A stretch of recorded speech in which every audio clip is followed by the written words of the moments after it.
making history. Absolutely phenomenal. And Ace is the champion of the Intel Extreme Masters World Finals.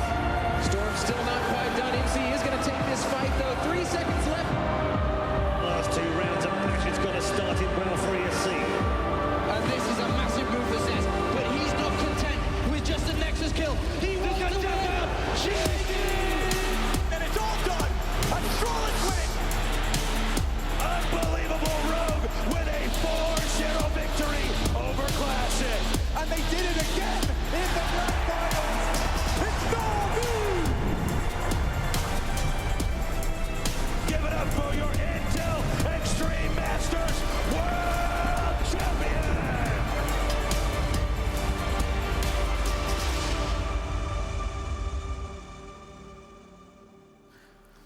Welcome, ladies and gentlemen, to the Intel Extreme Masters Katowice World Championship. It's time now as we get down to business. We have only 4 players remaining here for StarCraft 2, and we're about to find out who becomes our next world champion. My name's Kyle Lawrence, your host here for the final day of the festivities. And joining me to my left-hand side, I have DeMuslim and Rotterdam here to start talking about it. Guys, it's all led up to this. It's all on the line now. We have 4 fantastic players duking it out here to become the world champion. Ben?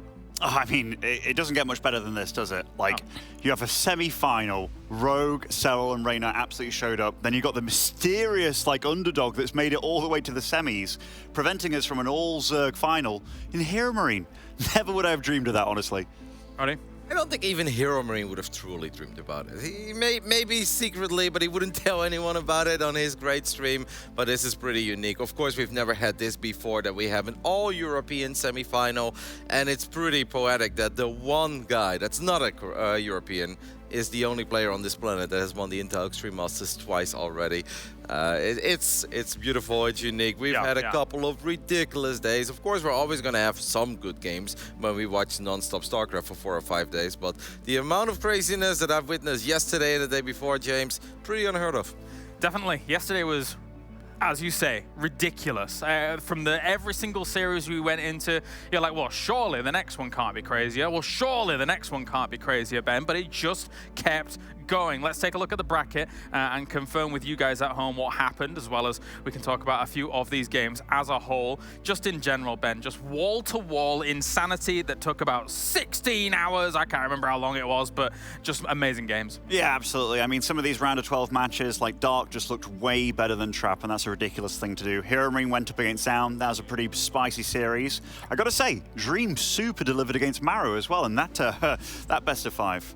Yep, that absolutely was a banger from the very beginning. At one point, it even looked dicey for Maru. The last one, Rogue just kind of took care of business, but I think the quarterfinals is where things just got nuts. Yeah. Raynor against Dark. I mean, sure, Dark did not get the job done eventually, but he played one hell of a best of 5. And if you're talking about pushing someone to the limit, Raynor was absolutely pushed to the limit there. But just like last year, it doesn't seem to matter in how much trouble that boy is. He cannot lose in the playoffs, and that's obviously pretty unique. We already mentioned Rogue winning it twice. Sarah, of course, is chasing this championship because that's the one trophy that's still missing from his very impressive cabinet. But Raynor is still our reigning defending champion, and he's still on his mission to go back-to-back. I'm trying to think if we've had this situation play out this way, if we've had the reigning defending champion now still on course in the final day to be able to defend their championship. And I'm scratching my head, Roddy, to remember it, because that's a special moment. Never mind that Rogue's here to potentially get the 3-time. Never mind that Cyril's here to potentially go all the way finally. And never mind Hero Marine, Roddy. It's ridiculous. I mean, Carnival is a pretty big deal in Cologne, but if Gabe wins the Intel Extreme Masters Katowice, then I'm pretty sure that they're going to make it even bigger, because that's around this time of the year. But no, I don't think it has happened before, but what we do know is that nobody has ever won it twice in a row, of course. Yeah. Rogue did win it, but there was a year in between. It's a ridiculous. I mean, sometimes you have to do some homework, you have to do some prepping. It's like, what storyline are we going to go for here? The story writes itself. I mean, it's a very unique, beautiful top 4, and I can't wait. And just hope the games are at least half as good as they were yesterday. Yeah, we've sometimes had those moments in StarCraft, Ben, where don't do it, James. Don't do it. No cursing going on over here, you know. But then the later stages don't quite live up to it. But I think with the lineup of players that we have, I think especially like people when looking at this form might think to themselves, you know, maybe Hero Marine is the kind of outlier here. But I think he's proved along the way that, you know, he can actually contend. Against Solar, it was amazing yesterday. I mean, Solar, we all joked about group stage Solar, right? Being absolutely phenomenal, and he finished first in his group. And the one guy that, well, in fact, he didn't really get super pushed. It was Spirit that actually beat him, and then the other European Terran, Hero Marine, beat him, which is kind of crazy to think about. But yeah, just thinking, Rogue's won 2 Intel Extreme Masters. Cyril, this is the one that he's been missing out on as well to complete his cabinet. And then Hero Marine being the super underdog. But actually, like, Raynor was watching him backstage, and he was like, Hero Marine's playing actually really good. Like, yeah, he was actually genuinely a bit like, holy crap, because he respects Solar a lot. So the fact that Solar got taken out by him, and that went all the way as well. Hero Marine played a phenomenal. Yeah, we shouldn't actually talk too much, I suppose, about Hero Marine and Raynor right now, because we still have the pre-game to actually go into.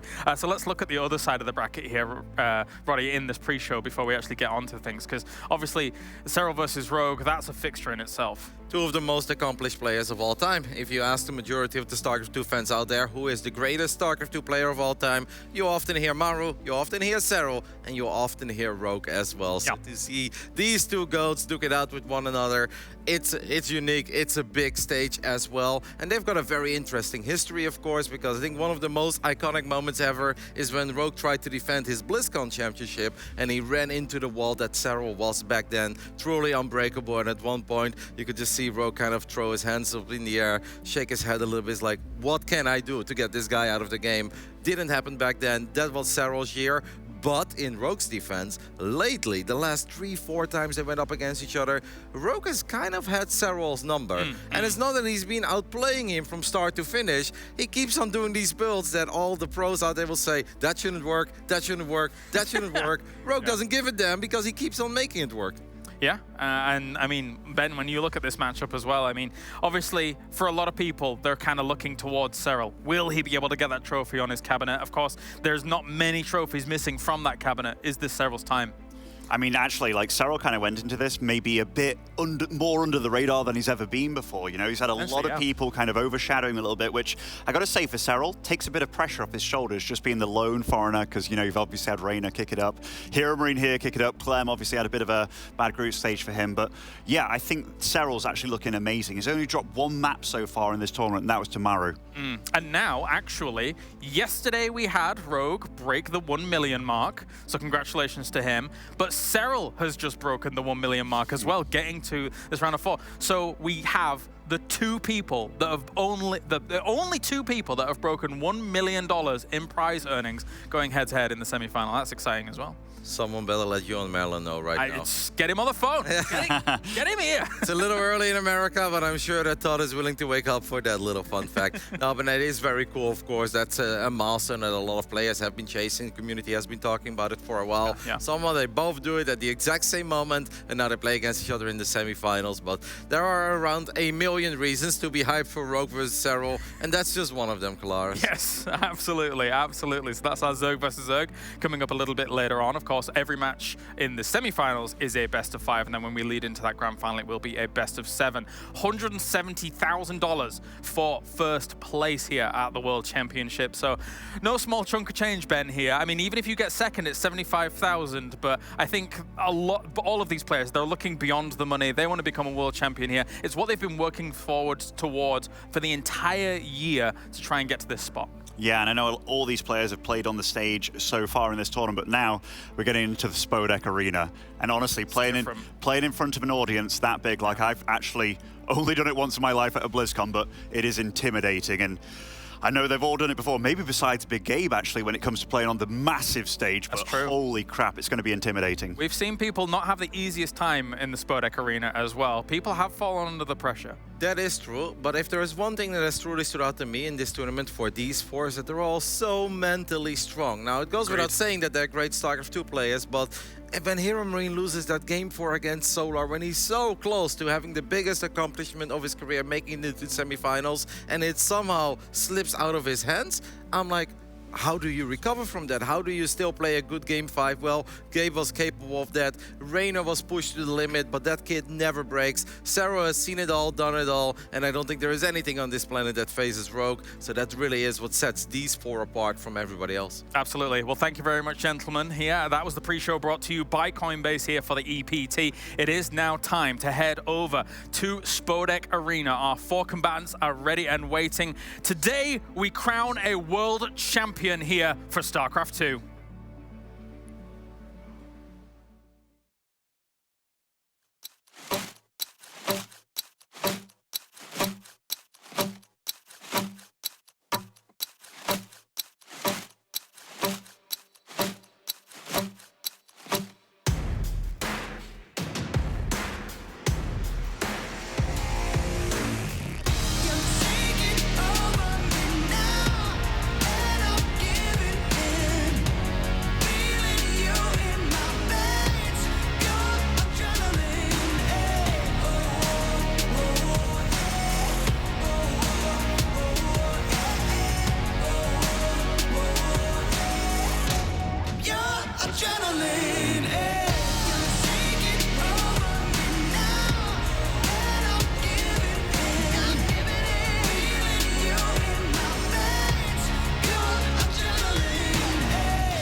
Ladies and gentlemen, welcome to the final day of the Intel Extreme Masters Katowice. For the last 12 months, players from all around the world have poured their blood, sweat, and tears to be titled the World Champion. And now we are down to the Final Four. Our first semifinalist is the only two-time Katowice World Champion. It is Rogue!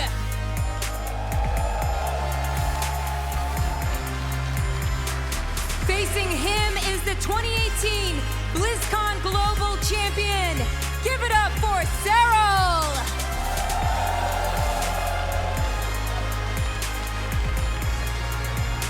Our next player is the Dark Horse. He's having the best run of his career. Please give it up for Hero Marine.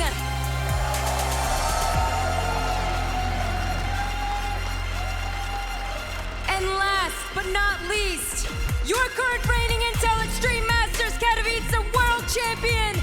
Give it up for Reiner!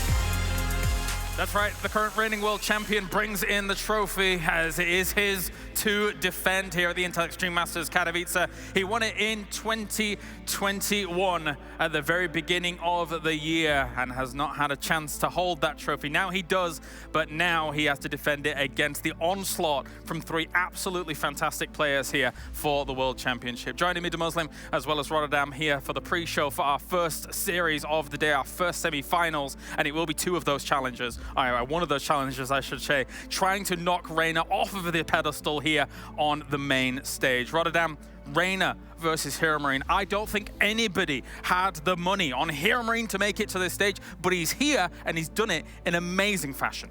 This would have been a great match normally in the group stage to get very excited of, or maybe they meet each other in the round of 12, perhaps even a quarterfinals if Gabe is really feeling it. But to see this happen in the semifinals, it's beautiful. What truly stands out there, by the way, when they walk out, you can see that Gabe is feeling it. He's loving it. He's been working so damn hard for such a long time to peak at a tournament like this. And Gabe, I really got to give him credit all year long. He was talking about EPT points. He was always talking about this is the one tournament that matters, and that can almost become scary because if you then don't live up to your own hype, it becomes pretty soul-crushing. But he has peaked when it really mattered the most, and of course Reiner getting his well-deserved moment. Winning Katowice last year was fantastic, but that was online. Reiner really wants to win it offline too, and I love the smile of both Hero Marine and Reiner when they walk out there. They're feeling it, they're ready to put on one hell of a show.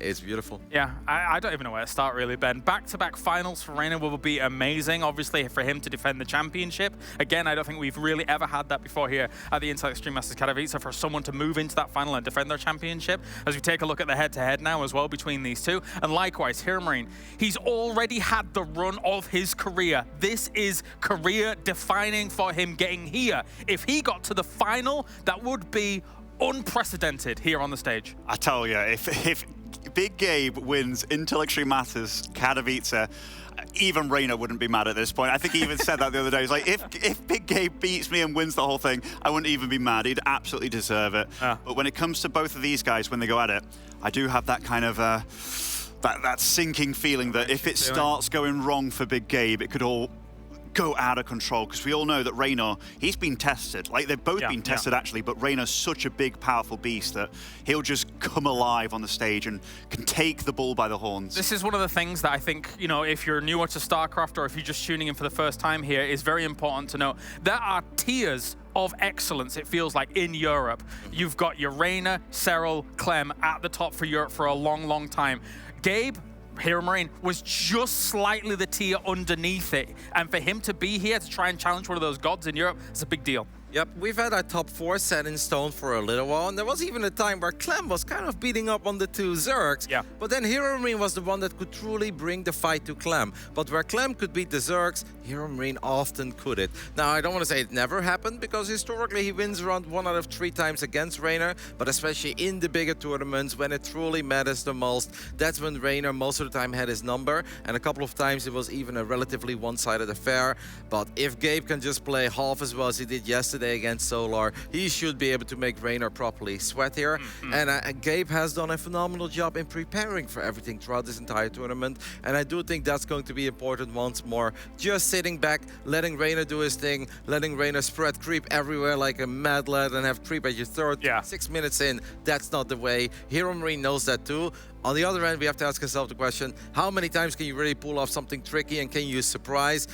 Big Gabe, big brain. I'm sure that he's got something special in store for us. I think maybe a little bit of aggression here or there might be the play. I mean, I'm thinking back to Reiner versus Clem in that group stage. Game number 2, where we get to the 14-minute mark, and Reiner had a 15,000 resource bank and the entire MAMP swamped against Clem, another one of the gods in Europe. But quite honestly, he made a Terran god look foolish. Yeah, you can't let Reina get away with doing whatever he wants, and it didn't feel quite like Clem. You know, Clem wants to be in his face and stuff, but this isn't about Clem. But Clem couldn't slow him down at all. Yeah. Hero Marine, he's smart. Like, we've got to give him credit for that. He's been very smart this tournament, doing these empty medevac plays where he just kind of baits somebody out of position and stuff. But TVZ, it comes down to raw mechanics, raw speed, and he actually played incredibly quick against Solar. You felt it in that final game. It was like, holy crap, this is Gabe in final form. And if he plays like that kind of stuff against Reina, he absolutely has a chance. You know what? I've had my reservations about doing predictions throughout the tournament, throughout anything. We haven't done any of them. But here on the semi-finals, you don't want to do it? Absolutely not. It's a tough one. I mean, considering where these two are at right now, I think a lot of the people will be edging towards Reina. I think that's fair to say. Yes, I mean, he's the reigning defending champ for a reason. And Reina is also not kind of like how Sarah was a couple of years ago, where it's like, hey, I start winning and I'll continue winning everything. Yeah. Reina is someone who likes to live life a little bit as well, travel a little bit, sometimes take away a little bit of time from the PC. But just like Hero Marine has been hyping himself up all year long for this event, Reina also said over and over again, Kevin, don't worry. I'll be good when it matters the most. And in January, he really started ramping up the practice. He even moved to London for a while, as he often lived in a family house. And sure, then there are some distractions, right? You hear noise from your brother, who's also a StarCraft 2 player, but the parents are around. He's like, I actually think it would be really useful for me to get my own place and just to make sure that I have nothing that distracts me. So in a weird way, his move to London was also to get ready for this, and it's safe to say it's been paying off so far. Reina is the favorite, but Gabe has been having an absolutely amazing run, and I can't wait for this show. Let's get into it then. It is our semi-final on the way. The defending world champion versus the dark horse of the remaining four. It's Hero Marine going up against Reina. Okay, everybody, it's time for our first match on the final day of the Intel Extreme Masters Katowice. Reina versus Hero Marine. A TVZ we didn't expect to have in the semi-finals, yet here we are on the biggest stage out there, Harstem. Oh, it's got to feel good for these two. Yeah, it's got to feel real good for both of these guys. Absolutely bananas to see Hero Marine here. Not a lot of people would have expected that, but now that he is here, it feels like he belongs, Wardy. He looked like he belonged, walking out on stage, coming out, big smile, excited to be here. He made me believe a little bit more. The way he walked out, I think he's going to live up to it. I think he's going to give us a great match. All right, well, here we go. We get ready to start off in this best of 5 semi-final. They have both had great runs here. Hero Marine, a draining day yesterday. He had to wake up early, he had to play first down, he had to go through that grueling series against Solar, of course. Reina had a pretty tough match himself, but only had to play one of those series. Let's hope they give it all to each other right now as we ready up for map number 1. We started off on Glitter and Ashes, and we're going down to the bottom left-hand corner. Our reigning champion of the Intel Extreme Masters from Clash, give it up for Reina!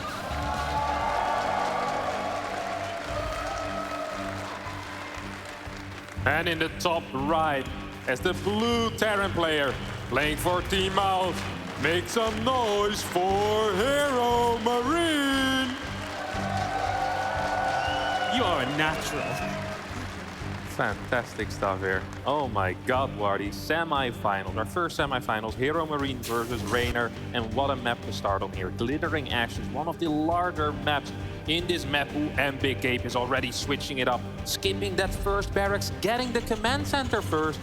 He wants to counter any pool first play that we have seen Reina play a lot in his CVT. Yeah, he's been bringing it out for safety or for whatever else, put a bit of distraction out there. CC first obviously stays very safe against those first few Zerglings. So just puts that down, and I like it, you know, big map, and if it's not a pool first, you've also just got a nice bit of economy to work on. Yeah, fantastic. I'm very curious to see what his follow-up is going to be. Big Gabe has shown that he has an infinite amount of strategies, similar to his infinitely large size, of course. And he also said that he has lots of tricks up his sleeve. Yesterday in the interview, he mentioned that perhaps Reina knows him well, and I know Reina well, but I know Gabe a little bit, and he'll have something prepared. There will be 2-3 strategies that are completely out there that I don't think Reina will be quite prepared for. And I think really that will be the theme of this series, is that Reina is the favorite. If they go head-to-head in a standard game, Reina's just going to be stronger. But Hero Marine, with his tricks, with his solid early game that we saw yesterday against Solar, he can make it happen. Yeah, Hero Marine's preparation sometimes goes under the radar, but he really does show up with so many cool builds. We've seen it throughout the group stages of this event. We've seen it in the playoffs already. He's been consistently changing up, and he comes into this series knowing that that is an absolute must. To take down Reyno, he can't just come in and do what Reyno knows he will do. He can't come in and do what Reyno knows he likes to do. So he needs to switch it up a bit, make it interesting in the early game, and of course try and see what he can do from there as we do go straight to a third hatchery. Everything is really just set up nice and passively for the early game of Glitter and Ashes. Yeah, it definitely is. And this, Overlord speed. So Hero Marine with his preparation definitely scared Raynor a bit here. Raynor investing a lot of resources in the early game to get the maximum amount of information that he can get. Most likely will send in 2 Overlords to try and scout if there's any armories going down. Perhaps a fusion core, of course, is a possibility. Hero Marine is a player that we know as a bio player generally, but what better time than to throw out some mech in the semi-finals of the World Championships? Yeah, definitely just mix it up, right? The more you change it up here, I think the better a chance Hero Marine is going to have. We'll see what Reyno gets to scout. Of course, Link Speed comes in much later, so that Overlord Speed about to finish up. We go straight into Stim, mind you, and we get ready for something, but Reyno will know absolutely everything. First Overlord moves in to pick up all that information. Uh-oh, that's a Marauder that we're seeing here. So perhaps some Hellion Marauder play. There has to be some fake Stim there. Concussive Shells tend to be the real upgrade that you want to be getting. Hero Marine wants to fake out Raynor a bit. Viking on the way. Once that Viking pops, perhaps Hero Marine will show his real hand to us. Because right now, Marauder gets scouted here. That's a big scout for Raynor. But perhaps the Marauder is the fake. Yeah, I think so, right? Because he's going into Stim. He's not really committing further into this. Either the Marauder is the fake, or he sees Overlord Speed and he says, never mind, let's just go into Marine production instead. And of course, Reyno, he's now prepping, thinking, Hellbats, Marauders, when that's not the case at all. Yeah, it's extremely important that that top right side Overlord gets taken out by the Viking, because they can come back in and scout everything. Double barracks being built right now before the 3rd command center. That is huge. This is a very aggressive play out of Hero Marine, or it will become a very aggressive play out of Hero Marine. This Overlord will spot the barracks and see the lack of a 3rd command center. Raynor has all the information right now. This is a great start for the young Italian. Yeah, knowing everything just helps so much. He cancels up that Spine Crawler as well, so saving a little bit. He doesn't need the defense immediately, but knows he will have to be prepared a few moments down the line. This gives him a bit of breathing room, a few seconds to get the last start, extra gas, ready to tech up into the mid-game, but also ready to deal with whatever aggression Hero Marine is about to throw at him, which is a 4th and 5th barracks. He knows everything. This Overlord Speed has been so worthwhile. Yeah, this has to be the greatest investment in the world. As 3 Banelings are morphing already, Raynor wants to continue Queen production for a little bit more, and then perhaps around 58, 59 workers really start producing these army units to try and get a good defense here, because this is a powerful attack that Hero Marine is playing. Sure, everything got scouted, but this is still a very viable build order. Raynor could be in trouble. Yeah, he absolutely could, right? It's one of these builds which, if the momentum just gets in Hero Marine's, favor, he can just keep it going, and Reyno's always going to be playing off that back foot. But what better player to be playing off a back foot or to be trying to gain momentum back in a game? Reyno is so good in situations like this where he has to play quick and he has to play consistently. I think Raynor kind of forgot about Baning Speed there for a second. Just now starting. Evo Chamber is about to finish up as well. These resources were ready and sitting in the bank for a long time. Raynor decides that 60 workers is the perfect worker count to stop building drones. Off of 4 gases, that is maximum saturation. No 4th hatchery yet. Does not think that he can afford that 4th base while trying to defend. The queen count is massive though, and I'm not sure if Hero Marine can hit before that Baling Speed finishes up. And that is going to be such a vital upgrade in this defense. Yeah, he is beginning to make his first movements onto the map. Those first Hellions. So forward we go, getting set. Reyno is, of course, just checking in on this. He sees all of this. He knows exactly what time it is coming his way. Baling Speed is past the halfway marker. Will he be able to buy the time to get that finish? The first tanks are sieging and they get in a good position down this ramp. Reyno obviously going to back it up, buy some time for himself, and see if he can get that Baling Speed done before the first big fight. I don't think it will. 2 tanks already in a very forward position. Baling Speed about 10 seconds away. We see Big Gabe stimming a big part of his army. Another stim gets used there. I think Reynor actually needs to start defending at some point. These queens are getting lower and lower. Transfuse is running out. Is Hero Marine doing it here on Glittering Ashes? I think he might be that Evolution Chamber in trouble. Here we go from the top right-hand side. Reynor flanks in, gets on the tanks. The Banelings going off on tanks as well, which means the Marines sit back, dealing the damage, and Reynor does not have enough. Hero Marine is up the ramp. He's taking down those queens, and this base is a goner. Bailing speed finishing after the fight ends is exactly when you don't want it to finish here. Drones need to be pulled. Queens are all gone. Liberators on the way and more reinforcements are arriving. Hero Marine looking mighty fine here on Glittering Ashes, Wardy.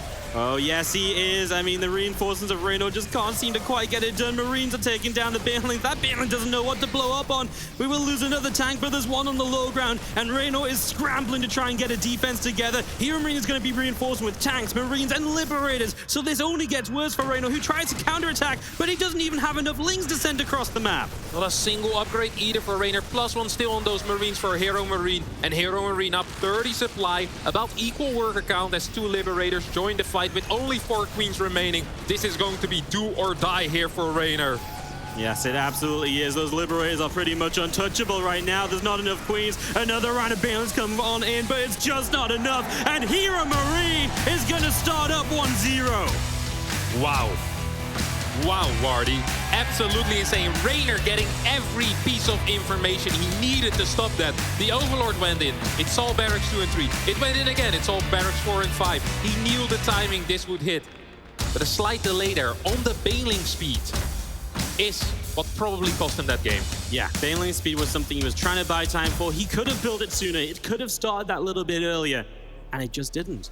And that's a mistake. Maybe the nerves being on stage, carrying that trophy out is getting to him a little bit, because it's the mistake you can't make at this sort of level. You will be punished for it, and against a build like this, you're just gonna die. And Hero Marine, cool build, bit of a mistake from Reynor, gets a 1-0 lead, and on Glitter and Ashes, doing it on one of Reynor's favorite maps is going to be amazing for him as well. I mean, that's his first pick right there, Glittering Ashes. This definitely was the Zerg map. And Hero Marine with some good preparation. Reynor, however, looking pretty unfazed by that. Still rapping his Italian rap songs as he always is. Just having a good time on stage as we know him. And his mental game seems to be absolutely on point so far, this Intel Extreme Masters.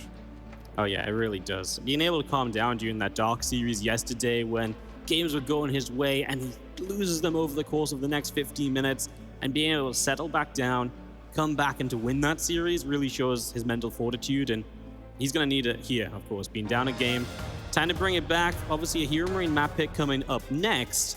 We'll see if Reynor can get this point on the board, tie up this series in the semi-finals of Katowice. Yeah, and Hero Marine has looked extremely strong on all of his own map picks. He loves to prepare on Zerg maps, but what he loves even more is to prepare on maps where they're Terran favored. And yesterday on Curious Mind, we saw a cool build. Once again, here we are on Curious Mind in the top left, spawning as the red Zerg player playing for Team Clash. He will need your support. It's Reynor!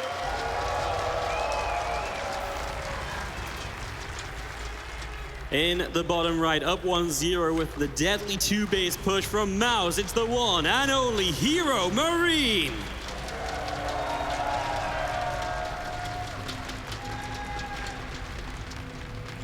The first barracks is at home, Wardy. For a second, I was like, what if Hero Marine actually proxies? Hero Marine is a player that never proxies. I don't think I've seen him proxy in a TVZ once in the past year.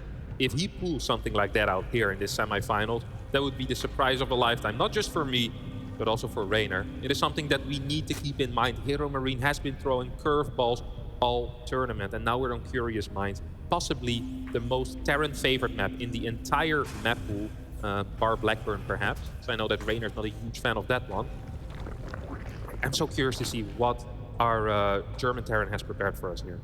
Yeah, it's one thing coming into a Zerg map and doing something offbeat, different, saying, hey, look, if I lose this one, he's kind of meant to win it anyway. It's his map pick. If I can steal it away, brilliant. But to come in on your own map, you really do want to be looking at this and saying, hey, let's not throw it away doing something silly. You know, let's not do a Maru yesterday, open 2 Rack 3 on Blackburn and die 2 minutes into the game. That's not how you want to approach a map like this. So very curious to see if Hero Marine is comfortable just sitting back playing a more regular game, or if he does still have preparations made for a map like this one. Yeah, very often if the result is dying within the first 4 minutes, that is not how you want to be approaching the game. And I don't think that is what Hero Marine has planned here for us. A Reaper opener, as the Reaper starts marching across the map, the Marine with the follow-up. Hero Marine has shown that he loves getting that fast third command center on that single gas, getting that early eco down. Curious to see if that is what he will be aiming for. Reynor does manage to sneak by with the drone. We'll get the third base down. The first 4 links are out. We'll have a little bit of a micro battle here. The Marine moves up into the main base. We'll start targeting down that 1 link. And these interactions, they don't really matter for the game, right? It doesn't matter if you lose 1 link or if you lose 2 links. But mentally, it can be a kind of a big hit. And that was close. Score gets forced. Nice start here for Hero Marine. We'll be happy with it. Throws down the third command center at home before that second gas. And this is the build order he is the most comfortable with. And I don't mind it here on Curious Minds. No, I don't mind it at all. Just gets up into that macro gameplay. The fact that this is a nice Terran map play, the fact you can push easily, get into good positions, do all of that with a strong economy makes a lot of sense. Would you like to see him maybe just get a Banshee just in case Reno gets a little bit aggressive, or do you just think Reno is very unlikely to do that? I think if you're Hero Marine in this series, you're going to be taking every single edge that you can. Opening up with the Banshee, if you feel comfortable with the Banshee, sure, go ahead. But as a safety tool, I would not do that. This is why I don't think we'll see any type of 2-gas Banshee in this series. I really would not mind a double Banshee opener, but I also would love to just see Viking into Liberator, or just even a single Viking and 6 Hellions. All of these builds are a little bit more risky. But I don't think he needs safety right now. He needs to get ahead in that early game and then leverage that lead into the mid game. I'm absolutely with you, as we do see this Banshee on the way out anyway, though. He will just disagree. And he's just going to make us look a little bit silly, but I mean, the Banshee can still be nice, right? 1 Banshee, it pokes a mineral line. You get a couple of drones. It fits into the build. In fact, he's even going to go cloak and go for 2. Oh, that's a fake out based on the Overlord scan. We'll see what he wants to do once this Overlord has gone. Obviously, Reno is going to pick up all the information here. The Overlord has enough HP to get in. See the cloak, see the third CC. So full scout at the moment. And he's obviously comfortably on his own 3 bases. And we're kind of waiting to see what Reno wants to do. A faster lair, Evo chambers. What is the style going to be? On a small map like this, you don't typically get a chance to go double Evo. So we'd expect that lair to come down. And that should really be one of the next things on Reno's list here. Yeah, definitely should be, as Cloak does not get cancelled. Of course, we saw that single Banshee build yesterday out of Hero Marine, going into a very fast 5-rank low SCV count here against Solar. That's not going to be the case, but this is of course something that Reynor needs to keep in mind. Reynor needs to kind of check off all these boxes saying, hey, is there a second Banshee? What is your follow-up going to be? There's no Overlord speed this time. And Reynor feels comfortable with that setup, but it does mean that his scouting is a little bit less good. He has less overall info, and he needs to trust on links to get information. And the funny thing here is that Hero Marine isn't even trying so hard to deal damage with these Hellions, but more so denying the link scouting. And this is extremely suspicious. But behind it, he's just playing standard. He is faking to be suspicious. He's a normal fella. Yeah, he is not doing anything at all, as the 1 link here is going to get up this ramp and get a little bit of a check on what's going on. Sees a couple of Marines. We'll see the engineering bay at the front as well. A little bit more information gained. The Banshees are going to come around together on the left-hand side. With the layer up, you have that Overseer. That's very important, because then you're able, of course, to have that mobile detection and be able to move the Queens around a bit more. One will not quite be ready yet, as he might be able to get a slowdown on that left side base. That drone, he flies over it. Just wants to get to the mineral line and try and do as much as possible on the natural. Yeah, these Banshees cloak in vision of that Overlord, which means that Reynor had time to move in position with the Queen's Overseer. Now starts chasing as well. And 2 workers, 3 workers will end up falling, but I would have loved for Hero Marine here to instead just stay near that forward base, snipe the drone. That was a great little pickup there for Reynor. Taking out 1 Banshee means that your drones can't get 1 shot anymore. Of course, 1 Banshee will still be useful at either spotting link run-bys or deterring them later on in the game, and maybe even denying a 5th base, but 2 is way better.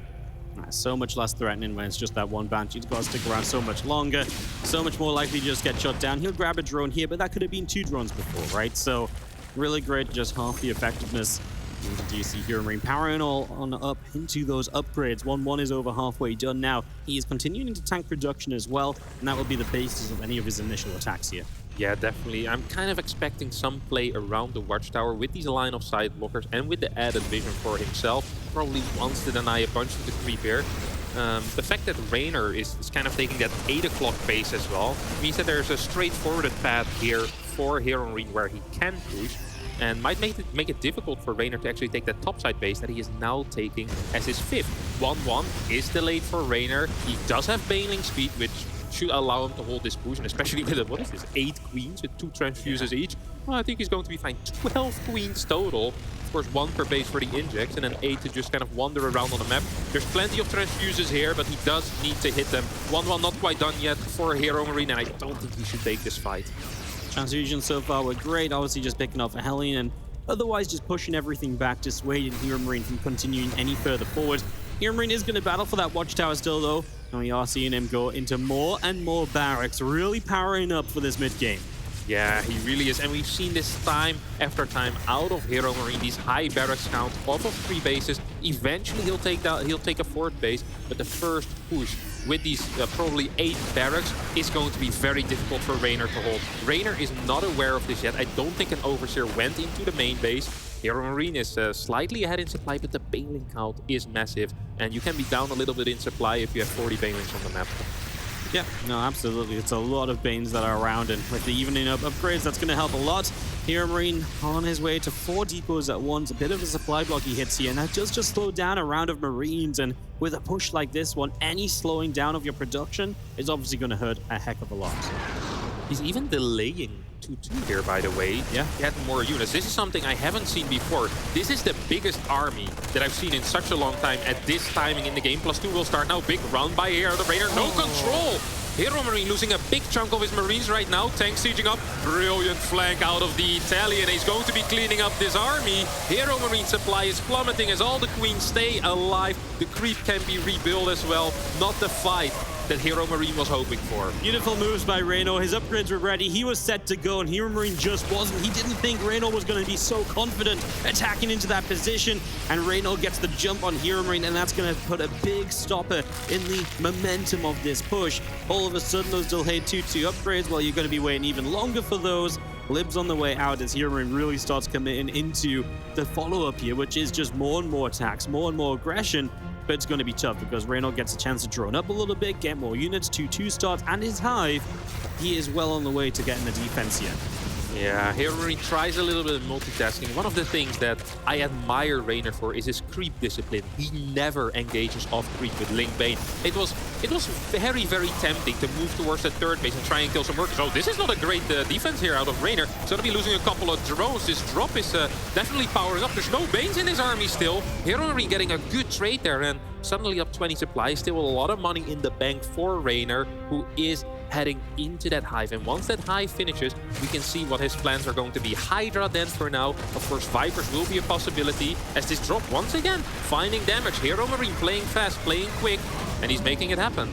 Yeah, dropping just out of range of the Lings, of course, allowing to get everything unloaded, gets that Queen, and now he's pushing on the left-hand side once again, while Raynor has to keep some units up to that top side because he's afraid of that drop coming back and causing even more issues. He's going to jump on the watchtower here, a couple of Banelings, but Hero Marine lifts up and almost maxed out Hero Marine against a 160 supply. Raynor needs to get a defense going as upgrades are finishing. Hero Marine might have a few moments where he's got a slight upgrade lead. Double Lib, not even joining the fight, but going to harass. And Raynor has so much money he just can't spend. Yeah, lacking some larvae, it seems like. +2 is about to finish here for Hero Marine. He'll have about a 15-second time window in which he is up in upgrades, and this is where he's going to try and force the fight. Liberator sieging up, lots of tanks as well. I thought this game was heavily in Raynor's favor after that initial cleanup, but Hero Marine up 20 supply. Raynor can spend his money. Oh, Hero Marine, he is spree split and he's ready to go. Raynor knows how to choose when he wants to fight right now, just trailing a few Banelings in initially, trying to buy time. He's got Vipers on the way so he can help deal with the tanks and Liberators more effectively, but Hero Marine is not giving him that time, running to the left-hand side and chasing down those Queens. Now a bit more of the Ling Bane wants to jump in. Hero Marine will take a few more moments and take a couple steps further forward. Look at this free split. Our observer can't even catch it on one screen, completely zoomed out. There's Marines everywhere, there's tanks everywhere. everywhere. Raynor is in so much trouble right now. 18 more Banes on the way. Vipers can help out with the Blinding Cloud, but I'm not sure if it's going to be enough here. Oh, it's going to be really tough. The Vipers are waiting, and here we go. Here Marine is the one that stems forward. He's ready for the fight. Reynolds going to start fighting. Bane's roll in. The Blinding Clouds are good on the front. Bane's on the left-hand side coming through as well. A couple of the tanks just surviving on low HP, and Reynolds does not have enough. Here Marine rallies through for even more aggression and to chase down these queens. There's just not enough Raynor. There's nothing. It's over. Hero Marine stimming in. Queens being cleaned up. These Banelings are getting sniped before they finish. The tank on siege. It doesn't matter. GG. Hero Marine takes game number 2 here and is 1 game away from the finals. You know, how many times have we talked about Hero Marine getting to the top 4 of Europe, and that's just where he sits, right? Maybe he, breaks into top 3 once or twice. Wouldn't it be amazing in this almost all-European semi-final if this is the moment he gets into the finals? Wow, wow, wow. A 2-0 lead. Reynor is going to have to reconsider a little bit going into game 3 and be so careful from here. No more room for mistakes. Everything counts right now. I mean, after game 1, it's like, oh, I lost a game. It's okay. I'll get it back in game 2, get my groove going, but it's not going. He was missing lava. How much money did he have? We mentioned, that first fight was meant to be so good for Reynor, and it was. If he was able to spend his money, the second wave would have never gotten so set up from Hero Marine. Yeah, crazy patience, by the way, with that push out of Hero Marine, slowly but surely leapfrogging forward. At the end, there was no creep anymore between the 3rd and the 4th base. And let me tell you, against Reynor, denying creep is no easy task. Fantastic stuff. Hero Marine a 2-0 lead. I never expected a 2-0 lead. I could see him going up 1-0, but 2-0, what a position. He is a map away from he already is the performance of his career. He's 1 map away from extending that to the grand finals later today. The defending Katowice champion is on the ropes. Down 0-2, he must win now. He definitely must. As the man on the right. Oof, he's looking sharp, he's looking strong, and he definitely has some stuff prepared here, Hero Marine. Oof, what a guy. What a guy. All right. Down 0-2, your reigning Katowice champion. It's time to make some noise if you're supporting him, because it might be your last chance. He needs your energy from Clash. This is Reynor!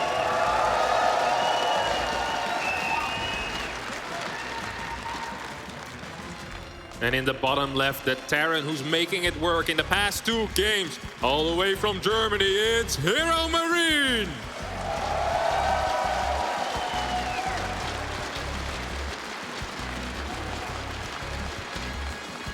Wow. 2-0 lead into Hardwire. This is where Reynor must make his stand. At least it's a great map to do it on, Harstem. You've got this map which typically draws out. It goes to the later stages. It goes to those ghost stages of the game. Reynor loves to play that. But if you're Reynor in this case, what even is your plan? You played ultra safe in the first game, then died to a push anyway. In the second game, you play your more comfortable style, but you die to something unexpected, an 8 Rex. Game number 3.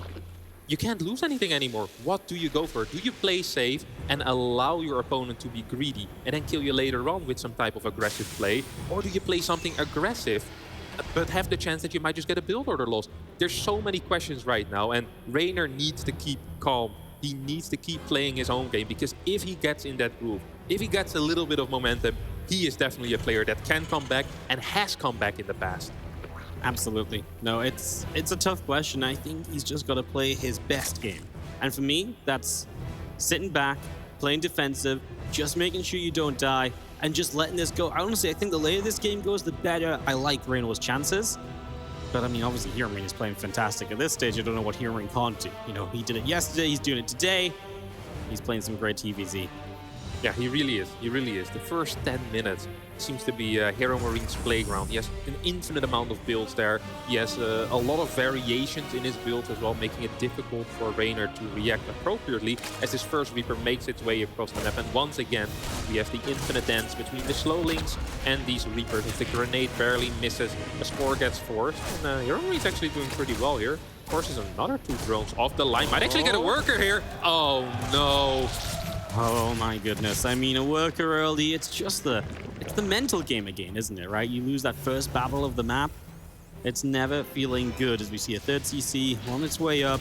Hero Marine already good. He's just feeling it, man. You know, everything seems to be just falling into place for him at the moment. Reyno just feels like he's got so much to battle against. Yeah, he really does. First creep tumor does go down. I was afraid if the creep tumor gets sniped, he might just step out at that point. He's like, oh my god, I can't believe it. It is really, really difficult, of course, to play from behind. Losing that first drone is never nice, but Reiner has such a strong mental game. I'm not too worried. Once again, it wouldn't. I think Hero Marine might actually follow this up with the Banshees again. Like, let's not forget about that. Last game, the entire first 7 minutes actually didn't go well for Hero Marine whatsoever. The Banshees killed 3 workers, and he lost the Banshee. The Hellions killed 2 tumors and denied 4 links from scouting. That's it. His first push gets completely obliterated, and Reiner just not in the position for whatever reason to kind of finish the game from there on out is a bit worrying for him. Yeah, it's scary. I mean, Hero is just playing great. Reyno just a little bit stuck. We are going to be seeing him picking off the Reaper. A little victory for him right now as we power up into double engineering bay. Wow, when was the last time we saw double engineering bay before the extra barracks? That has to be Moro versus Hydra in WCS 2060, in which Moro actually beat Hydra. Moro a massive underdog, a very similar situation to here actually. Yeah, this is crazy. It's this is a build we never see. We actually never see this build order. It allows him to get extremely fast upgrades. And I love this because Reiner most likely is going to rush into lair, get that fast bane speed, delay his evo chambers. There might be very large timing windows here that Hero Marine can hit with upgrade leads. And that's what he's looking for. He's looking for timing windows, and he's creating those timing windows for himself here. Yeah, Reyno just playing so cautiously. Baneling Nest is going to be finished at 4:45. His lair's on the way, like you say.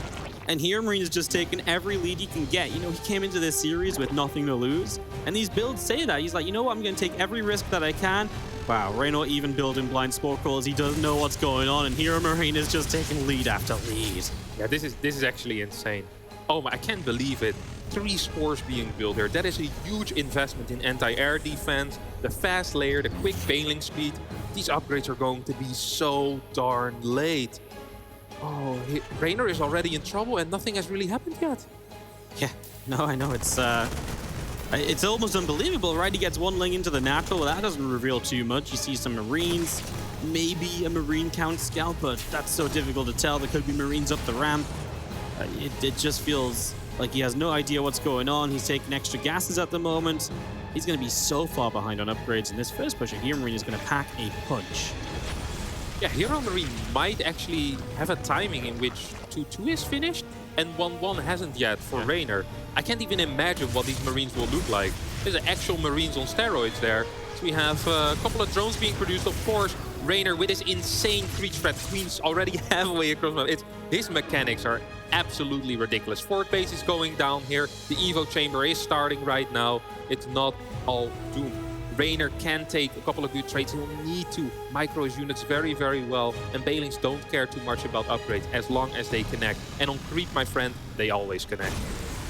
Yeah, they really do, as we do have our Hellions just clearing up as much creep as possible, of course. Try and push this back a little bit. 3 more barracks. Even more aggression from Hero Marine. This is not a push and keep on pushing kind of map.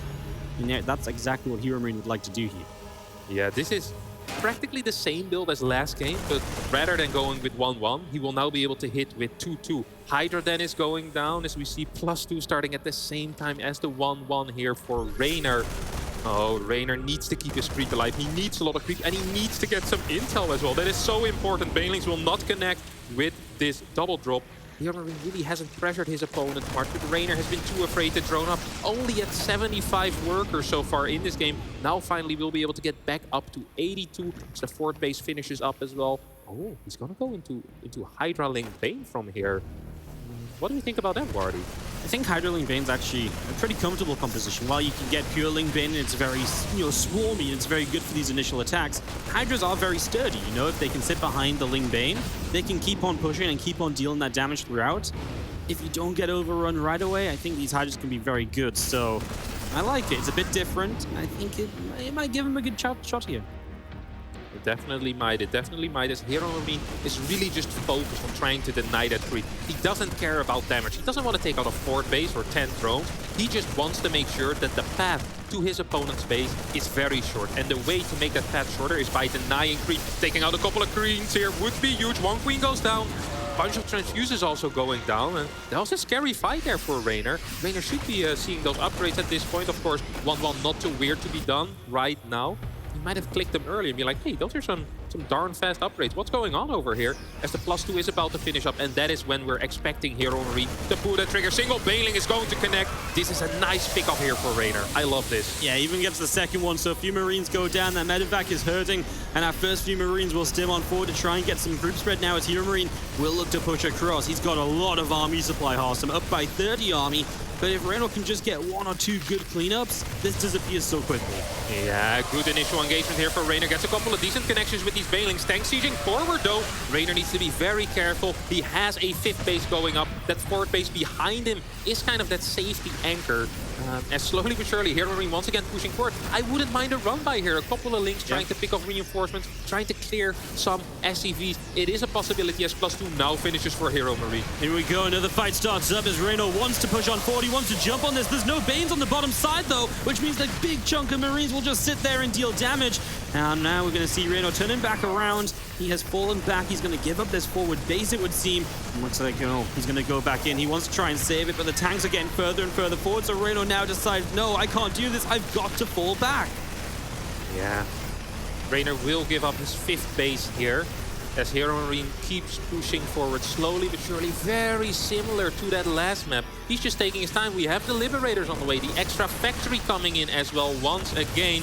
This push is not getting cleaned up so far. A couple of Marines will fall in the front as the Banelings start rolling in. Is there a flank? There is a flank. Oh, and a lot of these Banelings will start connecting. Brilliant cleanup here out of Reynor, and he keeps his chances in this tournament alive. Tournament life saved for the moment, and he is going hunting. Wants to get more of these units, going to force more into medevac. That medevac is going to go down. The tank dies as well, and Reynor pushes back Hero Marine, and he is on his way to 2-2. However, on the way up, he's done a major step in taking a lead in this game and settling down and just winning out, right? Hero Marine starts +3 attack upgrade. That's going to take an eternity. No +2 armor still. At this time, it feels like that's a choice rather than a mistake. Very, very interesting as Hero Marine really is just trying to pump out as many units as possible. Yeah, and he wants them to hit hard as well with that fast +3 coming out. Reynor now in a comfortable position though, can start respreading some of that creep again. Hive will finish up, Lurker then on the way. And that Lurker then is going to provide so much safety. If we remember that game yesterday between Solar and Hero Marine on Burlingrad, it felt kind of similar, but Hero Marine in a better position there. And once these Lurkers and Vipers come out, if all you have are Marines and tanks, eventually you will keep bleeding out tanks. Your Marines can't engage into Lurkers with seismic spines. The range is simply too large. Medevacs have to get on out of there, and time really is ticking for Hero Marine. The moment those Lurkers are out, it's just not going to be fun anymore, right? This army is not designed to deal with that unless he goes mass tanks, maybe a few Liberators, but even then it's not ideal. You see Reynor taking a fairly aggressive stance, wants to force up sieges from far away. The further back, the better. Even dives in and grabs one of those Liberators already. Picking up on that as more Marines head into the main base. Going to unload in the back of this mineral line. Lings are already here. Reinforcements are coming over. And it looks as though Reynor is going to start clearing this up. He will get there eventually. Lost a lot of Lings, though. Yeah, did really lose a lot of Lings. No Banelings in that defense. Make it a little harder to clean up Marines, of course. The buildings and the mineral packs was also not helping. Hero Marine, once again, just denying creep tumor after creep tumor. No 4th base here for the Terran player yet, as he sacrifices a couple of Marines to try and force himself closer to that 3rd base position, where he can maybe set up some type of siege again with a bunch of tanks, a bunch of libs. Lurkers are out now, and Seismic Spines is halfway done. I'd love to see a couple of Vipers. I think we have 2 already, and I wouldn't mind going up to 3 or 4. Oh, there's 3. There is 3. Yeah, I like it a lot. We're going to start abducting those tanks in. The Lurkers are going to have some fun. Tank after tank is just going down. Reynor on sieges the Lurkers, ready to back away from this, though. Just going to fall back to a little bit more creep spread. Get some more energy on those Vipers, and just get ready to go for all of that spell cast. And a second time around, another tank. Thank you very much. Make it 2. Both go down, and Reynor is making this push up Hero Marine look real weak. Reynor says, you want to siege close to my 3rd base? Let me grab these tanks a little closer, boost them into the Viper time after time. Hero Marine in a world of trouble as his momentum is running out right now. Infantry armor is finishing up, but I don't think that matters too much against these lurker spines. No, I don't think it matters at all, as we're going to see Hero Marine going to start stimming forward into the lurkers. This is not going to be pretty. Terran players, close your eyes. He realizes it's not going to be fun. He backs on out of there, but there's just nothing he can do. He can't quite break down those lurkers. Link's come running forward. Another lurker on the right side is going to get burrowed, and we are going to be seeing those few Marines taking some damage on the left side. We run in again, but every time it's just Marines, and they are getting massacred. Yeah, there is no backup plan here for Hero Marine. No fort base, no Ghost Academy, no nothing. He goes into the lurkers, but this won't be a GG as Rainer takes game number 3. Keeps his fighting chances in this tournament alive. Oh. So tense, right? Such a tense game. He was in some trouble. It was weird from Hero Marine. It was different. He had that powerful push once again. This time Rainer was able to calm the storm, and he's able to stay alive in this series. I think for Rainer, that's such a turnaround. Obviously, he had to turn around right here. He gets it. And you know Rainer, once he wins one game, he starts to feel good. He starts to feel confident again. And that's going to be critical to him, of course, maybe going all the way in this series, in this best of 5. Yeah, what an insane fight there in the middle. Beautiful flank. I really did not believe that he could do that with that upgrade deficit. But Rainer just making it worse. Making it work. It's a miracle. Rainer going to take a moment to step away. Hero Marine, he's just ready to play, man. He doesn't want to break. He wants to keep this going. He wants to get over that loss. As we do sit, Hero Marine 2-1. He's one map away from the Katowice Grand Finals. Playing in Spodek was a dream for him coming into this event. Now he might go all the way. Yeah, and so far we've seen a different build out of Hero Marine every single game. At least slight variations. An absolutely fantastic play so far out of the German Terran. We'll be tossing it to a quick break, and we'll be right back after that.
Welcome back as we have this semi-final well underway. Map number 4 is awaiting us. Rainer is still down, of course, 1-2. A big step back with that victory just then. We were just talking about it. It looked really bad for him. It felt like Hero Marine was maybe on his way to just winning this because the start of that game was not pretty for Zerg. No, it really was not pretty. Rainer was getting tricked in every possible way, throwing down those spores, getting the fast baneling speed. He was playing safe. He was playing safe as Big Gabe scared him in those first 2 games. He's like, okay, this guy can do anything, and I need to defend against absolutely anything. his position didn't look good. Even that first part of the fight didn't look too hot. A lot of banelings going down, but once that flank finally came in, we saw why Reynor is so darn good. He managed to spend all of his money this time around. He had those 5 bases, 2-2 already on the way. He cleaned it up, and from there on out, it was Reynor's party. Oh yes, it really, really was. As we get into map number 4, Hero Marine still 1 map away from that final. Reynor obviously looking to tie this up, take us to a game 5 to start the day. Yesterday was an epic day of StarCraft 2, and if this goes to 5 games, maybe it's just setting the precedent for it all to continue. Yeah, now so far it's been an amazing first semi-final here at the World Championship. As in the top left, spawning as the red Zerg player playing for Team Clash. He will need your support. Get behind him, it is Reynor!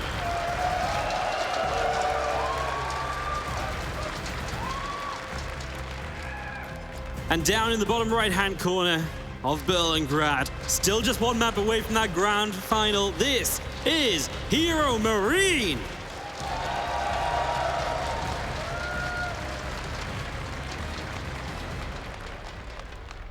Reynor with the cheeky eyebrow raise as well, as the camera zoomed in on him. It's his sense of timing is amazing. He just knows at the 12-second mark in the game, I need to raise my left eyebrow and I'll look fantastic on camera. Of course, he always looks fantastic on camera. So once again, he's bouncing out a bit to his Italian rep. And it's Berlingrad. This is the Terran map that Hero Marine probably has prepared for a lot as well. We saw a fantastic game against Solar yesterday here. I wonder what he has in store for us today. Yeah, that game against Solo was wild. 3 tanks at a time, trying to break down the lurkers. Absolutely stunning stuff. Obviously didn't work out for Hero Marine, but what really I took from that game was he came back from that when it felt like he was winning, and he just didn't quite make it. He didn't get to the semis. He came back from that and won game 5 after. Well, it was absolutely wild. Berlingrad, like you say, a Terran map. Obviously, you're going to get 2 of them in this best of 5. So Reynor chooses to veto Blackburn. Let's Berlingrad come on through. Anything in particular you might expect to see from Reynor here? Out of Reynor, I'm expecting more defensive play. Yep. I'd be surprised if he mixes it up right now. He's in his zone. He's been playing well. That last game must feel great for him, as it wasn't the greatest start and he still managed to win. And those are the games that feel extremely good to win. It's like, oh, nothing actually went well, but I still won. Well, what happens if things do go well? And that's, I guess, what he tries to do in this game in that case. Although the map is a little bit worse for him. Hardwire, of course, a little bit favored for Zerg, and Berlingrad a little bit better for Terran here. We have seen a lot of Zergs win on this map, and we've seen Zerg do it against Hero Marine as well. So that first Reaper once again starts the dance with the Zerglings. Drones need to be pulled off the line, as Hero Marine feeling comfortable, like a fish in water, or like a baneling on creep. Like a baneling on creep. These 2 Zerglings are continuing to dance. The Spore Crawler went down very conservatively there as well, making sure that drone is going to survive. Doesn't want the dying drone to happen once again, as it did last game. And again, just more of this 3CC play from Hero Marine, so more of what we've been seeing the last couple of maps. Fast 3 base. Obviously, he's been mixing it up from there, though, and this could be another opportunity for that. It definitely could be. Reynor well aware of everything that's going down so far, though. Not too worried for him. Keeping an eye on that Reaper, making sure it's not going anywhere he's not supposed to. Main base is out of bounds for now for you, sir. Please stay here. Second gas is going down for Hero Marine, as it does every single game that Starport as well. The question is, will we see a Viking, a Liberator, or a Banshee, or perhaps even a Battlecruiser? Yesterday, of course, we saw a Hero Battlecruiser out of Hero Marine. Yeah. It was on Hardwire with an infinite amount of kills. Did end up going into bio. That game was absolutely bonkers as well. Really showed that Hero Marine's decision-making in-game is just on another level. It's crazy how well he can kind of guess where he is situated in a game at any moment. He looks at the situation like, okay, this is the correct decision. And then he'll stick with that decision until he gets new information to reevaluate. And I think that is the biggest power that Hero Marine really has. He just understands his position at any time, and he knows what the correct move is. Going to start out that Banshee and that Cloak again. Here's the Overlord of Reynor, goes for a little bit of a scout through. Starport is fairly far back, but only 1 Marine means this Overlord will pretty much get all the way in there. We'll just confirm everything. Reynor has been working with good information a lot of the time in this series. Obviously, the little bits and pieces that have been specifically very well hidden, such as the engineering base in that last game, were not spotted. But other than that, he's always seen these Banshees. He's always seen that Cloak, and he'd be able to prep for them, properly. Yeah, definitely the case. As, these barracks are going to be going down pretty quickly here for a Banshee opener, by the way. This is a... Oh, this is a single Banshee. He cancels cloak. Yeah. Oh, man, these are some fast barracks here. This is 4 Hellion? Yeah, 4 Hellion, right? Is it 6 already? Okay, 6 Hellion, single Banshee. Very quick barracks here being added in. As the double eBay also goes down. A little bit of a trick, but against a single Banshee, you still want Spore. So it's not like Reynor is over-investing here or anything like that. He's not in a terrible position. He is absolutely fine. Barracks 4 and 5 being added on very quick once again. We might see a bit of an SCV cut here. It is a possibility. We've seen him do it before. Cut those SCVs to increase the amount of Marines with your first push. And here Marine is very fond of these fast Marine tank pushes. He really is, and this entire series has been aggression focused from Hero Marine. Different ways to get attacking early and to throw Reynor off in the early stages of the mid-game. Get that lead then, and then just keep it from there. As you do see, the Hellions will get it. Crypt Humor 2 just active, trading out with those Queens. The third CC will land, but I have not seen many SCVs on the way. It has been Marines, it's been tanks and medevacs. And Hero Marine is getting that 1-1 on its way, getting ready to power up into this big old fight. Oh, Wardy. 48 workers once again, the magic number here for Hero Marine, just like it was on Furious Minds yesterday against Solar. Back then it was from a CC first, but it also was with a single Banshee without cloak. I wonder if Reynor watched these games, and I wonder if he remembers, hey, a single Banshee without cloak, what could that be? Well, it could truly be anything, but last time Hero Marine played that, it was this exact same build order. We're expecting a really quick push. This will hit way faster than anything that he did before so far in this series, and Reynor needs to be prepared. Yep, getting that armory down. Obviously, the Hellions can still become Hellbats, right? And they can just tank those first few waves of Banelin. That's going to be amazing. This first attack is going to pack a punch, and Reynor's on 78 drones. So many workers. He doesn't really know what's going on here. He's in some trouble. Marine stemming forward, a Queen going down, and any creep spread you get now is going to be nice just to clean the way for later on. Now, Reynor hasn't even started his 1-1 yet. There's a decent amount of money in the bank as well. He's losing Overlords. 1-1 finally does start, but this is the longest timing window I've ever seen in my life. It will be legit a minute in which Hero Marine will be up 2 upgrades. Combat Shield not done yet. Hellions on the left side will be able to take out a couple of links as the Banshee is also coming forward. Hellbats are morphing. No Combat Shield yet though, and that might just be Reynor saving grace for now. Yeah, a few more moments, though. It's not really that far away. The Hellbats are putting in work. A few Banelins coming forward here, looking to chase down those Marines on the right, but now having to pull back as Hero Marine, continuing the pressure, still has Hellbats alive for tanking, and he still obviously has that upgrade lead, finally has that combat shield as well, and those tanks are pressing forward into a very dangerous space. Yeah, once again, finding these cheeky positions on every single map. There are some positions which are very good for tanks, and Hero Marine keeps finding them again and again. 11 more Banes on the way, but this is hard to break. Marines are moving through this choke. Tank in the back. 1-1 is finished. Combat Shield is here as well. Banelings trying to roll forward, but Queens are actually blocking them, and the target fire out of the tanks is good. Army supply slightly in favor of Hero Marine. Here comes a flank. These Banelings will not connect with the Marines, but some of the tanks will go down, and I think once again, Reynor will clean it up. Yes, really clutch defense here, of course, defending this. His worker count is magnificent because we thought he'd overdrone, but he defends with that high drone count, meaning that the follow-up is amazing for him. Next fight, he should have those 1-1 upgrades as well, so he's no longer behind there. More Banelings, he just needs more and more units right now. Units and nothing else. Take some good fights, and he may just have this game in the bag, and we might be seeing that game number 5. And this was not a tight defense. Reynor just completely blasting that push. Wants to wait for 1. No, he says, I do not give a crap. I can go before 1-1 is done. He will get some connections with these Banelings, and he pushes Hero Marine back. And Hero Marine is in a world of trouble right now. No 2-2 on the way. No workers on his third base. Hasn't resumed SCV production for over 3.5 minutes at this point. Liberators will be the next step in his plan, but the tank count is low, the Marine count is low, and Reynor's already getting 2-2. Reynor is preparing for a late game that will never come. He is indeed.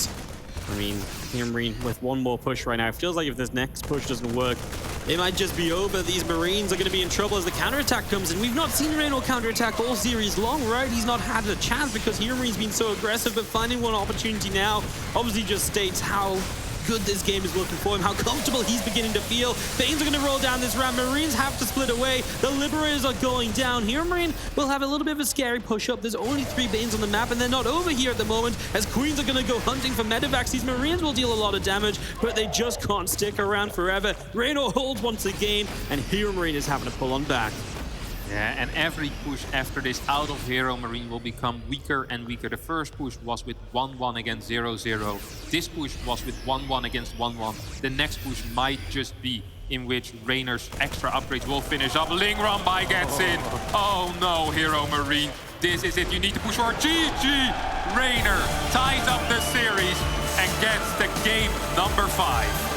That Ling run by is just the icing on the cake. I mean, there's no way Hero Marine is going to do enough on the push with the Lings just decimating what is already a low SCV count. Reno brings it back. Champion style, right? Just down 0-2, keeps his cool, keeps his nerve. Tough positions in games 3 and 4. Both games needing clutch. Reno has defenses, right, where he's not in a great spot. It looks very sketchy, but he gets that great engagement to be able to bring it back and put it in his favor. And now the momentum is in his favor, right? He is rolling. And Hero Marine has been stopped a little bit. Map 5, all of this aggression from Hero Marine is no longer working out. Do you think he has to maybe slow it down a bit, play a later game? Because these pushes aren't working like they did in the first couple maps. He is, of course, very capable of playing longer games as well. He can play that multitasking game. He's very fast in those first 11, 12 minutes. And often his pushes, his drops, has a lot of momentum, gets a lot of damage done. But that has not been the path that he's been taking so far. I wonder if he has a plan B, and if so, what that plan B looks like. Because, like you mentioned, Rainer caught on. He's like, okay, you're going to push me with Marines and tanks. You're going to be cutting a lot of SCVs. There won't be a fort base. Come at me, bro. I can take what you have. Oh, the nerves must be real crazy at the moment as these two get ready to enter the 5th and final map of this first semi-final of the day. Serral versus Rogue coming up later, our grand finals as well. It just feels fitting that we go to the 5th map. It is 2,000 atmospheres, and it is time to see which of these players will go to the grand final. We start in the top right with the red Zerg player. This is Reno!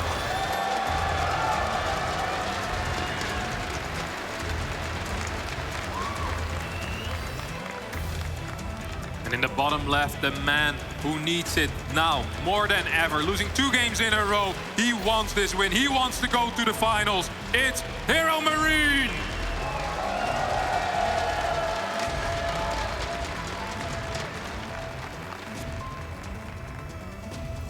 I always like it when the TVZ plays out like this. We play the Terror maps, we play the Zerg maps, and we end up on 2K atmospheres where it feels like there's no immediate favorite.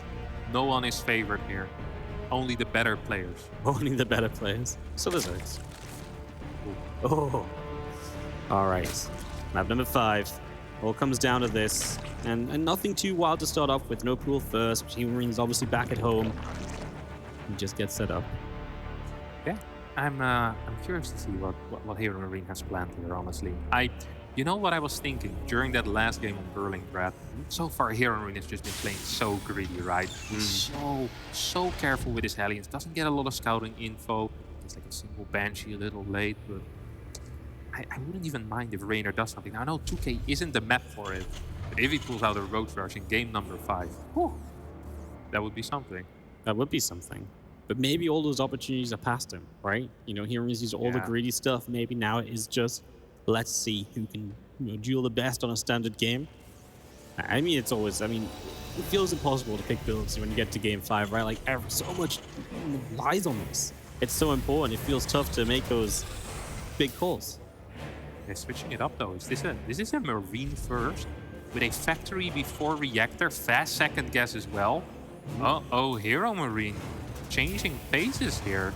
What is this going to be? He'll get a bunch of Marines out. We've seen him play this 7 Marine triple Hellion type of stuff with those 7 Marines in the medevac. This is a build that Maru played against Rainer as well on Berlingrad, I think it was. And he had a lot of success with that. This build can go into mech if you get the battlecruiser afterwards. Yep. It is a possibility. We could see a battlecruiser here out of Hero Marine, and I don't think that Rainer is quite expecting this. Raynor sees the lack of a Reaper. Does he have any links on the map? He's not sending any links on the map for scouting. That is a bit surprising, isn't it, Wardy? Yep, when you see no Reaper, usually that's the freedom to go across the map and pick up some information, confirm what is coming up next. So yeah, sitting back at home is a little bit strange, a little bit not what we would usually expect to see.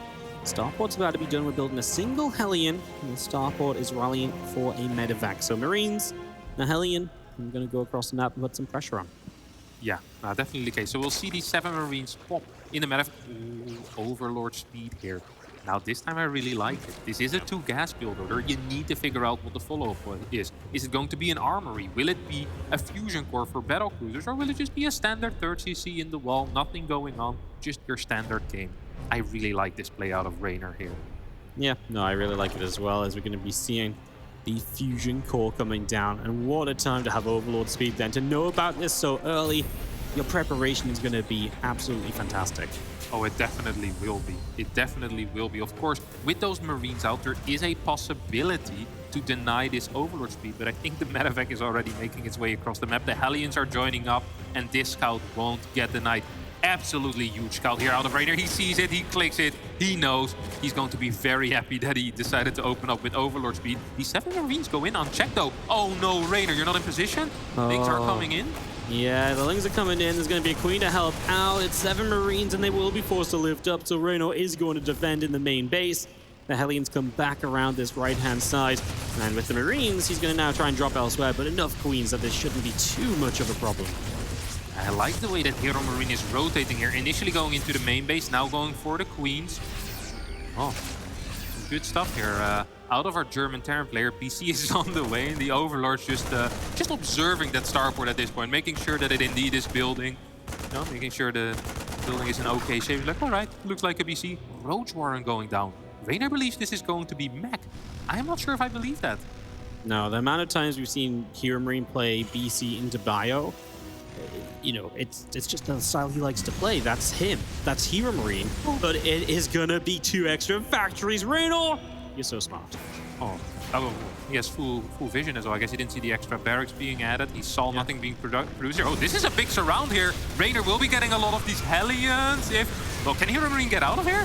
Control is good, takes out a lot of these links, also ends up losing 4, 5 Hellions. The Queen goes down. There's no more links on the map right now. The drones need to evacuate, as 1 Queen did fall here at the 3rd base. No 4 still going down. 6 Roaches is not what you want to be building right now. You want to be building drones. Yeah, and these Queens obviously, I mean, Hero Marine knows exactly where these 3 are. He's killed 1 as well. Can't lose this Queen, or the BC's going to teleport straight in on top. He knows he's got enough to just jump on these Queens.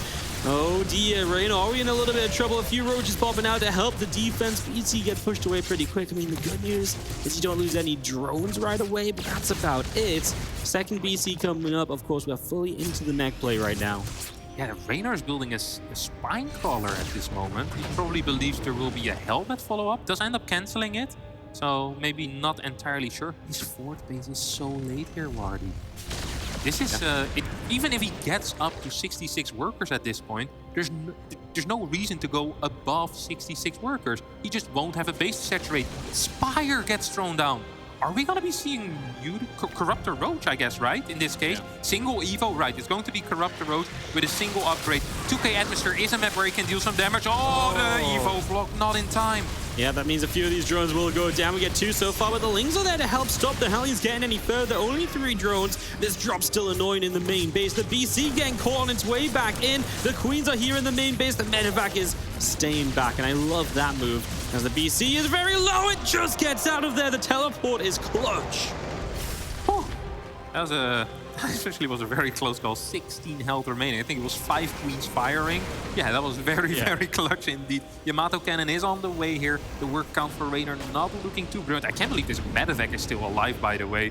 This bad boy has seen some stuff in his life, let me tell you that much. Might actually be used later on to drop some Hellbats or some Hellions into a main base. Could be useful, of course. Once the Corruptors are out, not so much anymore, as these Marines have seen their last days. Resources lost is about even, and usually that is good for a Zerg player. And I think now that is good for a Zerg player, but the drone count was low for quite a long time. Now it's up to 81. And I do believe, yeah, we're going to be seeing some Corruptor Roach play. This is not an all-in. This is not of 67, 66 workers. This is of a high worker count. It can still kill a Terran, but you can also just transition into Ravager Link Bane off of this with a big Corruptor Force, and that's what we're most likely going to see. I'd be extremely surprised if Hero Marine dies here. Yeah. No, I mean, it feels like he should be okay. It feels like you say, it's not all in. There should be no reason for him to fall over and basically fail at the defense on this. He obviously has all of his upgrades coming up, so that continues through. And as extra factories come into play, our final BC that should be added on, right? 3 BCs is typically the magic number. That comes into play. He's going to go for one more, so he's going to go up to 4, so really prioritizing. And he cancels it just to, interrupt my sentence halfway through, so it is going to be 3 BCs for the moment. And now he starts double armory, so putting some gas into that. The Corruptors will get Yamato'd, force the teleport back. He is just in time once again, as Cyclones are going to find some queens at the front. This is big. I don't think Reynor was quite expecting this. A lot of the Korean Terrans, when they play this, love to open up with more tanks. It's a little bit safer against Roach pushers, and I think right now Reynor's like, hey, wait a second. You went for Hellion Cyclone. I'm gonna morph a bunch of Ravagers here. Maybe I can push across the map. Yep, those extra Ravagers morphing on in, and Reynor, we'll see how far he wants to move forward. No Roach speed yet, though, right? And that's going to delay him quite a bit, being able to kind of get on the map and be aggressive. You're not going to want to run around into Cyclones with slow Roach Ravager. Yeah, definitely not. These armories were built after Factory 4 and 5, by the way. Once again, a very uncommon play. And even in his mech play, we see that Hero Marine is kind of surprising Reynor here and is changing it up from what the standard is. And I really don't mind it. He almost got a bunch of queens there. If you get 5-6 queens at that stage of the game, your BCs become a lot more useful because Corruptors can be everywhere. And also your Hellion Cyclone is way quicker at dealing damage. This is a pretty decent trade here for Hero Marine. We'll actually pick off a bunch of Roaches. Second scan goes down and might actually get another lock-on going here. Yeah, the first few lock-ons are great. A few Lings in the front, a nice buffer. They eat some of the lock-ons up so they're not locking onto those nice juicy Roaches and forcing some gas loss. As Reynolds also adding in a Baneling there, so continue to improve his army composition here. Continue to chase forward, gets a Cyclone finally, just playing around this Watchtower and the edge of the creep spread, which Hero Marine would love to push back because it would give him so much more space on the map. The BCs are going to come in here as well, and that's going to force the Corruptors forward, but with the Cyclones underneath, that's also very scary. Yeah, that was really funny, actually. Reynor there tried to go for a flank, but then actually lost one part of the surround. These BCs, do they all have teleport ready? Yeah, they do. They do, as this last one just gets out of there again. DC's having a close call a few times over so far. 93 drones of Reynor. Obviously just knows he needs to keep on rebuilding consistently throughout this game. A big part of this is going to be, taking not so great trades, but being able to rebuild quickly and being able to shut down the economy of Hero Marine. Yeah, definitely. And I really like how much Hero Marine is focusing on this Watchtower as well on his side. It's such an important part of this map. If he wants to keep expanding towards the right side, that Watchtower needs to be clear of creep at all stages in the game. It also allows him to perhaps put some pressure on. Oh, this army might actually kind of get trapped here. Can't move towards the left as Reynor is coming in with a surround. Good scan out of Hero Marine, but it won't matter. What a catch from Reynor. Comes in from the other side. He's going to get absolutely everything that was in this force, and all of that value that Hero Marine was finding has just been undone. The BCs do show up, and there's a good few battle cruisers at this stage, 4 of them flying around. Another still in production. He's not giving up with that, and Reynor knows probably now he needs to get some more Corruptors. Teleport on cooldown. He's going to lose a BC, and the other BC's taking damage as well. Reynor finding some great pickoffs. All of this investment is falling apart from Hero Marine. He just doesn't teleport out in time. A second battle cruiser kill from Reynor, who feels it right now. The tanks are in the middle of the map on siege, and Hero Marine is somewhat falling apart as Reynor feels like he's got the momentum to keep on going, pushing into the other side of the map. He will not stop. Battle cruisers turning to try and fight, but they are on their last stand. No teleports remaining, and Hero Marine is pulling the SCVs to try and survive, but it looks like Reynor has done it. Yeah, small smile there on Reynor's lips. He knows that he's very close to breaking Hero Marine here. More bows coming down. Corruptors taking out BC after BC. I do believe that Hero Marine will stabilize, but this might only be temporarily. He did get a lot of the Corruptors right at the very end here, so resources lost dead even. That's so good for Zerg, sitting on 92 drones. 20 SCVs just died.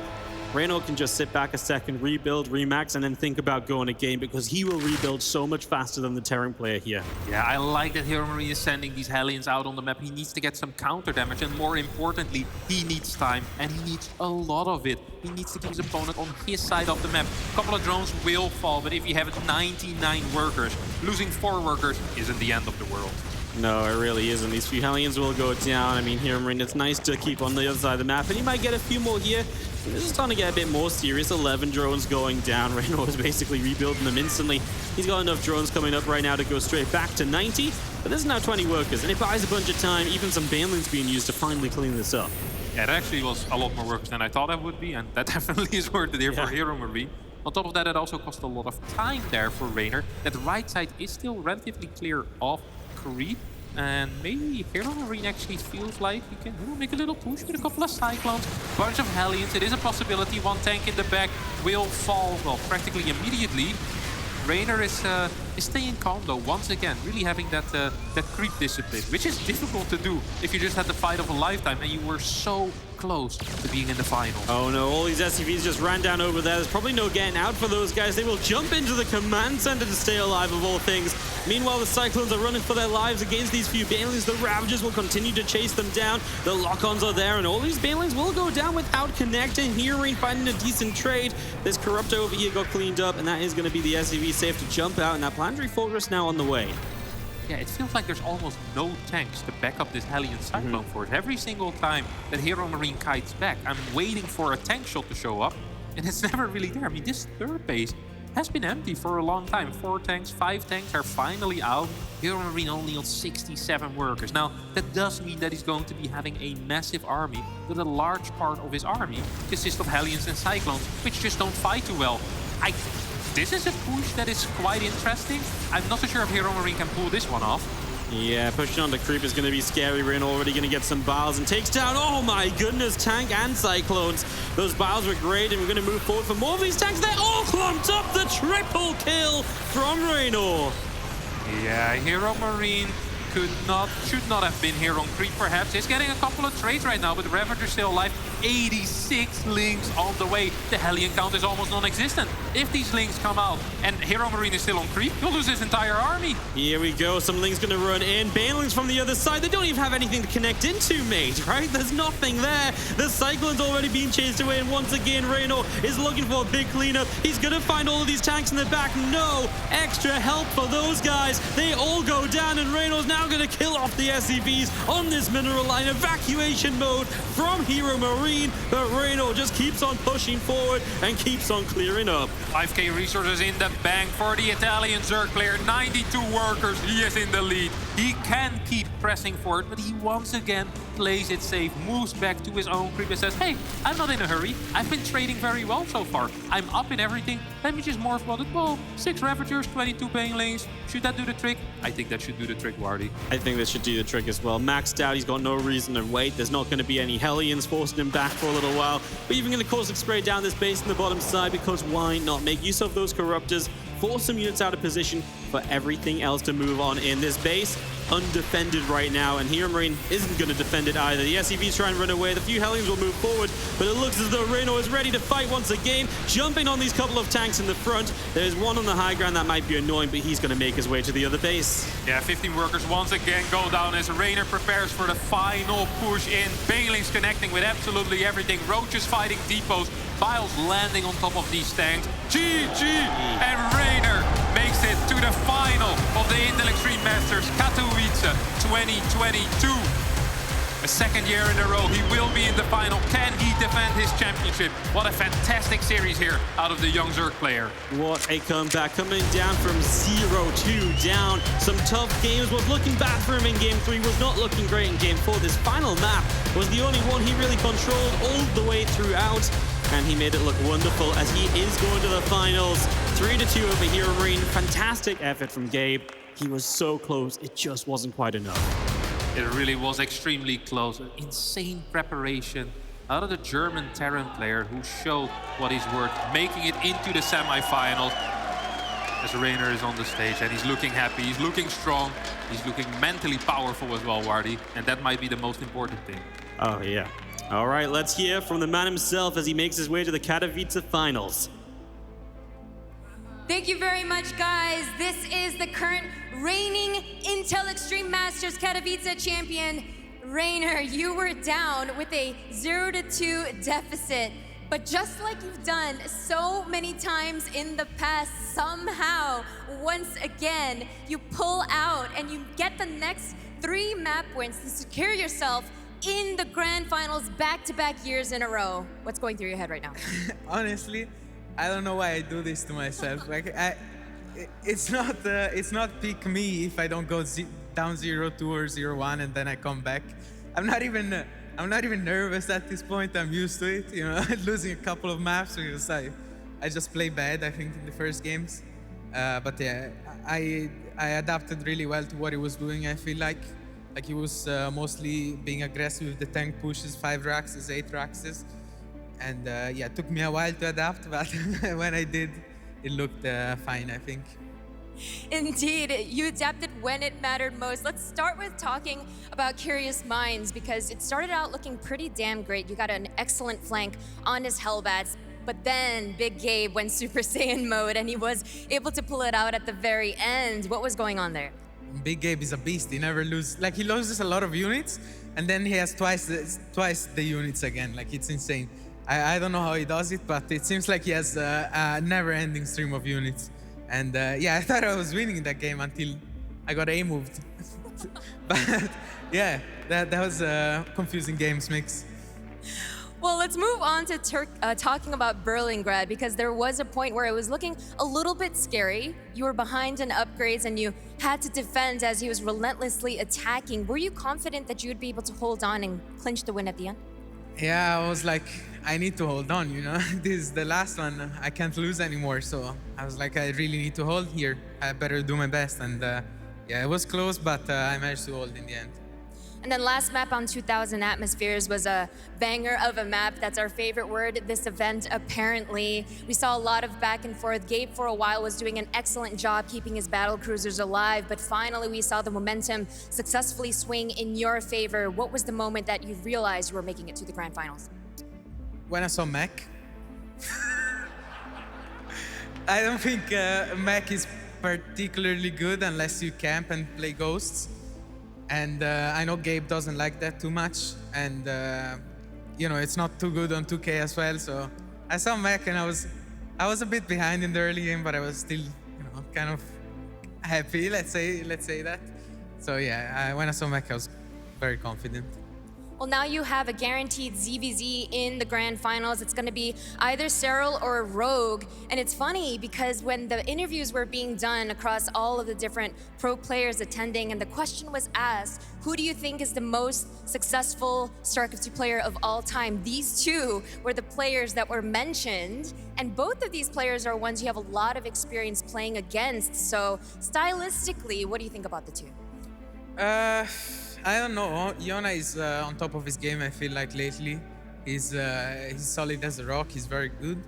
And Rogue is a question mark for me. Like, I have no clue what he could do to me. So I honestly don't know who I'd rather play. Obviously, it's a grand final, so any opponent will always be hard. But yeah, as I said, I'm confident and I want my name again on the trophy, you know, 2 times. I think it's nice. So yeah. Last question for you. We saw you were the Intel Extreme Masters Katowice champion last year, but of course, due to the pandemic, it was online. It's going to be totally different to be able to lift that trophy, like you just mentioned, on this stage in the Spodek Arena. What do you think it would mean for you personally to be able to do so? It's a dream come true. As I said before in the interviews, I won last year, and that's amazing. It's still a world championship.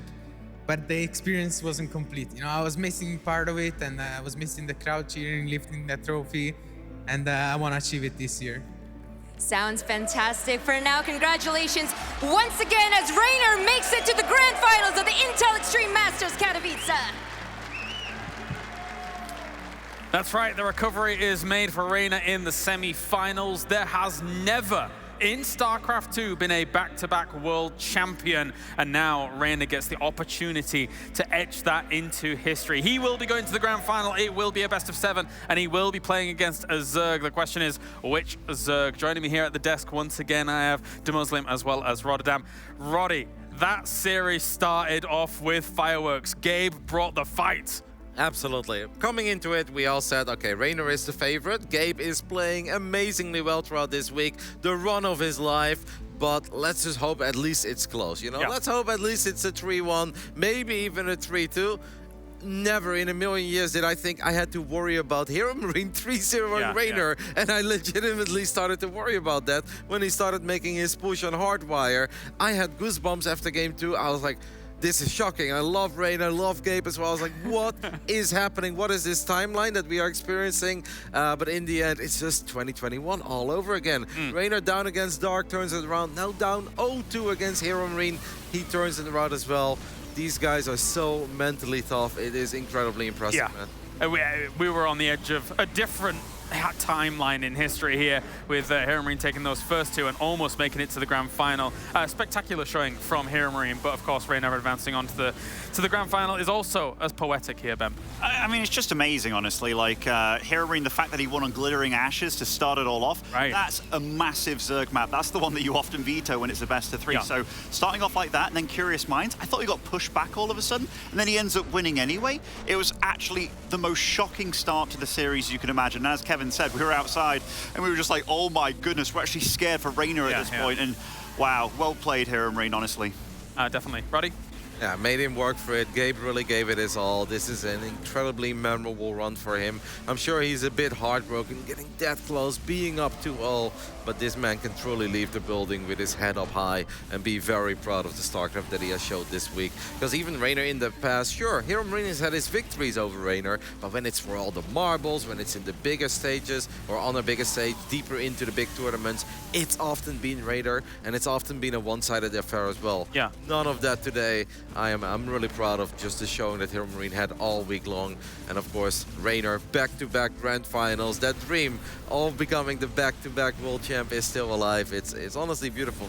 And the way that Rainer does it as well, man, like, he talked about, he doesn't know why he does it to himself. He gets himself down like 0-2, 0-1. I remember the last time he won as well. He was the Rocky Balboa. Like, he dropped as many maps as you could, potentially, while still winning the championship, but he really battles it out and he gives us really entertaining games. He's a great guy to have around, very realistic as well, and he said he knew when to peak and stuff. He said not to worry about him, and you know what? That is an incredible, incredible performance. Yeah, it could almost be seen as a little bit of a blessing in disguise for Rainer that the previous World Championship was online, because a lot of players, you win the World Championship, you're like, what else is there to do? But it being online for Rainer, he still wants to lift that trophy. You heard it in the interview there. There is still that extra mile he wants to go to potentially achieve that back-to-back. No, the Rainer chapter is not complete yet. That's what he said multiple times. He wants to have that experience of lifting the trophy in front of the people that are chanting his name, have been chanting his name over the last few days as well. But I don't think that goes for everyone. If I think of Serral after he won the WCS Global Finals, BlizzCon as we used to call it, it's not that Serral wasn't hungry anymore. Serral truly wanted to win IEM Katowice, and he came in as the overwhelming favorite, but he wasn't able to live up to the expectation. That was like his first loss in forever. And I think a lot of these guys have always been hungry. They work hard. They don't want to win just one time, James. They want to win multiple times. It's just StarCraft 2 is a very competitive game. Even though it's been around for such a long time, they keep on getting better. It's ridiculous, and that's why it's so hard for anyone to become back-to-back world champ. It's potentially a tournament of many, many firsts, and even whoever ends up in that final alongside him, Serral or Rogue. Rogue has the chance to go for the 3-time. Rainer has the chance to go for the back-to-back. And Serral, if he makes it to the final, that is the first time in StarCraft 2 history that it's non-Korean versus non-Korean in that grand final. So exciting stuff, I think, is fair to say. Would also be Serral's first Katowice final. Exactly. Somewhat important.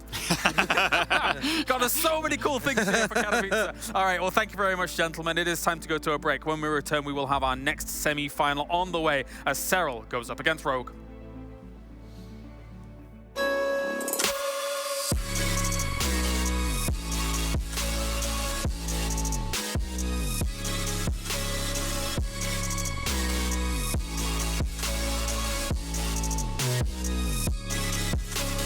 You love it, you wear it. What's your style? Get your merch at shop.eslgaming.com.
Welcome back, ladies and gentlemen, to the Intel Extreme Masters Katowice World Championship. We have 2 more series remaining here for the final day, and we've already found out which of our first players is going to be moving into that grand final, and it is Reina. Will the back-to-back happen? That is the question. And who is going to meet him there? I've got Muslim as well as Rotterdam here with me, and we have ourselves the bracket. So, confirmed here, Ben. Reina makes it on the way through. Do you think he can become the back-to-back? I mean, of course I do. I think he's really damn good, but when it comes to his opponents so far in the bracket stage, obviously he's been tested, but I think Rogue and Serral are the true test for him. You know, he had that big battle with Serral as to who is the best in Europe. I still don't know who truly is the best between them. And then they're battling out, or rather Serral's battling out with Rogue, who he's the other GOAT, right? And battle of the GOATs, basically, in that semi-finals. That's right. Serral versus Rogue is coming up now. Let's start talking about it here, Roddy, because this is they have a storied history against one another. It's all slimy, it's all Zerg from here on out. It's Serral versus Rogue. Yep. Once upon a time, there was that iconic moment that I already mentioned earlier where Rogue just looked flustered, and it's like, almost, what is this monster that I'm up against? And that was when Serral was speaking. That's when Serral won his BlizzCon. But things have changed over time. The last 4 times they've had a best of 3 or more, because Serral did win a best of 1. Rogue won all 4, and these were not small tournaments. And one of the most ridiculous things that I've ever seen in StarCraft 2 is when we had the grand finals of TSL 8. It was an event that I was part of as well. But I wasn't casting the finals, so I was like, yeah, you know, I'm gonna chill. I grabbed myself some snacks. There was a football game going on. I was like, okay, they're previewing the match. I'll watch this game towards the end. It was good. It was like 25 minutes. I come back and I see them interviewing Rogue. And I honestly, I thought this was a joke. I thought I loaded up a VOD. I was like, this can't be real. Somehow, some way, Rogue won the grand finals 3-1 against Serral in what probably was 15 minutes. The entire series took 15 minutes. Rogue can just win with pretty much everything. He is ridiculous, but I do think this one is pretty straightforward. They both have incredibly good execution in the early game. They're both very strong in the mid game. They've got good late game, but when it comes to the proper late game, the rain or dark stuff we saw yesterday, Rogue needs to avoid that. It's very plain and simple, because Rogue cannot compete with Dark in those games, and Serral is as good as Dark in those kinds of games. But that doesn't mean that Rogue can't win, because Rogue is just feisty. I honestly think buckle up, enjoy the ride. I think it's going to be wild. Yeah, I think what's very exciting to me is that these two are, for my money, the 2 biggest stadium players of all time in StarCraft 2 as well. Rogue, constantly, World Championship, World Championship, World Championship. Serral, we saw him at BlizzCon. We have seen him on this stage before. He hasn't quite had that moment just yet, but maybe this is it.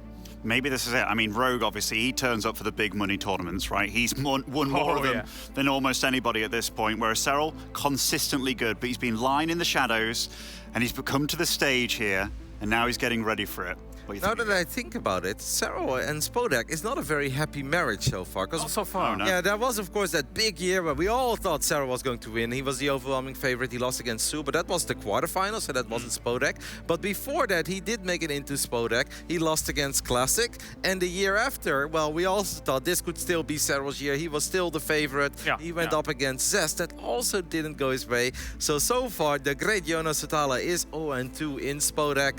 But I mean, I don't think Serral really cares about that stuff. If you ask him about it, he will just give you a look. It's like, it happens. Like, I'm still Serral, I'm the GOAT. Like, it's going to be okay. In this tournament so far, you could argue his record is cleaner than a lot of other people's up until this point. Of course, he did go 10-0 in maps in that group stage. As we take a look at the head-to-head now, and the numbers speak for themselves. There aren't very many maps that Serral has lost here in the World Championship this year round. When it takes Maru to take a map off you, and even then you beat Maru 3-1, the most convincing to do it yet, it's just crazy. I do think Rogue is very good, though, at anti-prep, right? Like, he's one of these players that all his prep is about throwing you off your prep, and Serral's talked, both these guys have talked about it, like respecting one another. I know when they were talking about who's going to win it, I think they both actually said the other guy's name, which is very interesting. Right. So, yeah, there's a lot of mutual respect here, but Serral has to be ready for Rogue trying to avoid that late game. Yeah, this is a massive matchup, a massive clash. Thank you very much, gentlemen. Time now to head over to the stadium once again. We are ready to find out our next finalist as we have Serral versus Rogue.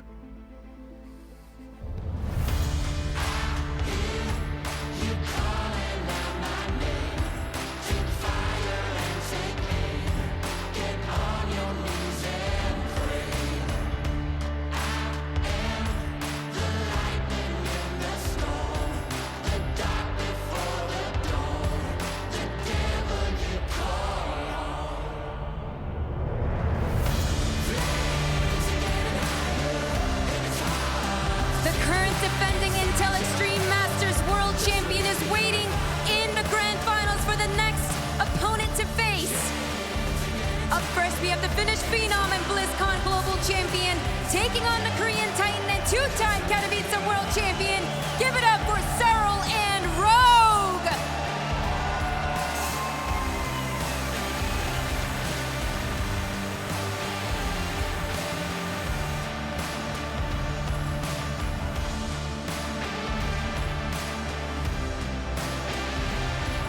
Two global champions duking it out here for a chance to be crowned the Katowice World Champion yet again. We are going to be moving into our second semifinals match here in the IEM Katowice studio. Two players who came from different sides of the world, but they both had similar trajectories, both showing that the rest of the Zerg players out there didn't quite realize just how deep you could play this race. Both of them bringing out bigger, stronger, more defensive and more late game styles than anyone else had ever done it before. And Rogue there was actually the first one to do it, getting his 2017 BlizzCon World Championship. He did that in a fashion which had never been done before.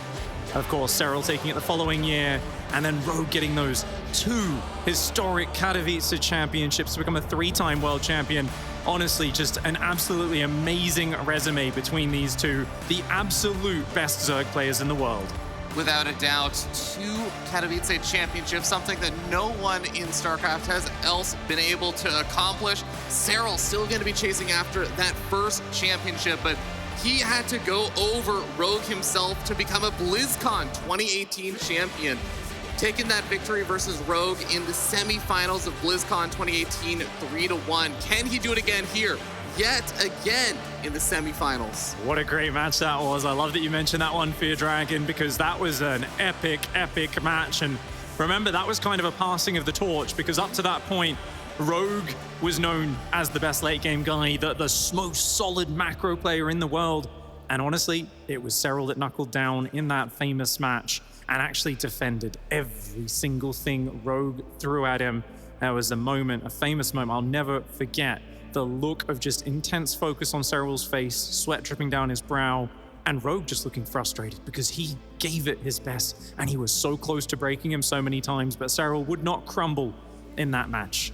Of course, though, it was quite a few years ago, and they have traded series since then. They've been a little bit more back and forth. Yeah, absolutely. Currently in their series score, they're sitting 2-4 with Cyril trailing behind 2 additional series versus Rogue. Most recently matching up in the Team Liquid Star League number 8, where Rogue won twice against Cyril. 4-2 in the upper bracket, and then 4-1 in the grand finals, coming in with a 1-0 lead. Really, really impressive showing from Rogue so far. And it has been a while since Cyril's big heyday in 2018, where he absolutely dominated the competition with a 72-1 win streak taking place over the course of a year. Something unprecedented to ever happen in StarCraft. I mean, that is just ridiculous, isn't it? I mean, we talk about these streaks, and what you've really got to understand is just how many diverse strategies there are in StarCraft. And when you are the #1 player in the world, there is a big target on your back. Everybody's watching your games. You don't have a lot of time in between these big tournaments to refresh your strategies. And yet you're playing people who are just going to be countering you. They come in with the advantage because they know a lot of your habits. They've studied them. They've come up with plans specifically to snipe you out. And to win that many series in a row with only a single loss is just absolutely incredible. And there's been very few players that have ever been able to string it together. It is why, to this day, I mean, he is one of the most famous names in the world. You hear always, even the most casual fans always saying, Cyril is my favorite player. He got me into it. A lot of players, of course, for many years, been cheering for Rogue on the other side of things, but there's something about that astronomical rise and, of course, the historical nature of a European just dominating the world for an entire year that was a very special thing and a completely new occurrence that Cyril made happen. And I think that there's a lot of hope in many Cyril fans out there right now that Cyril has returned to form, that he is looking so damn solid. So far in this event, he has dropped a single map. One map has been dropped by Who was that? Who's that to, Fear Dragon? I believe it was Tamaru, which seems like a pretty excusable loss, I feel. Yeah, a lot of us were talking about Amaru being the overwhelming favorite for the entire tournament, of course. A couple other names like these guys were getting tossed around as well as we are getting ready for the match. It's a best of 5, Finland versus South Korea. A civil war between two Zerg players. to prove who is the absolute best and who will hold that trophy at the end of the tournament. Let's not wait around any longer here, Pig. Let's begin as we start in the bottom left-hand side of the map. On top of the red Zerg player from ENCE Esports, he is Cyril.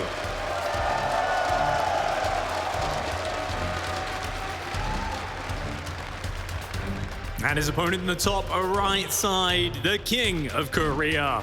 An absolute genius player representing Dragon Phoenix Gaming in the top right side, looking for his third Katowice championship. Give it up for Rogue.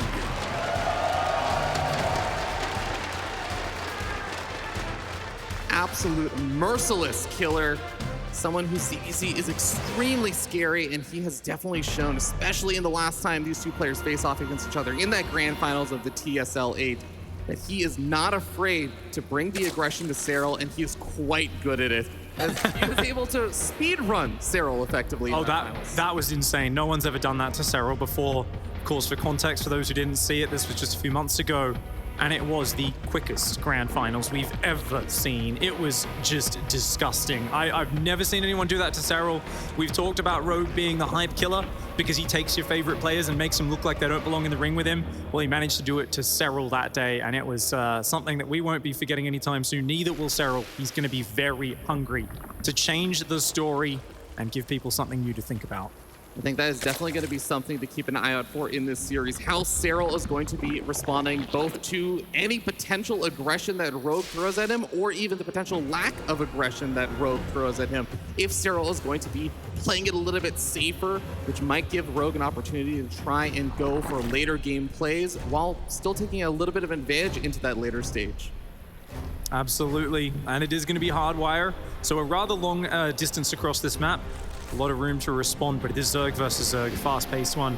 Both players are going to be starting Zergling speed, which means we're not seeing any two-base play to kick things off. Likely to see third bases, Baneling nests, and a very mobile, skill-based duel. So things to look out for here are, of course, Zerglings getting into the opponent's bases to scout how many workers they're building versus army, see what the tech is, and also we're going to see if either player commits to a big mass of Zerglings to try and cancel or kill their opponent's third base. Yep, this has been around that kind of time zone where we have seen players able to flood out lots of lings to get a little bit more aggressive. Handful more lings being made over here for Cyril, just a couple more, just actually 4 more Zerglings being made compared to the drones of Rogue. We are going to see what he's able to do with that, but just light bits of lings to get a presence on the map to do that scouting you were talking about, Big. Queen moves out to defend the third there for Rogue.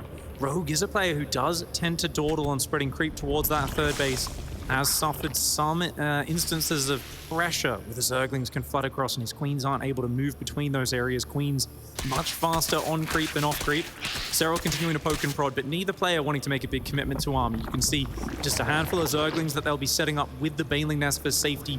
Drones coming out, neither player wanting to be the first to make the move. They were both fantastic counter strikers. Both of these guys would love the opponent to show their hand so that they can work around it. Neither one wanting to make that mistake just yet.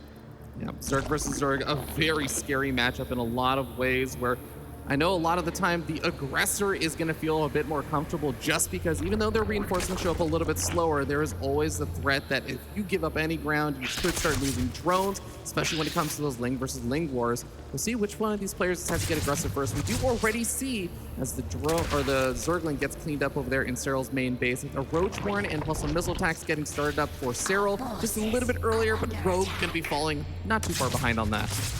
The Zergling's trying to get in, and the Queen not in the wall. Sees the Roach Horn and the gases going down there as well. The Cyril Zerglings are famous for seeing everything. Now, he sees a lair start up. That started after seeing the Zerglings coming in. Rogue, though, not going to cancel it. Okay, it's not just a fake. He's continuing to drone on up. Sometimes you'll start the lair, make it look like you're teching up. Once those Zerglings are gone, you cancel it. Cyril, on the other hand, has not started a lair. He's building a lot of roaches right now, Fear Dragon. This is going to be setting up for a very scary timing attack. Now, Rogue had gotten a Zergling into the main base of Cyril, so he knew at least at one point that Cyril did not have a lair. Does he know that there is still, in fact, no lair right now?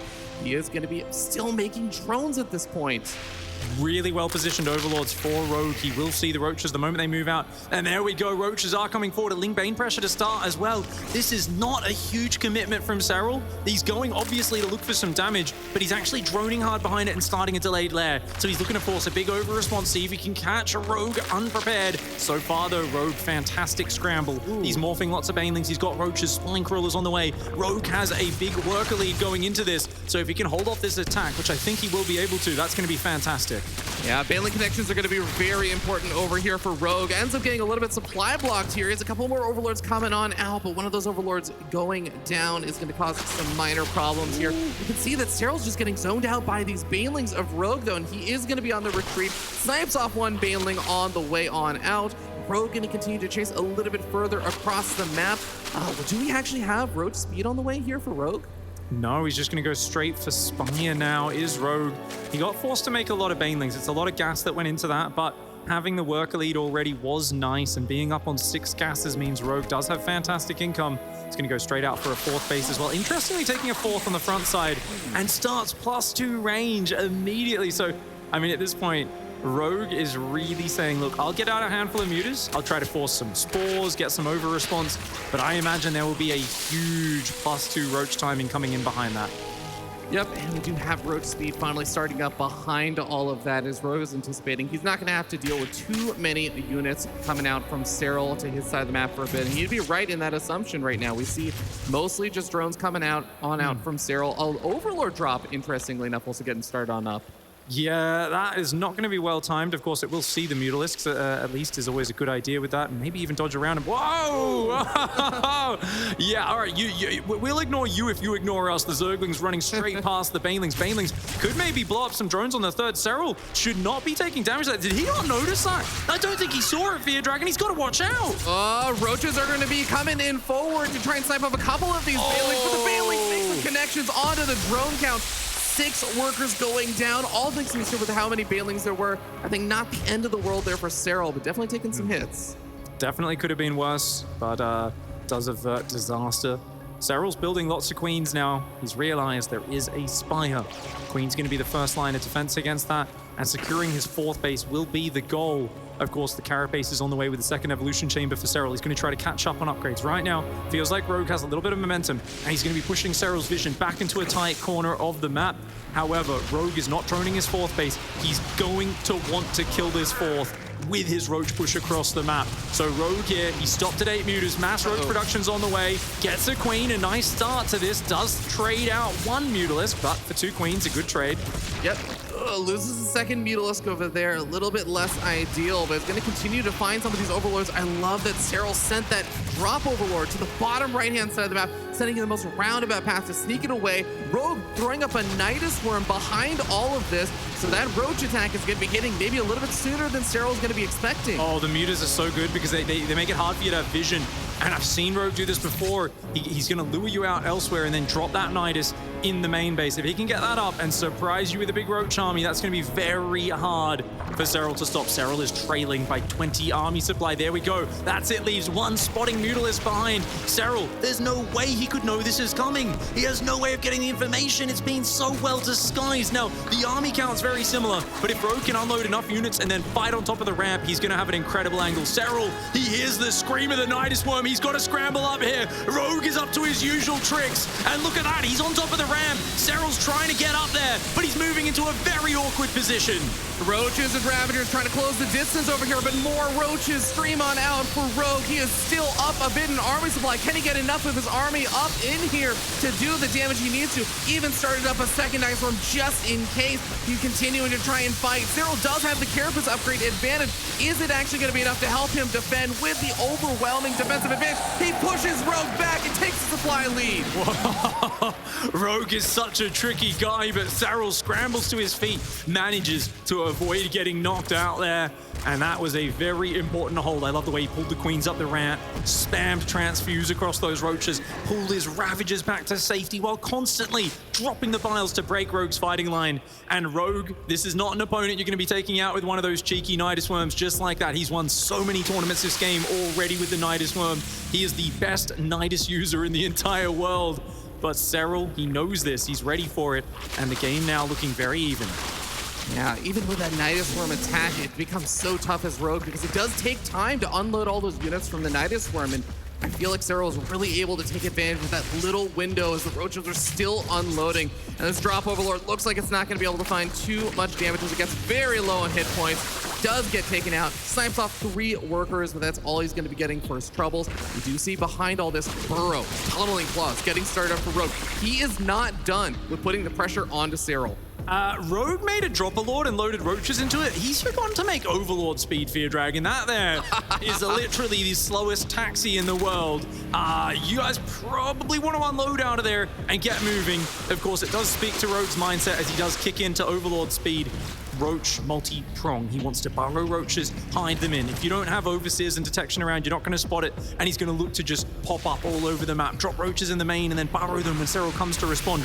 Cyril is also going for the same tech, though. It's a little bit later, but this is going to be really interesting because it's all about positioning and multitasking, luring a lot of your opponent's Roaches out of position with just a handful, and then, of course, striking elsewhere with your numbers. It's going to be pretty exciting because Rogue definitely known for his ability to make that multi-pronged aggression and just the harassment potential of Rogue so powerful. But Cyril, on the other hand, I feel like those burrowed, tunneling clawed Roaches are one of the big things that actually set him apart in ZVZ when he was starting his big era of dominance in 2018. So it is an area he feels very comfortable with. Interesting choice also with the single Infestor there from Cyril to help out in those fights.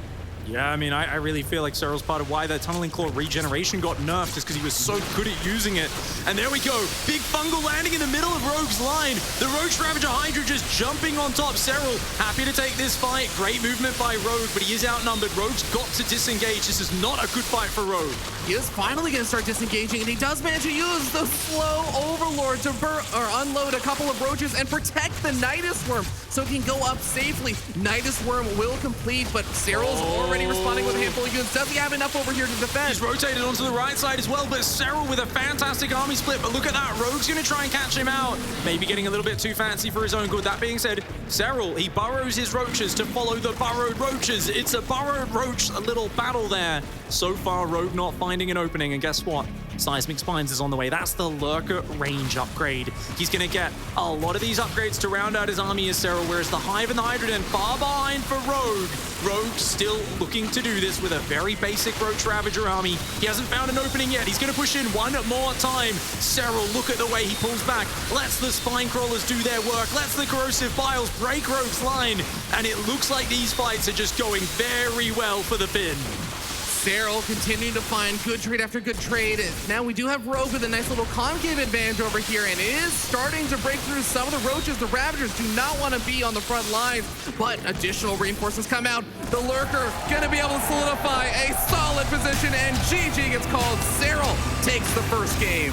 There was actually 2 Lurkers that had snuck around the back into 2 of his bases, his 4th and his 3rd. Rogue trying to catch him off, throwing wave after wave of aggression. Nidus Worms popping up here, there, and everywhere. But Cyril absorbs it all. He is an absolute sponge of a human, mate. You could throw as many punches at him as you want. He just takes him and keeps on moving forwards. And that one little counterattack, turning that game upside down. A fantastic start for Cyril. Killer defensive play there from Cyril, effectively winning that game almost entirely just off of his defensive play against Rogue's relentless aggression, and even just the ability to not only get up the units to defend, but to also sneak in the additional tech to get up to Lurkers during all of that, to actually consistently stay ahead on that Carapace upgrade. He had that +1 weapons or armor upgrade in time for the first attack. He had the +2 Carapace upgrade in time for the second big skirmish that we saw after the Nidus Worms. And it really helped Cyril in those fights just to keep his Roaches alive for a little bit longer. Yeah, beautiful. All the little details coming together. I've seen Rogue take out so many people with that sneaky Nidus Worm. The Mutals setting up for it. The one time you don't have any spotters on the edge of your base is when the Mutalists have just been in there.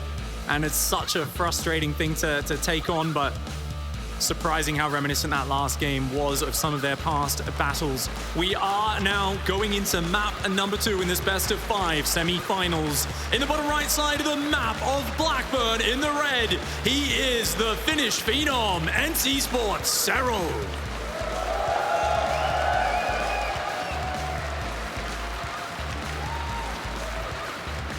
And down here in the bottom left-hand side of Blackburn, we have our blue Zerg player from Dragon Phoenix Gaming. He is Rogue.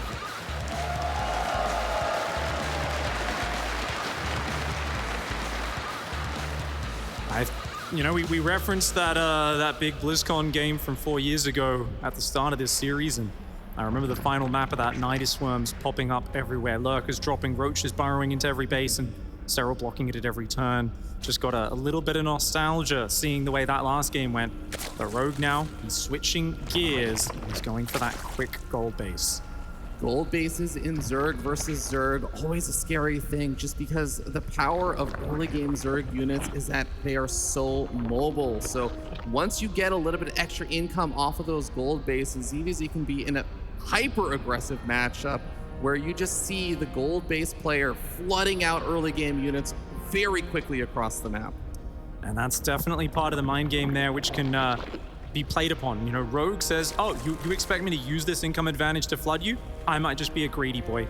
Rogue is usually a player who's very good at getting one step ahead of his opponents and understanding what plays they want to make. And he's actually done a lot of these gold bases recently.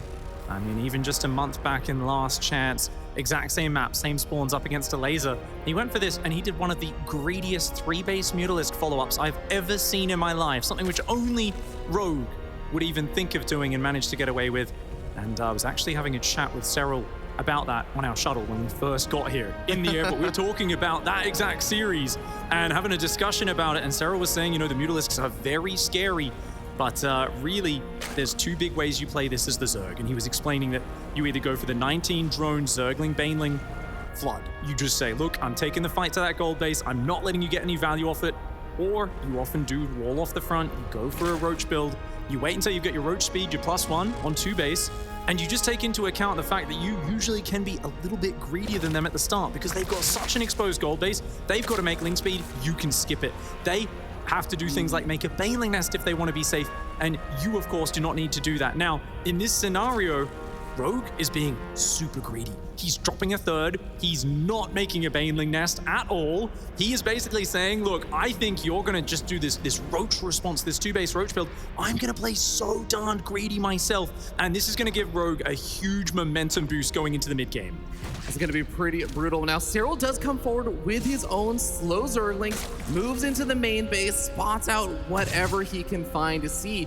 Haven't seen any Baneling nests on this creep over here. The Overlord has also seen the location of that third base, which would be pretty difficult to help defend, but we do see Rogue starting up quite a few Zerglings right now. He's not going to be doing anything with them. He's doing a bit of a Ling flood here, it looks like. He's going to go Carapace. The question is he hiding those or is he going to go straight across the map? He shows the Zerglings. Fascinating that he's going into them off just 26 drones. A curious maneuver here against a player who's walled off at the front. I mean, those Zerglings should not be able to get in there and do any damage, and yet he's going to commit to it nonetheless. The Roach Warren is very late for Serral. He's only got 1 transfuse. He's going to need to wall off behind that Queen. Going to be very difficult, and there is this second layer of the wall, and with the Evo Chamber getting started on up, a lot of these Zerglings are starting to get taken out. Remember, Carapace is not going to be done for quite a bit of time, so many of those Lings going down just to pick off that one Queen is going to be tough because the Carapace upgrade is not going to be able to play in effect for dead units. No, Rogue's very, very far behind. I'm not sure what he was looking to achieve with that push. I think he thought that Serral was going to be moving out to his own third base quite quick to match him. But because he's cut workers so much earlier, Serral's income is absolutely awesome. He doesn't need a gold base if he's up 10 workers this whole period. And look at those upgrades. He's going 1-1, Roach speed. The Roach is starting to mass on out. Serral's feeling very comfortable in this situation. And Rogue, he's adding Carapace. He's going for the Roaches. I mean, he's probably going to be getting another big force up. Usually Carapace speaks to a mass Roach Zergling timing attack. You know what that's not great against though? 1-1 Roaches of Serral. If he's got the double upgrades, and if he gets up to about 25 Roaches, his army will scale very well against what Rogue's got. And he's already so close to a +1 missile attack is about to finish up, and he's already been flooding out a lot of these Roaches. Serral going to be feeling so comfortable in a lot of ways in this game. That gold base income, it is also going to be a blessing, but remember, it is also a bit of a curse. You mine out the gold base sooner. There aren't extra minerals at the gold base. You just mine them faster. So Serral is going to have a bit of sustainability. He's moving out with some of these Queens. Going to be able to pick off an Overlord as well. This is going to be tough. The Queen is in the door. Zerglings ain't getting in there anytime soon. And those Zerglings, of course, just going to keep threatening that for Rogue, looking for the reinforcement line. Now, the real problem with the gold base is this. Look at that. You can come up behind it. There's no easy way to defend that mineral line. Those workers have to abandon it. Now, Rogue does have another base up. He's still 3 base first, too. So it's not like, oh, he's so behind. No, he's up 5 workers. Rogue has better income, and Rogue has actually got an army that's slowly catching up. The unfortunate problem is the lack of the +1 range upgrades, and Serral, he's not even trying to build a 3rd base. He's not giving any angle for Rogue Zerglings to counterattack. He's going in one more time. Once again, the Queen's in the wall, the Roaches are there. Serral has been so good at plugging that wall. As long as he doesn't let those Zerglings in, his army is getting very scary. Continue to chase those Zerglings around, even picking off 1 or 2 extra of them. The drones trying to go back to mining as Serral pulled back those Roaches, finds a couple of extra kills over here. Rogue getting supply blocked again, a little bit away from this next set of Overlords, finishing up as another one of those supply blocks does stint a bit of that production that he really is going to want to need. Oh, he's got the big attack going forward from Serral. The corrosive bile's coming on down, forcing these Roaches and Queens to retreat further and further back, but Serral just looks like he has a little bit too much army with too good of the upgrades. This is a beautiful timing attack from Serral, and he just locks it down, completely shuts out the Zergling aggression, and slowly, methodically moves across the map to capitalize, denying the gold minerals and setting up for that launch on the front. I mean, you could see that was planned out from the start. The Queens moving across the map, each of them 2 transfusers stacked up in the energy. This was pre-planned and perfectly set up by Serral. Once, the first time in this tournament, really, where Rogue has not been able to read his opponent's play. He's usually coming into it with the knowledge of what his opponent's trying to get done before the series even starts, but it feels like Serral is leading him on a goose chase. It's going very bad for Rogue so far. Player Rogue, who has normally had such a great amount of success against Serral, is really seeming to struggle here as he's now down 2-0. He is 1 game away from being eliminated, 1 game away from being denied his opportunity at another IEM Katowice Grand Finals. It's going to be that moment where Rogue is going to have to just switch it on, dig deep into that past experience, and remember that he is a player who has had one of the best records. When it gets above the best of 3 format in the early stages, when he gets to best of 5s, best of 7s, there are few players who've been able to match his record in it. He doesn't often find himself down 0-2, but he has made comebacks from here before, and he definitely could do it again.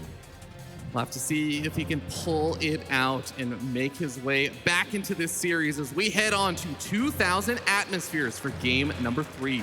We're going to be starting over here in the top right-hand side of the map on top of the Finnish phenom, the player in red from ENCE Esports. He is Serral.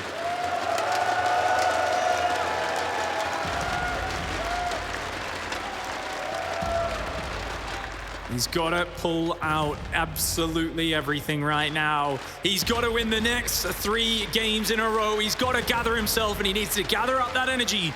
This is Dragon Phoenix Gaming's Rogue.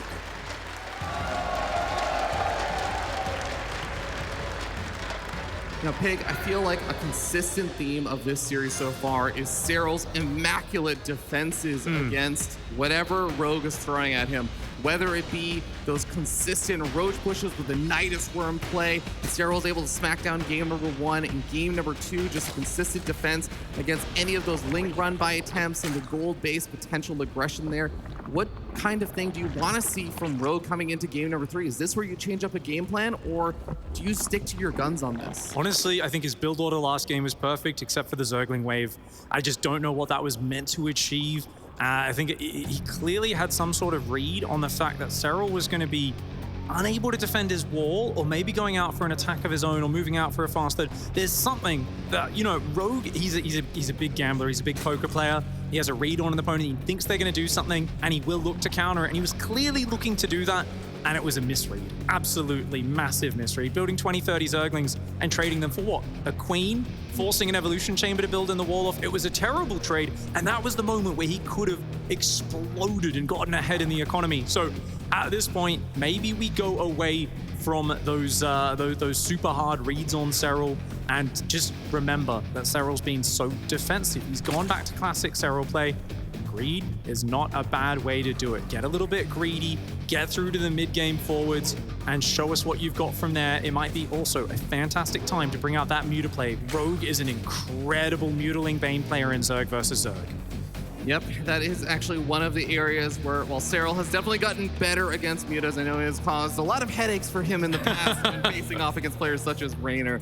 So wouldn't hate to see something like that coming out of Rogue. For now, both of these players are going to be going for those third bases, adding on lots of drones, and we're not going to see any super crazy early game cheese. Not at all. The Baneling Nest goes down very safe there for Serral, 2 minutes 47. And for Rogue, just after the 2 minute 50 mark. So pretty much mirrored build orders. You're going to notice Rogue loves the quick third Queen. Doesn't like to build the Zerglings early, other than these two that poke. So he sends the Queen to deflect his third, get the Zerglings off there. And he does pull back. Serral a little slower with his Queen, but both of them are playing very macro-centric. 12 Zerglings coming in for Serral. He's going to be doing a light pressure to Rogue in this one.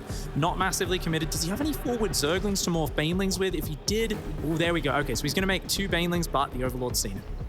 Yep, Overlord sees those Lings making their way across the map, and in fact, Rogue is going to try and greet those Lings with 2 Lings of his own, which is going to make things a little bit tougher since you do need a bit of space and time to actually morph those Banelings in. Serral manages to find a cute little corner where he's unspotted, but Rogue going to be doing exactly the same thing over at that other location.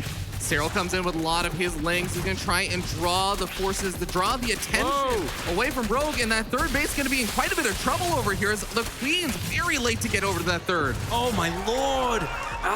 Rogue unable to get there. Oh, this could help answer. Serral notices. Serral, oh, okay. 3 drones, not terrible there for Rogue, but he needs more than that. Serral's already up in economy. If you lose your third, but you're up in drones, it's not too bad. But this has been a problem that Rogue's been having, not getting that creep tumor down towards the third early enough. Whereas Serral now, he says, hey, I've got a hatchery, I'm ahead. Rogue is forced now to put on this counter pressure with the Zerglings, try and delay Serral from utilizing this mineral line. And right now, it's a very good start for the Finnish player. Look at that. The Queens are not letting him inside the wall off either. It's so tough because that third base was, in a sense, almost free for Serral. He didn't lose almost any Zerglings with that attack, so he didn't have to remake a bunch of Zerglings over here. He's been able to keep up with the drone count that Rogue has been trying to make behind this, and now the Banelings having a really hard time even getting any connections onto that mineral line. Serral looking so strong, tries to go for a creep tumor, has to back off, but is just actually able to continue even little bits of forms of aggression behind all this. You do have a lot of roaches getting started up over here behind this for Rogue. Both these players are going for the Carapace upgrades. Serral gonna go try and go for a cancel on that third base yet again. He manages to get it. Oh, that is huge. This is like losing like half of your barracks. Your hatchery is not just a base, Zerg, it's your production. It is the center of absolutely everything you do. And I mean, Rogue, he was already going Carapace and building roaches, looking like he wanted to do some sort of hatchery tech, big Roachling Bane attack. But now he's kind of stuck in that zone where he doesn't really have many other options. It's so obvious now that's what he's going for. And Serral, he's doing the same sort of strategy. So Serral, he's got extra production, extra economy. He's doing pretty much a mirrored strategy. And this is just looking like an absolute shutout for Serral so far in game number 3. Nice macro here from Serral, as well as he takes out those Banelings one by one, shutting down a little bit of the firepower there for Rogue. Now, Rogue's +1 Carapace upgrade is just a tiny bit faster. If he wants to do something like that, if he can force any kind of engagements, that is one small advantage he could potentially take in any trades. Serral actually starting to gear up with some of these roaches to move slowly across the map. Remember, neither one of these players are exactly in a position where they have roach speed, enable really quick move outs over here. But Serral's making non-stop units, and that push across the map is looking awfully scary. But defender's advantage will be big here for Rogue.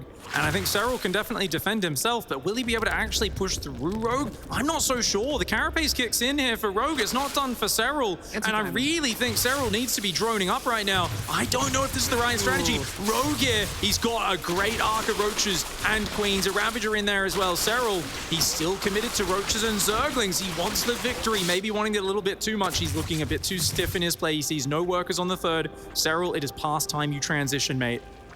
Yeah, Serral still has a little bit of a worker advantage. He's finally starting up that lair. Cancels the lair, actually, unless it just finished or something. No, yeah, he started it and then canceled it. That is showing a bit of indecision. Fear Dragon, you know, Rogue is also committing to the counterattack. He keeps seeing no workers on Rogue's third and saying, well, okay, I guess we're just doing a hatchery tech roach brawl. All right, if that's what the game's going to be, then that's it. The worker count looking still in the lead for Serral, but the army's actually ahead for Rogue. A few more Ravagers for him as well. Vile's going to be spreading out, but the Queens are there to add to the defense. Serral does have a quicker reinforce. His hatchery's being right there. This is a desperate attempt for Rogue. He's got to get some damage. The Ling wraparound, getting in on top of those Ravagers, knocking them out one by one. Serral continue to push on forward, and you can see the dismay in Rogue's face right now. Serral already sitting up 2-0. Looks like he's gonna clean up this army of Rogue, and with absolutely no escape, is there any hope left over for our Korean Zerg player? The last time they played, Rogue absolutely embarrassed Serral in the quickest grand finals defeat we've ever seen. And I told you at the start of this, I mean, we could all feel it in the intensity, looking at Serral on that stage, that he wanted to turn that story around and just get some justice. And you can see he's doing it here in a dominating fashion. He's up 30 supply. He's going for the third base. Rogue desperately looking for a big Zergling counterattack. He's going to fall back to his natural and try and do crucial damage on the other side. He gets in. He is able to get some damage done over here. Some Lings popping out over here for Serral are going to be able to buy quite a bit of time. The drones also evacuating while Serral knocks out that third base. No drones have gone down just yet, but Queens and a lot of those reinforcements have already been knocked out for Serral. He's almost back home. Isn't going to be able to buy enough time. The drones mineral stacking, trying to survive just barely long enough for those reinforcements to get back home. Whoa. And now Rogue's Lings are trapped. What? The drones! Every single one survived, Fear Dragon. Ow. That is brutal, mate. Ow. He's lost next to no workers this entire game. Just stacking them in the pocket in the minerals, all on top of each other. And they absolutely defend themselves. The Zerglings get shot down. Remember, Rogue lost his third base in the midst of that. He's just started rebuilding it, and he is trailing massively. Serral now has his lair up, Roach speed on the way. That's going to turn his Roach army from an ambling force to something that is a bit speedier, something that can maneuver around the map. And +2 range, a couple extra Queens coming in as well. Serral rounding things out, his Overseers, seeing everything that's going on. There's no Spire, there's no lair, there's no tech at all from Rogue, nothing for Serral to be afraid of. And with a third base healthily mining, he knows that he has just got to sit here and keep building units. He does not have any pressure on him. All the pressure is on Rogue to make the plays. Rogue is doing nothing but just making additional units. That +1 missile attack upgrade tying up the situation in terms of upgrades, at least for Rogue. He is going to look to try and make one potentially final attack here. Can he break through Serral? Can he keep his chances alive in the Intel Extreme Masters Katowice?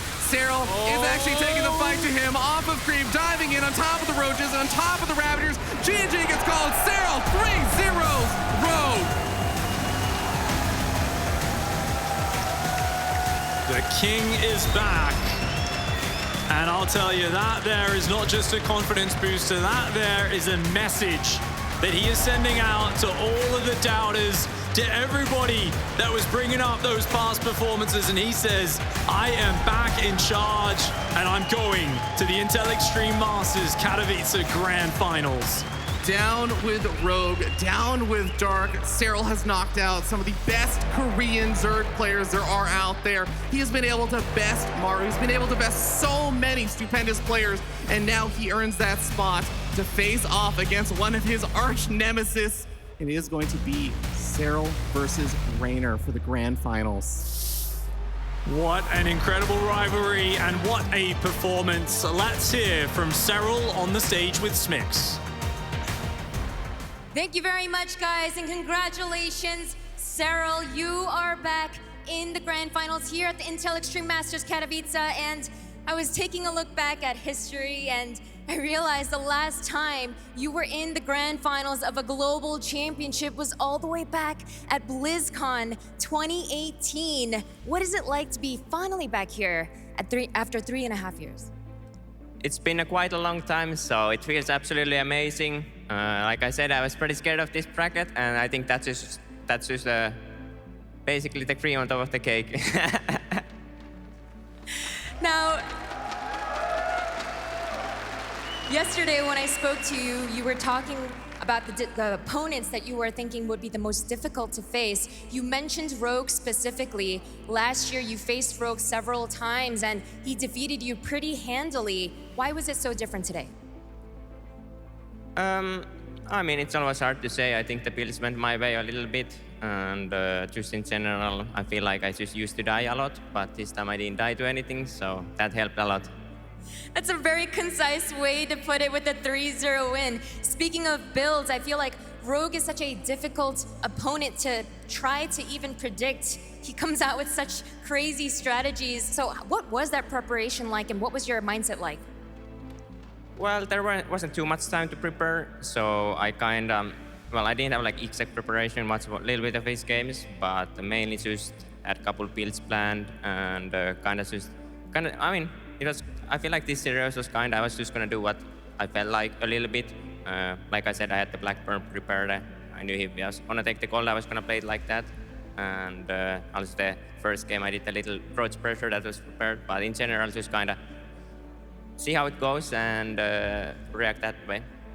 Well, now you are in the grand finals and your opponent is going to be Reynor. Obviously, Reynor and you have been the top Zerg players for such a long time now, and you've played each other quite a few times, but at the Global Championship, the last time you faced one another was BlizzCon 2019, where he took you down in the semifinals 3-2.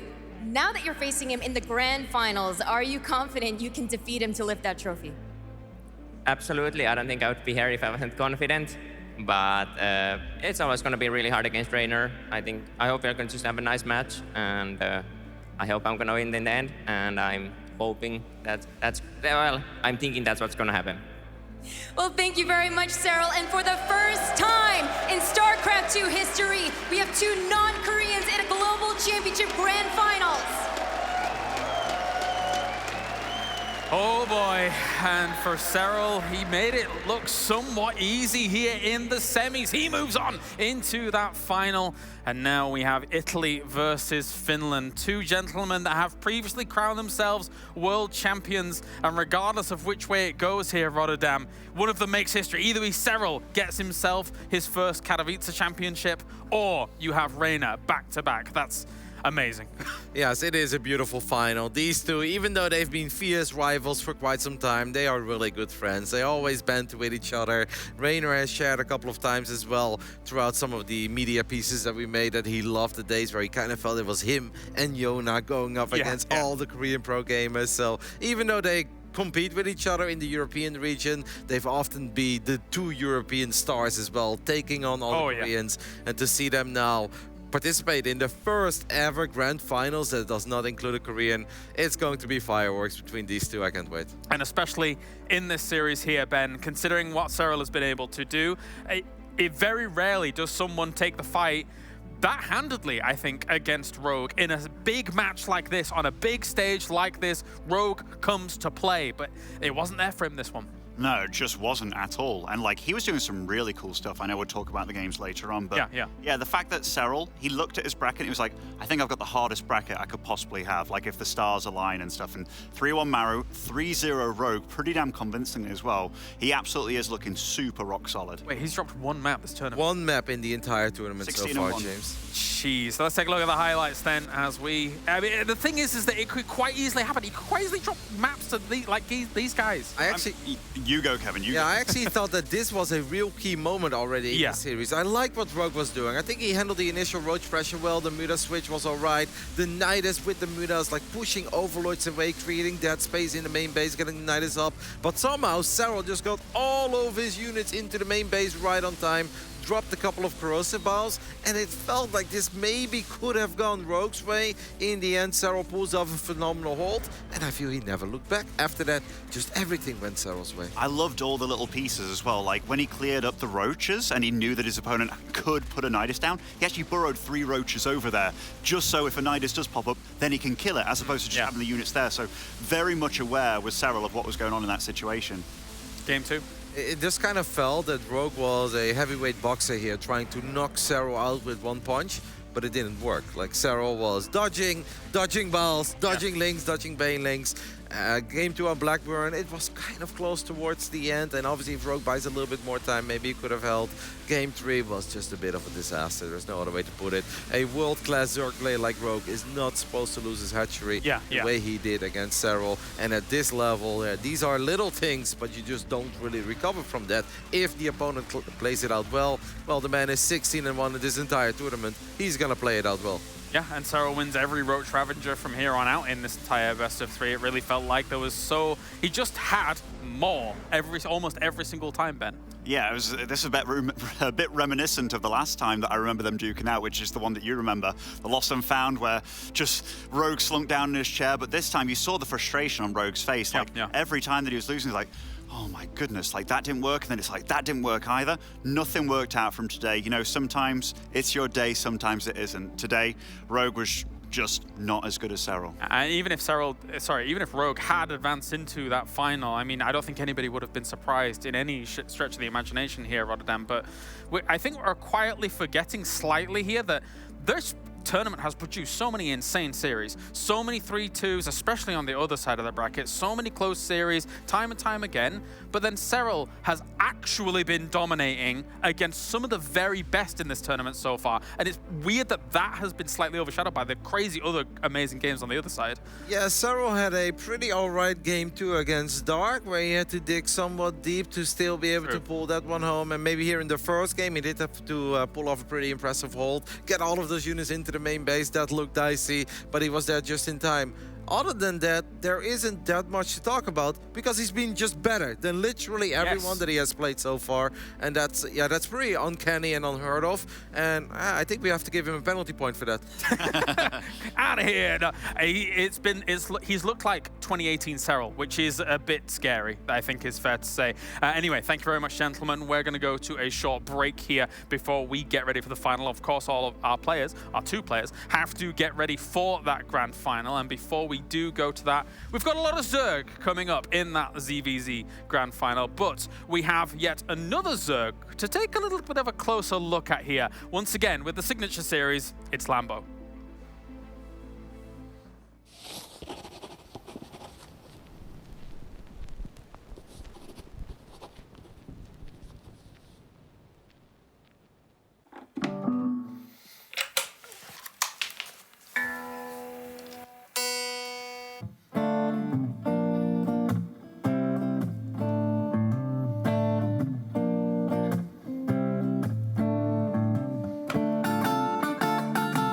My dad basically supported me in every way possible.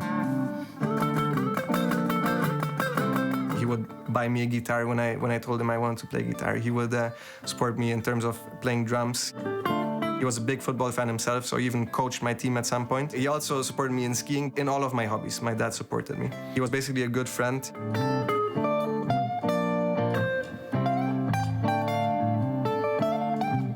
Actually, I'm just picking songs based off that they're easy because I haven't played in like a year. What made me decide to go pro are probably a couple of different things. One of the things was my father passing away. I looked at my life at first in a similar way as he did it, which was try to earn money fast and then kind of live the best life possible. But eventually I realized that maybe doing what you love is a little bit better for yourself.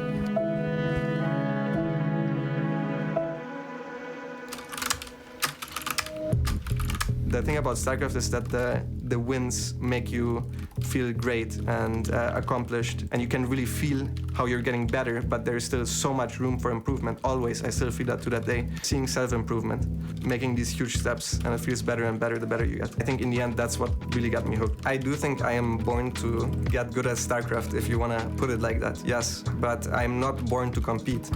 Competing itself is an entirely different beast because it brings in an mental aspect that I'm not very good at. Wann gehst du die Woche Schafkopf?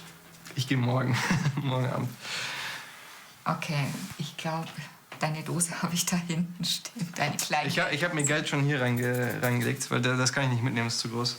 Ach so, okay. Ich habe ein bisschen Geld rübergeräumt. Okay, alles So viel Klänge brauche ich ja nicht. Ich verliere ja nicht, also von daher. Also schon als Kind war er wahnsinnig ehrgeizig, war auch sehr, sehr begabt, hat mit 3 Jahren schon das Lesen alleine gelernt, weil immer Pokémon, früher gab es Game Boy, hieß das, so kleine, wo man Spiele machen konnte und er konnte das nicht lesen. Und dann hat er immer genervt und gefragt, wie ist das? Und dann hat er von sich, also hat er das Lesen gelernt. Hochbegabt und sehr ehrgeizig und konnte nicht verlieren. Das kann er, glaube ich, heute noch nicht so gut. I already had that as a kid. Like when I used to play football, for example, I would be one of the best penalty takers in my team. And we had a tournament, and in the finals, I missed the penalty. We even won that game, but I still was super upset. And I couldn't sleep that night because I was like, why did I do that? And the same thing happens in StarCraft over and over again because you know, or at least I know in theory, most of the time what I should do, but executing it is an entirely different thing because playing StarCraft perfectly is absolutely impossible. Mistakes are bound to happen and I'm not very good at accepting them. Das war früher mein Lieblingsspiel, also schauen wir mal, ob es genauso läuft, wie es früher mal gelaufen hat. Du musst ja Ready drücken, dann können wir anfangen. Und Stampfattacke ist jetzt zweimal A. Ja, was machst du dann da? Nein. Oh mein! Er hat einen ganz hohen Anspruch an sich selber. Wie gesagt, er ist sehr ehrgeizig, er ist extrem ehrgeizig. Also die Chiara und die Christina hatten es auch echt schwer mit ihm, weil er wollte immer der Beste sein. Und die Chiara ist ja 4 Jahre jünger, die hatte nie die Möglichkeit gehabt, an ihren Bruder ranzukommen. Der Julian hat ja auch gar keine Chance gelassen, muss ich ganz ehrlich sagen. Adios. Ich glaube, er ist sehr hart mit sich selbst. Ich glaube, er kritisiert sich selber sehr viel. Dass das vielleicht deswegen ein bisschen ist, weil er immer alles am besten machen will. Er ist sehr perfektionistisch. Und ich glaube, das ist gleichzeitig gut, gleichzeitig aber auch seine größte Hürde. Schon nervös? Nein. Hä? Ich hab's richtig gemacht. Das war zu langsam. Er ist jetzt nicht so, dass er unserer ganzen Familie schreibt, hey, ich habe heute Abend ein Match oder so. Ich glaube, das würde ihm auch nur noch nervöser machen. Ich verfolge das eher so ein bisschen heimlich und sage ihm dann Glückwunsch, wenn es geklappt hat. Wenn es nicht geklappt hat, sage ich, habe ich es nicht gesehen. The person that follows the scene the most is my grandma. And she knows about Liquipedia, which if you know about Liquipedia, you kind of know everything that's going on in StarCraft. These are mostly our family. That's our old dog. Yes. He's called Benito. That's Benito. That's us, obviously, in the lederhosen, and my mom and my sister in the dirndl, as things should be down here in Munich. Ich habe ja neulich auf YouTube gesehen, dein tolles Spiel, ja, gegen Serral. Und da habe ich das Gefühl, dass dir gerade ganz gut geht. Ja. Ist das richtig? Das läuft ganz gut. Ja, das Spiel, was du gesehen hast, habe ich dann ja verloren, aber mal abgesehen davon. Aber du warst schon sehr, sehr nah. Du warst sehr nah. Ich kenne dich ja nun lange genug, um zu wissen, dass du sehr ehrgeizig bist, ja, dass du ungern verlierst, es aber trotzdem immer wieder angreifst und hartnäckig bist. Finde ich toll. Please welcome up on stage, it is Lambo and Cyril! This tournament run itself was incredible to me. I just came out of Korea. I practiced in Korea for 2 months. And the fact that you saw the fruits of that right away was amazing. I could finally show what I thought I could do. A beautiful game plan. Without this tournament, there's a good chance that I never would have gotten to where I am now. Confidence itself plays a huge part in StarCraft. Believing in what you're doing is just going to make you play better. Up until that point, I had so many doubts about my own skill. I think that there's also other players that have these moments that are just there. They're just below the top level.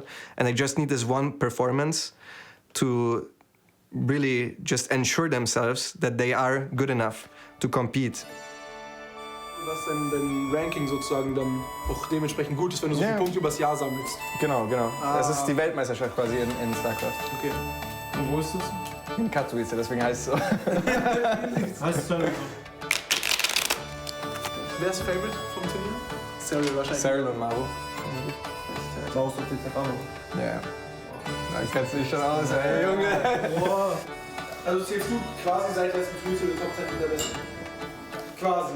Ja, so funktioniert es nicht ganz, weil ich spiele manchmal schlechter und ich spiele manchmal besser. It's possible for me to win a game and be the best player at a certain weekend or throughout a week, throughout one tournament, but being the best on average is not possible for me. I would need to become quicker, for example, at looking at a screen, processing the information, and then knowing exactly what to do in the most important situations, which is just something that I don't have. And I'm also just a little bit slower. Like my hands are maybe not as fast. The muscle memory is not as good as with some of these other players, but it's just by a little bit.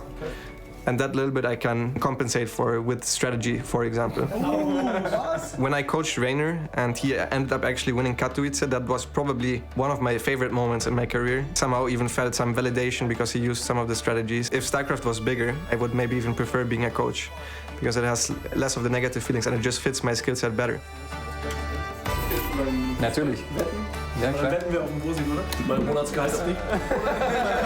Schauen wir mal. Die Hand zu kriegen. Prost. Prost.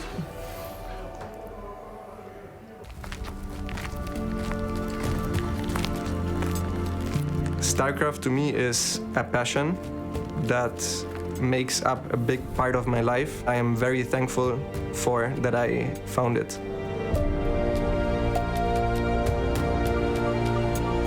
I just know that right now I love what I'm doing, and that's why I'm doing it, and I don't really need to know anything other than that.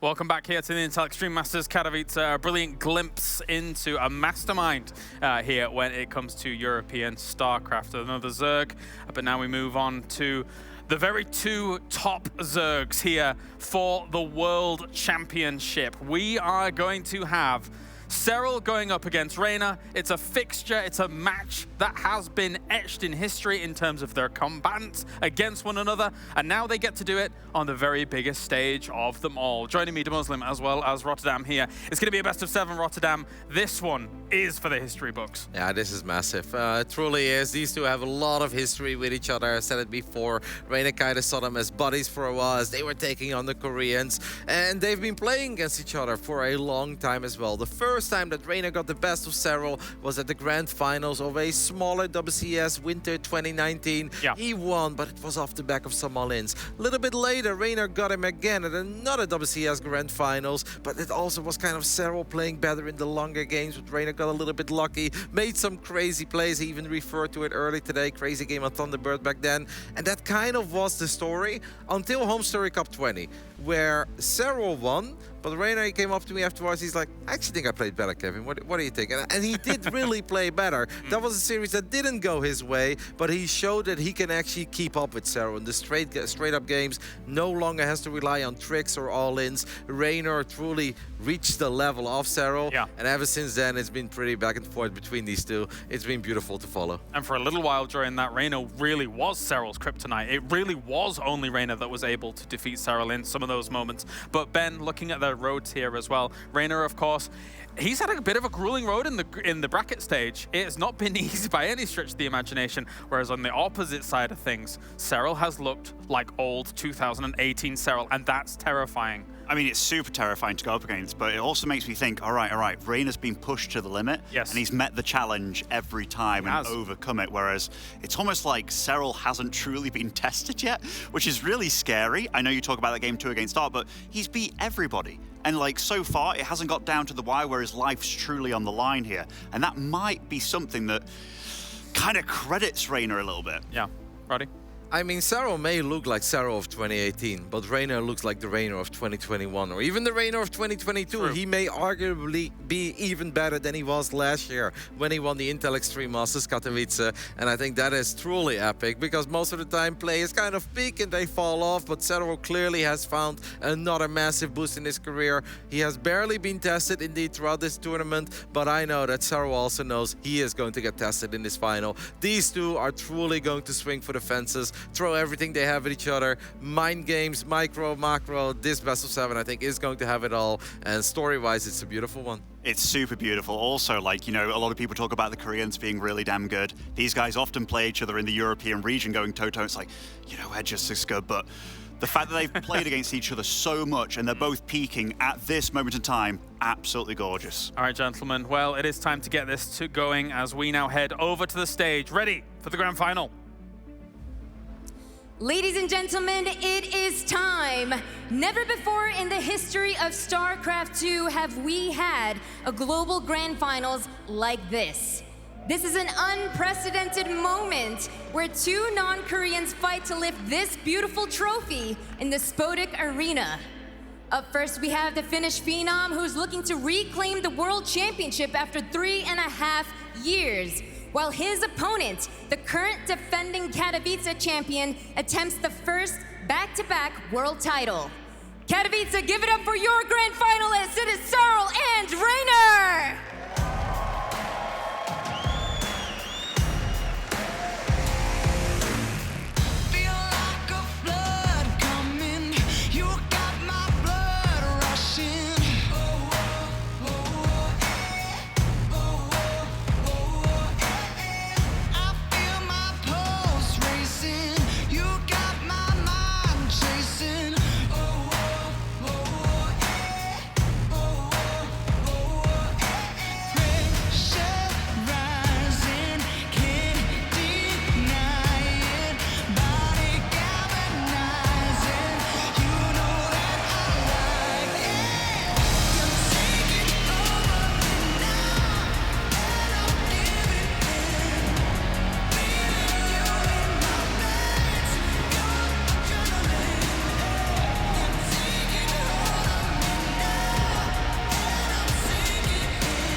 To the grand finals of IEM Katowice 2022. What an epic story it has been leading to this moment. Sarl versus Rainer. We are not going to have anything better than this story for a while longer, Pig. This is the age-old rivalry now finally clashing in the grand finals of a world championship. They've been rivals for a long, long time. The constantly bantering Raynor, always ribbing Sarl, always having a go at him, always getting under his skin. And of course, the cool, calm, and collected Sarl, the player that has held up a lot of trophies, but neither of them has been able to dominate here at the LAN version of Katowice. Last year, Raynor, of course, managed to win online in an absolutely historic moment, but he was cheated of the chance to do it in front of the live audience, and he wants to do it here so damned badly. Between the two of them, I don't know who actually wants it more, to be honest. Raynor absolutely has something to prove. That last year wasn't a fluke. It wasn't because it was online. Sarl wanting to prove that he is, in fact, the GOAT, as that fan says.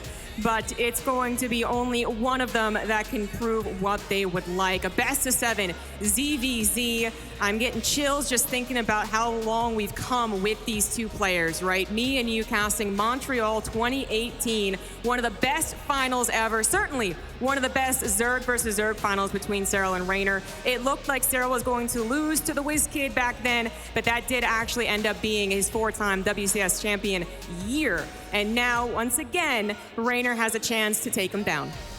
That indeed, the first obstacle to the astronomical rise of Raynor was Sarl, and it took him a while to get over that hurdle, but once he did, he showed that he knows how to take advantage of him by constantly finding ways to be greedy, to be surprisingly aggressive. The Ling floods that come out of nowhere, the big rounds of greedy drones, the Mutalisks and the Banelings just diving into the mineral lines. But of course, Sarl adapted over the years, didn't he? And we've seen him bring out more and more of these punishing timing attacks against Raynor. You can tell he goes into every series exceptionally well prepared, trying to catch out Raynor being a little bit too cheeky, catch him in the middle of one of those gambles and take an easy win. So Raynor really has to watch out in the first few games of this series. If he's not careful, Sarl will catch him with a timing attack. Absolutely. As we look over the, entire tournament, Sarl has had an absolutely dominating run leading up to that last semifinal, which is actually dominating in the way we weren't expecting. If someone was going to 3-0, we kind of expect it to be Rogue, don't we? Rogue comes in, kind of the fan killer, the hype killer rather, as you were saying, actually gets his hype killed by Sarl, so he has been utterly dominant. Raynor, though, always putting us on the edge of our seats. Can he actually do it? Can he bring it back? I truly wonder what that will mean for the grand finals. You know, it's kind of crazy because he builds energy throughout these experiences. He said it himself earlier on the stage. Why do I do this to myself? Why do I go out there and make things so damned hard? But you know what? He was saving his energy up. Had a cheeky grin on his face this morning, saying he was kind of saving it up. Didn't want to put too much practice in warming up. Save it for the big matches. And of course, the biggest of matches, this one. It is a best of 7. And there is Zerg vs. Zerg matches out there, but I don't think any of them are anything even close to what a Serral vs. Raynor match looks like. I don't think so. There's just so much respect between the two, knowledge between the two. And actually, you know, what's funny too is that we just had the Lambo signature series, and it's kind of funny that 2 people that he has talked about giving advice to, you know, actually meet each other yet again. So I guess he had to be a bit impartial this time around. Yeah, I feel like Lambo's almost like the Zerg brains trust at this point, always giving some good wisdom and advice. And well, I mean, the way Serral took out Rogue on Blackburn, that was a Lambo timing attack that he actually used versus Serral in a grand finals a few months ago as well. So, you know, these guys, they're all learning from each other, constantly adapting and picking up each other's tricks and tells. And it's going to be interesting to see exactly how they approach it. Now, Serral against Rogue, that was rather classic in terms of defensive, really just scouting oriented. He wanted his Zerglings to see what was coming, get to the next step, and methodically expand, add the tech, keep on progressing forwards. But against the Italian Stallion, it's usually at the point where Serral completely changes how he plays the game, because he knows that Raynor understands him. They understand each other on a deep mental level. There are mind games within mind games, and neither of them can be entirely predictable. If they are, they're going to get absolutely abused. Absolutely. Best of, actually, that's kind of a requirement to being a good best of player. You do have to change it up, but especially when you're adding that element of a you know, historic rivalry at this point. It is just going to be so interesting what we have here for the Zerg versus Zerg finals. Guys, we are in game number 1 of the grand finals. In the top left, playing for ENCE Esports, he is Serral.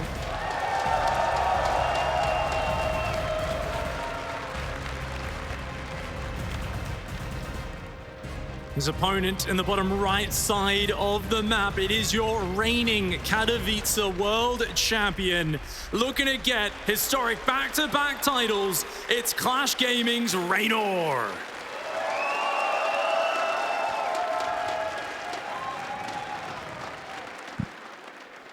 Actually looking to lift the trophy in person this time. Really nice touch that he was able to bring it out after his victory online in 2021, but he wants to show that he can actually walk up and proudly lift that trophy. For Serral, this IEM has been denied from him over and over again, even when it looked like the stars aligned and that he had a sure path to victory in 2020.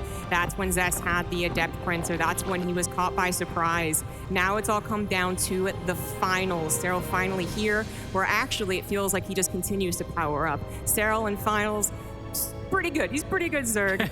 Now we start on Pride of Alteris for all things, almost like getting kind of the weird map out of the way, because this does lead to very weird games. Case in point, Raynor with the gold.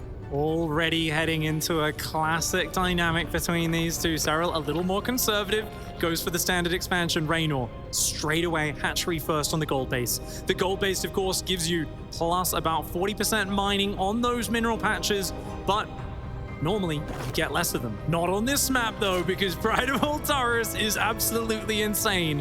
And they've decided with this map, look, that base is so far out in the middle, it's so hard to defend. You get a full 8 gold mineral patches. It is a massive boost to the economy of Raynor. The problem is, how do you defend it?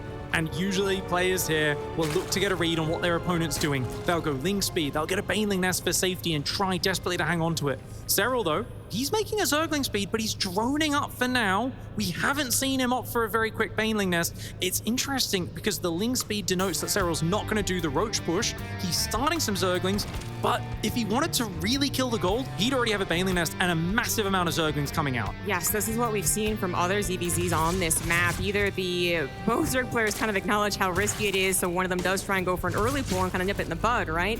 Or we have the situation where it's like, oh, okay, really, you did that, and then you actually try and punish it as fast as possible. It's actually kind of interesting thinking about the history of StarCraft 2, where other maps actually had led to Zergs taking a gold base, seemingly to be greedy, and actually they just used it as more of a reason to cut drones and be aggressive, but it doesn't look like that's going to be the plan for Raynor either. He does take a third hatch. Of course, Ling's on the way with a Baneling Nest. Everything we expect to keep you safe in a ZVZ, but Raynor obviously just getting the benefit here from the gold. and he gets his own third hatchery up behind it. Raynor just looking to use that income boost, and Serral playing such a conservative style. He's not reacted at all. It feels like Raynor here is kind of going, what are you going to do? Are you going to rush Link Bane? How are you going to punish this? Serral saying, I'm not going to react at all. I am just going to play a completely standard game, and I'm hoping that you're going to be the one who gets over eager and attacks into me. Maybe you make too many Banelings for defense, something like that. So far, Raynor has not really taken the bait, though. I think he's balanced his defense quite well. He's made a few Banelings. He's got an extra Queen out front, but he's also adding the Evo Chamber, the extra gases, these sort of things that are going to allow him to keep pace with Serral. Usually one of the weaknesses of a base out here like this is that a couple of Baneling run-bys could actually be devastating. Oh, okay, speaking of which, wow, I didn't even time that on purpose.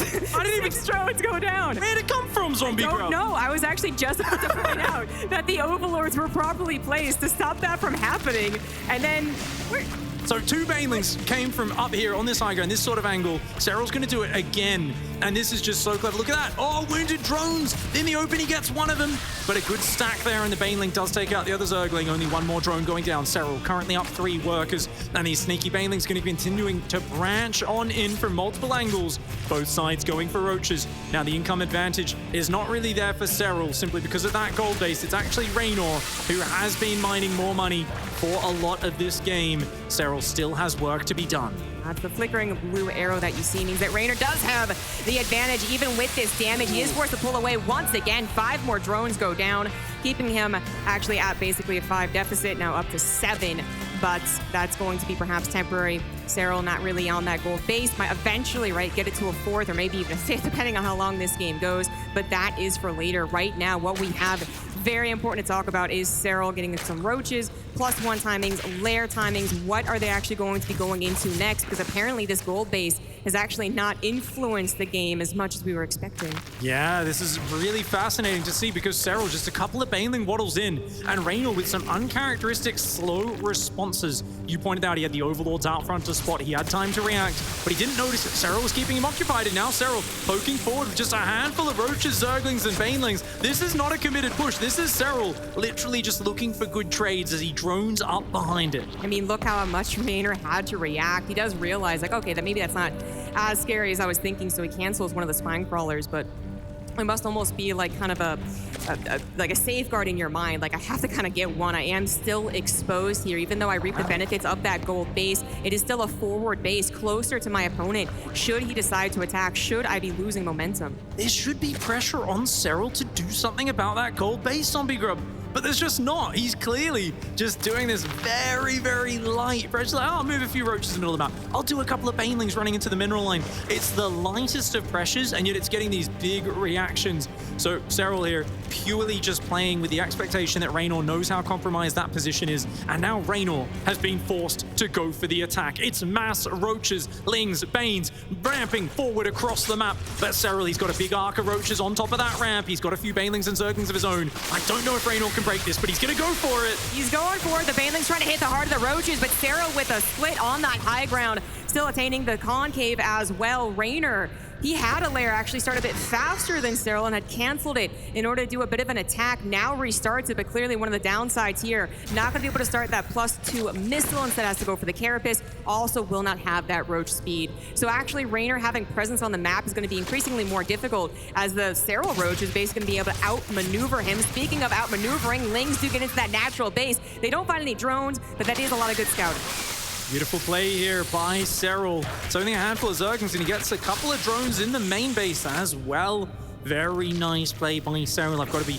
I would be super annoyed if I was Raynor in this position, just because you really do expect the Finnish player to try and make a bit more of a play and come forward and take the fight to you, but he's just not taking the bait. And Raynor, he can definitely come back from here. He's got roach speed on the way. He's got +1 attack. His carapace is on the way, but the +2 already almost finished for Serral. And in Roach Wars, +2 is king. Those attack upgrades are so important. not sure. This is actually getting a little bit scary for Raynor at this point. We know the supplies are currently looking even, but as far as the pacing of this game, who seems to be in more control of the game, it is going to Cyril, and yes, straight up the upgrade, very important. Also able to invest into Burrow and Tunneling Claw. So once again, having a lot more mobility, a lot more opportunity to gain that momentum. We did have the gold base taken and then not, and funnily enough, not scouted by Raynor, I believe. But Cyril, even a little supply block as he pushes through here. Again, very close in the army supply. Cyril, in fact, at a deficit at this point. Yeah, Reynor's got a huge army. His tech's just a bit behind Cyril. Oh, accidentally leaving some roaches in the middle of the map. Zergling's distracting him there.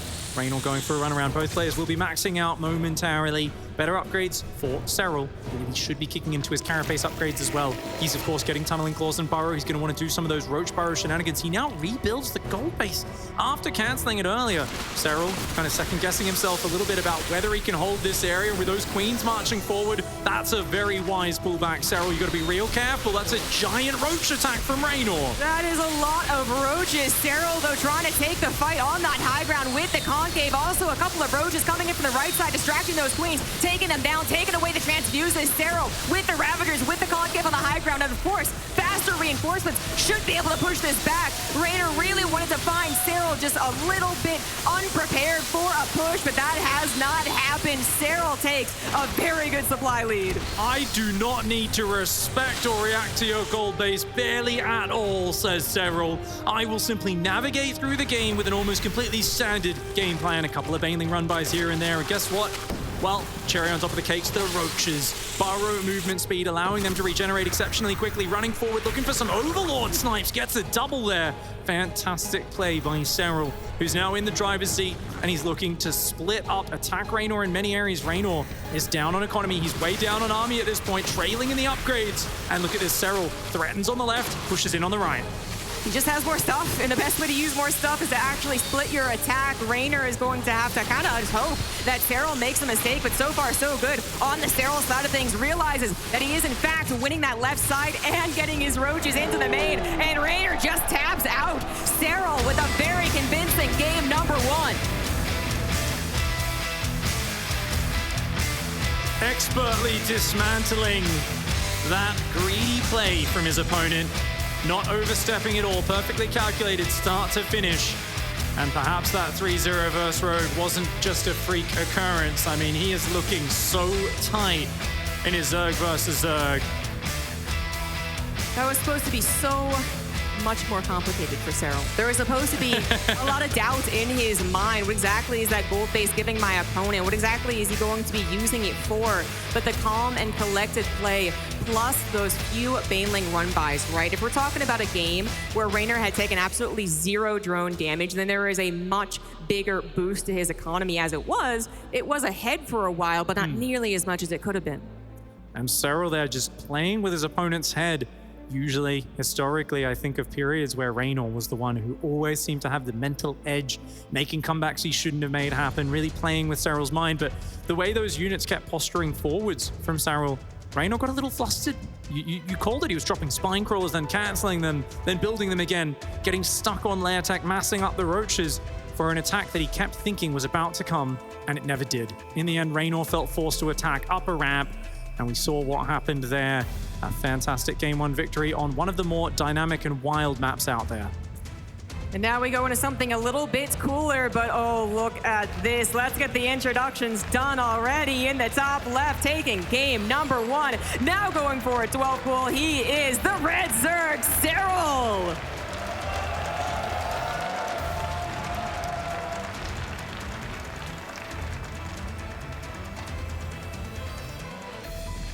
And his opponent to the bottom right side of the map. Hailing from Italy, it's your reigning world champion. This is Raynor.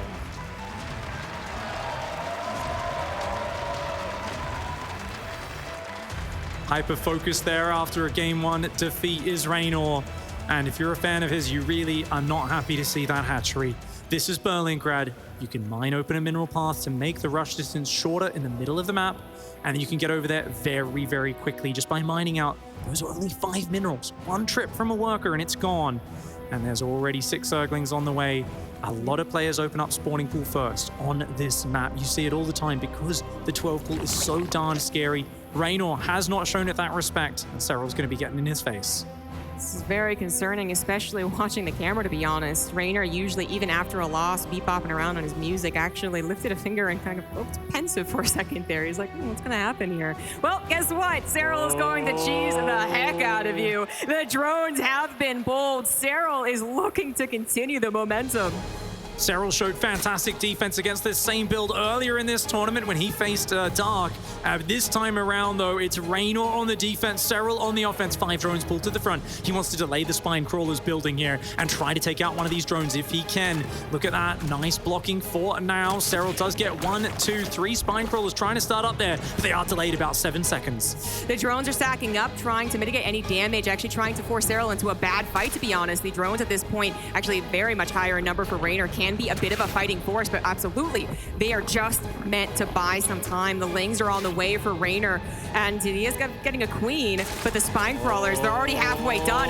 Raynor tries to time this out perfectly. Lings have popped, drones have been pulled, going after that first Spine Crawler. However, on the left side, the actual attack with the drones might not be going as well as Raynor was hoping. Oh, the Zerglings of Serral are actually tearing it up, but he cancels a Spine Crawler to get the minerals back as well. 1 spine finishes, and it does so much damage there, picking off a bunch of the drones and Zerglings. And look at that, the Spine Crawler going to move to the natural. He's going to go down there and force the fight. Raynor comes up the ramp to fight him. Serral, right now, it's 7 drones versus 6. Oh, he got it! Oh my gosh, he got the surround. He stopped the plan for the Spine Crawler, and Serral's drones now on the run. 15 drones have been killed, but look at Serral's economy as well, right? And Raynor still has 2 hatcheries. Does he actually have anything more than these drones? Maybe not too much, but a queen is so sturdy at this point. What is she really going to die to? Not that Spine Crawler, still trapped by the drone. Citizen arrest on a structure. You don't see that too often. Oh, the Zerglings are still rallying in. There are still 3 drones mining at home for Serral, which means he's got production. Raynor has used up his bank. His last Zerglings have just popped out. The queen, as you said, she's very tanky. She's got range damage as well. The drones and the Zerglings pulled to fight, transfusing on the Zerglings. For Raynor, trying to hold on strong, but his line's crumbling. The queen, she's trying to get out of there. She gets surrounded. Serral takes down the queen, and there's only 1 drone left for Raynor. He's down on Zerglings as well. Serral closes in. Oh my, the GG's called. That was so down to the wire. That was unbelievable. And Serral looking cool as a cucumber. No big deal, guys. That was totally fun. I had that one. I don't know about that. But Raynor now finds himself down 2 games to none. Oh, perfect way to play it out there. 1 game, defensive, solid as a rock. Game 2, bring out the cheese, rush your opponent. Serral is delivering a message to Raynor early on in this series, and that is that you cannot predict what I'm going to do next. There is no easy way to get insurance in this series. You're going to have to play the odds and maybe play a little bit safer as well if you want to be careful here. Feels like all of the ZVZ losses of the past for Serral have come together to actually make him one superhuman. Any of the Muta stuff he's been able to figure out, any of the cheeses his opponents have thrown at him, like Rogue, he's figured out, and not just figured out how to defend, but he's actually absorbed it. He is actually looking so dominant. He's going with the attacks, he's going with the defense, macro, micro, everything looks so smooth for Serral. But you know what? The history of Raynor's run here in Katowice has been him going down more than a few maps and bringing it back at that one clutch moment, a real test of his mentality. We know that Raynor has it. Can he actually get a point on the board? He's so darned focused. You mentioned that he's not bopping around. No signs of Italian rap music right now. Might spell a bad sign. Well, that's because this man right here has been an absolute monster. He is just looking like an absolutely immovable force. He has only dropped 1 game in this entire tournament so far. It is the Finnish beast, Serral.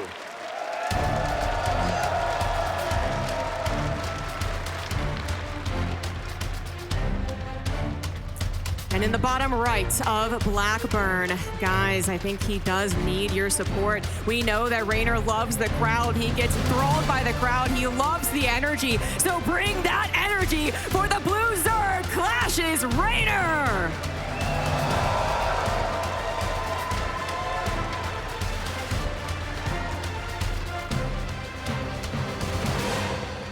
I'm going to be dreaming about that series yesterday between Raynor and Dark for a long time, because that was one where, similar to this, he found himself in deep water, struggling against a player that was putting him in hard circumstances, and boy, did he rally and fight back. He's done it before in so many of these big tournaments. He did it in the semi-final today, down 0-2 on the brink of defeat in Game 3, and he turns it around and wins the next 2 in a row as well. Raynor has just some special X factor. He has this ability to realize that when he is down but not out, he can just put in every single ounce of his energy, and where other players get stressed and think, oh my god, I'm almost eliminated, he somehow gets hyper-focused, and he's just so in the moment, and he finds ways to do things that, I mean, you wouldn't even think of when there's no pressure on your shoulders. You could be sitting there studying the replay and you wouldn't even think to do it, but Raynor in the moment has killer instinct. He absolutely does. He has been so good about the comebacks, the comeback king. Again, you guys with the signs are pretty on point today, but Raynor, you know, it's actually just one of his biggest tests, honestly. Dark was quite troublesome indeed, but Serral has been so cool this entire game. And I mean that in, you know, multiple ways. He's been cool in a lot of ways. But absolutely, he just looks like everything is calculated. I know that he's admitted to some fears, but honestly, what StarCraft 2 player doesn't? And otherwise, his gameplay has said that I actually am not worried. I know that I can take the championship. All those other times, maybe not flukes necessarily, but I knew that I could have done it. And here it is today. Serral wants the 4-0. He's going to be going for the gold now on Blackburn. Yeah, I mean, Serral loves being able to play here in front of the live audience as well. There's something about playing at LAN. Serral feels like he can just turn any computer he's competing on at any event into his own just comfort zone. It's his own space where he brings that A game. On this first day of the group stage, I was chatting to him and he said, oh, you know, it's a first live event in a while. It's a little bit rusty. And I was like, oh yeah, you know, just getting used to the live setup. And he said, oh, no, just the interviews. I'm not used to doing interviews. It's been a while in person. And I'm like, oh, he's like, no, playing, that's fine. He's like, this feels great. I feel fantastic. You know, I think I perform better than anybody else. He's very vocal about the fact that he thinks a lot of players drop down in performance at LAN, and he doesn't. And that's part of his strength. But right now, we've got Lings coming out for both players. The skirmishes could be starting very soon. Roach Warren comes down along with that gold for Serral. Now, Raynor's looking to start the harassment up. He does have a good number of Lings, sending some to the north and the south, and all perhaps distracting for those Banelings. They could actually come in and destroy Serral's Lings. Actually, Serral, he does see it in time to pull away, and now the micro war begins. It's a lot of Zerglings from Raynor, and the Baneling trade does favor Serral in terms of the numbers, but you got to remember that Serral needs to defend this gold base. It's very exposed. Another Baneling goes down. Gets a decent detonation on that last one. And it looks like Serral will just barely have the numbers to hang on. It's a pretty even trade, though. Yeah, that's of course, with Banelings, anything can go awry very, very quickly, and Raynor almost was stopped even faster, which does contribute to a StarCraft player's game, right? If it takes a long time to clean something up, that's actually a factor we have to consider. In that case, Raynor did spend a little bit of time being a nuisance, but ultimately did not get his goal, which was to really punish the gold base, stop it from mining for an extended period of time. It's not that he fell behind necessarily, but even though he's up in drones and he is taking on the income lead right now, that'll change as Serral mines from the gold. Roach Warren now goes down for Raynor. Serral's already got a whole bunch of roaches on the way, just sitting on 31 drones. It looks like Serral wants to take the aggression to Raynor's side of the map, and he might get in there just before Carapace, but sneaky Banelings! Yeah, even a couple of drones, though, as Raynor was still holding on to the economic lead. He, of course, now even extends it. Got the 2 arrows showing that, but the roaches and the lings, that is so much more important. Raynor probably thinking that he's actually against someone that's trying to grow up just maybe a little bit more. That is not actually true. The last drones come out for Raynor, and the spine crawler start. He realizes what's up. Great evacuation here from Raynor, the Italian player, pulling back. He saw that there wasn't enough drones on that gold base, and he is going to give up his third, which is absolutely the right call. Raynor has double the worker count. If he can hold on to this ramp, he'll be in a good spot. Look at that, transfuses on the queens. They will not let these Zerglings and roaches inside, not for free. The Banelings come forwards, but the Banelings pulled back by Serral. He's still got a lot of Banelings alive. If they can connect with the spines, that'll be huge. They're actually tucked in right now. They want to actually get into the center. They're going to go after the spine crawlers. There you have it. Not going to explode, actually. He's feeling the confidence. He's actually just moved away from the spine crawlers, going after Raynor's army that is popping on top of the attack. Now that Spine Crawler is still contributing in a minor way, but the drones have to be pulled. Raynor desperately needs actually anything he can get. There you have it. The drones pulled again, wanting to save the Spine Crawler. This is an extended battle, but by the looks of things, Raynor is just, yeah, he's holding. Raynor takes a game just like that. Well defended. Not gonna go down easily. That was a very sneaky attack, but Raynor scouted it. He reacted, and a very mature decision. How many Zerg players have we seen go down in these championships trying to defend that third? Raynor immediately understood how dire that situation was, and he just evacuated, pulled up the ramp, and that was a heroic hold. The Queen's plugging that choke point for valuable seconds. The Spine Crawler's finishing up. The Banelings, the Roaches popping, and a fantastic hold. I tell you, if he died to that one, I don't think there was any returning. But now, here, 2-1, that's a scoreline that Raynor can work with. He gets that little bit of momentum and can finally feel the energy building. It's actually even more of a comfortable scoreline considering some of his previous series where he was actually on his last life and was still able to turn it around. So this is like, oh, wasn't last life? Okay, totally fine. It's a best of 7, so first to 4. Yeah, I guess maybe he is learning from those previous series. A bit of a heart attack in the semi-finals and says, no, let's step it up right here, right now. And definitely the time to do it. You do not want to be giving Serral so many chances at knocking you out. It's 2 more wins for Serral, 3 more for Raynor to take out the championship. And our maps are starting to get reduced as well. No more gold bases, no more conundrums, at least for that. But ZVZ has proven to be a tricky matchup over the last couple of years. At one point, it seemed like no one really liked it because there was a lot of Roach Wars, very stable, but maybe not the most interesting. That was back in like 2017. It then changed into one of the more dynamic matchups, lots of late games, lots of builds. And in the last year, it was nothing but cheese. Here we are in Katowice, and its return to that amazing multiple openers, multiple long games, multiple hype moments. And here we are into game 4. In the bottom left, as the red Zerg, he is representing ENCE Esports. He is Serral.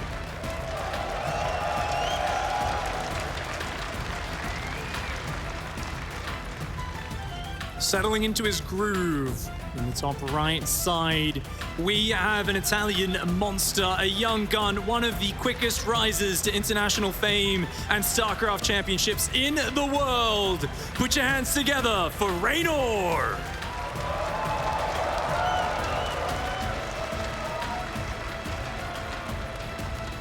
Won a lot of tournaments in the last few years, did Raynor. But you know what? All the way back about 8 years ago, when he was just a young 13, 14-year-old, he was already making it to quarterfinals in tournaments. Unfortunately, couldn't compete for a while due to age restrictions coming in and put a bit of a stopper on his career. But by God, the moment he hit 16, he was out there on the global stage, just absolutely taking the fight to the best players and establishing a name for himself. Yeah, that was the first big story, really, in 2018. Well, the first story in 2018 was when Serral actually get the 4 WCS championships. But then the other story was that this young gun named Raynor had actually finally come of age to participate again in one of the last tournaments of the year. And the only way he was going to make it to the Grand Championship, Global Championships at that point was actually to win the entire thing. Who denied him? Serral. But he really made a mark on it. He was actually, at that point, known as maybe the next best Zerg. I think he's pretty much proven that over the years, and now it is a test again. 4 years later. Unbelievable to say that. They did have another test in 2019, one which Serral did win. Yeah, I believe that's how it went. But it just feels like everyone has ascended, really. Yeah. And of course, everyone is just so excited to actually be back in the stadium, guys. They can actually feel the vibrations. I can tell you that we feel the vibrations of the cheers. So while I can't hear anything, I know that they are actually feeling the excitement of a crowd. They get to walk up those steps onto that stage and have an absolutely epic performance here. Would be something they will remember for the rest of their lives. And at this point, I think both players have earned each other's respect, Zombie Grub. I think the very quick, brutal games, the kind of, knifey, spoony, just getting in there with a bit of the stabby stab, definitely going to calm down a little bit. I don't think they're going to be going for such crazy attacks as much. I actually think here on Hardwire, we're going to get to see a longer, more drawn-out game. Maybe one where Serral tests Raynor's late game. Might just happen. I really like that Cyril has basically in the last couple of games shown us that he acknowledges how much that momentum really has mattered even against him, right? And a couple other ZVZs where he just decided, okay, I won that one game. I kind of weathered your tricks with that gold base. So I'm going to go ahead and be super aggressive and try and carry it forward. And it worked once, didn't work the next time. Now we kind of calm down. Perhaps we do get that macro game at the very least, getting into that mid game. 3 hatch for both players. Evolution Chamber as well, at least for Raynor. I think Cyril's finished up. And, you know, a little bit of the test with Ling Baneling, but not too much. That 4 Banelings morphing, very solid there for Raynor. Does need to defend that third base. Creep Tumor kind of late. Doesn't allow his queens to get over there very quickly, but the Banelings should be able to scramble over. Cyril's going to get some good damage done on the hatchery. Splits 3 Zerglings for a Baneling. That's a perfectly even trade. And, okay, Baneling will damage some drones in the mineral line. Raynor's going to have to protect those. If Zerglings get in there, they can one-tap them.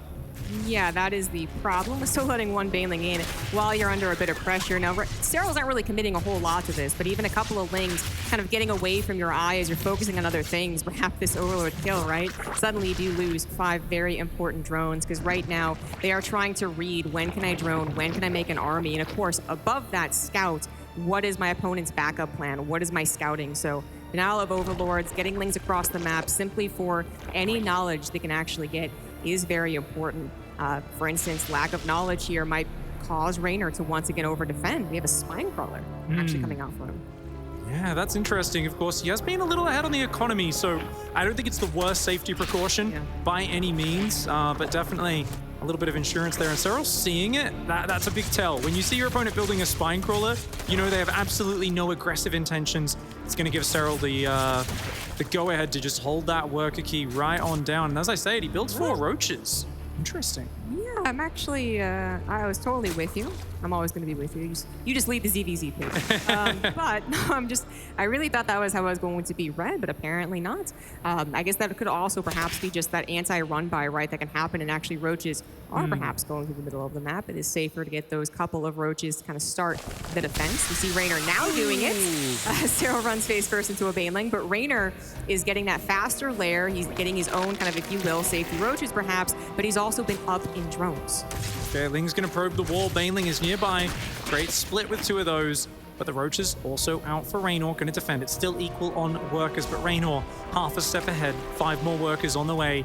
And a Spire goes down immediately for Raynor, wanting to get out of this roach game and get some mutas for air control. Oh, great response. After missing some attacks earlier in game 1, the Banelings surprising him. It's not going to happen again. Raynor, 2 drones for 2 Banelings. That's a trade he'll take any day.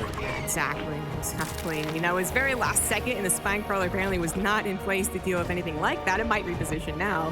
But that's Spire, so now it's kind of that test, just kind of waiting apprehensively. Does the Spire get to complete? Does it actually get to build those mutas? So we saw in a couple other games, okay, well, I'll finish my point. A couple other games, people go for like Nidus Worms, right? Trying to anticipate and actually just cut that, nip it in the bud. In this case, though, as I was speaking, Cyril also throwing down a lot of gas, gets that Spire going, but his is a little bit later. So this always has a very interesting complication where it could be, you know, whoever scouts the Spire obviously would be in the better position.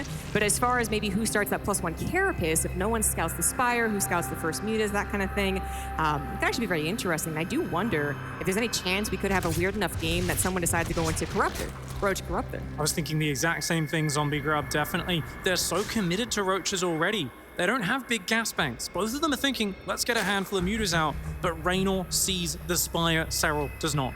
And Raynor is going to commit to those mutas. The question is, does he keep on committing to them? We haven't seen an upgrade on the Spire just yet. We've got to keep an eye on that production tab. The Overseer here for Cyril. He'd love to see it. And oh, he turns around. Oh, I already saw it. Never mind. Changeling already walked in there. That's all good. So both players know about the Spire. Continuing to commit to mutas is Raynor. And he's also building queens, interestingly enough. And he's got more drones, does Raynor. Baneling there. Oh, detonates. Hits nothing. Great dodge by Cyril. Not going to find much damage. There you have it. Corruptors are on the way for Cyril. He has gone for this tactic as opposed to trying to just play out a very defensive roach game into the Hydras, into the Queens and Spore Crawlers, maybe Infestors. That's going to be a very long game. One that won actually a style Cyril has been tested with over and over again. But I believe it was actually 2019 where we started to see this developing Roach Corruptor response. And that was helping a lot of Zergs who otherwise struggled against the superior muta pressure at that point in the meta. This is actually one of the first conundrums between the two, mutas versus Serral, but these Corruptors, they do help push this back, and they also help with a frontal attack. That is, unless they die just because they're outnumbered. Oh, Queen's coming forward though.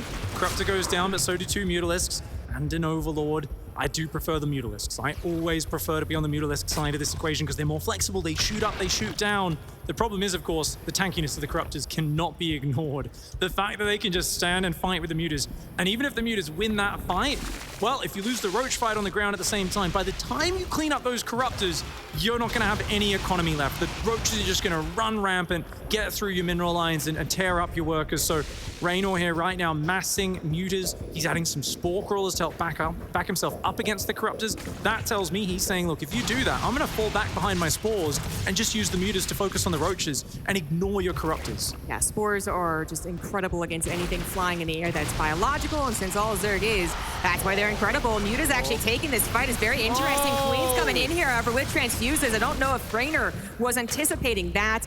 Not to mention 6 more Corruptors were built. Those Mutas could have easily overstayed their welcome, but the distraction might be the bigger part. Actually, Lings getting into the third base so far found out, and Roaches also being deflected. Serral, I think he maybe saw this coming a little bit, does have enough defenses, loses 8 drones. I'd love to see how many Mutas have gone down versus Corruptors in this game. It's 12 versus 5. You can see the efficiency in that regard, but Raynor, remember, had an early worker lead, and he just got some more workers then. He's going straight up to 10 gases on 5 full bases. So Raynor's got money to spare, but he has dawdled a little bit on that attack upgrade. I do wish he got that earlier. That's actually a very good point. I kind of assumed perhaps when I saw more Mutas on the way that it was on the way, that it maybe had already finished. We usually see such a Muta count even coming along on +2 perhaps, but no, very late on those upgrades. Trying to take the fight when he can. Some of these Corruptors getting a little apart from each other, but they should be winning the war ultimately. Serral actually pushing across the map. He's pulling back the Mutas so his Roaches can effectively get across. Raynor run-buying on the left side at the same time. Serral's going to have to scramble back to defend. Zergling's getting into all the bases right now. They do not have any attack upgrades,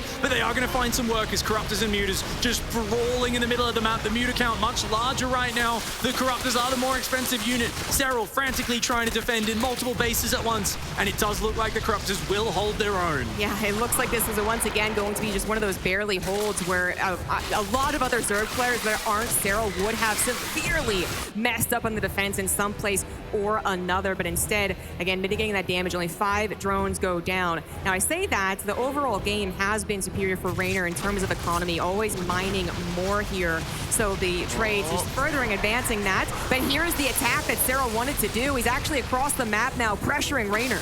Those Corruptors are outnumbered, but the Roaches are such a threat. The Mutas have to turn back to fight the Roaches. I don't think he can stand to fight the Corruptors. Raynor, he's got some spines helping out, and those are really adding a lot. Yeah, he also had Spores that he maybe could have pulled back a little bit more too, but the Ling run by once again, trying to distract, trying to get some big kills to make this more all-in for Serral. The Mutas do push the Corruptors back. The Lings have found the damage. They found a humongous distraction. More drones are going down to the Lings, and Serral, while he did add a couple of drones to his own pocket, it's not nearly as much damage. He was already in a bad economic position, and Serral's just got worse. Serral was literally just transfusing drones, trying to keep them alive.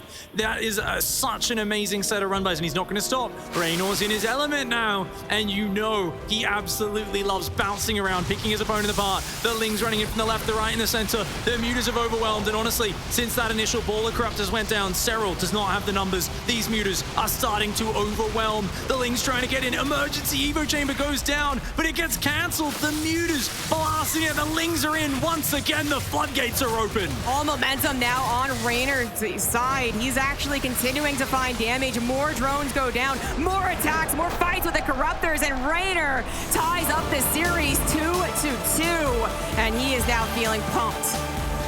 Oh, that is the scary play that Raynor is known for. Give him some Mutalisks, give him some Zerglings, and watch him make the magic happen. That was actually kind of exactly familiar with the 2019 era.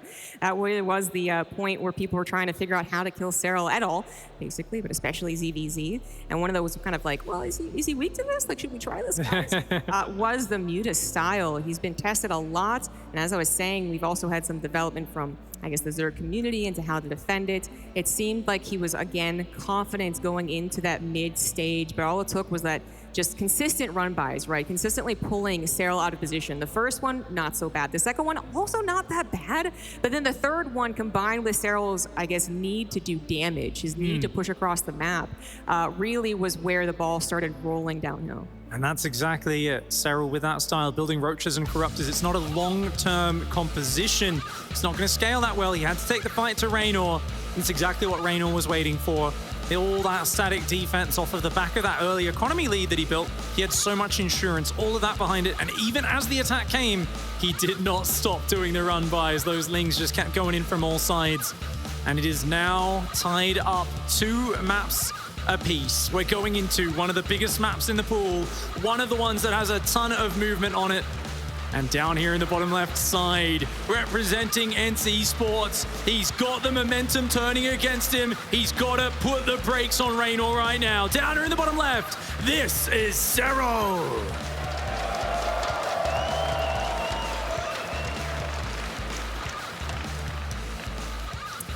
And in the top right, he's pushing that pedal down. He feels the acceleration. He feels the momentum. He is pumped. He was cheering after his own match. In the top right, we once again have Raynor.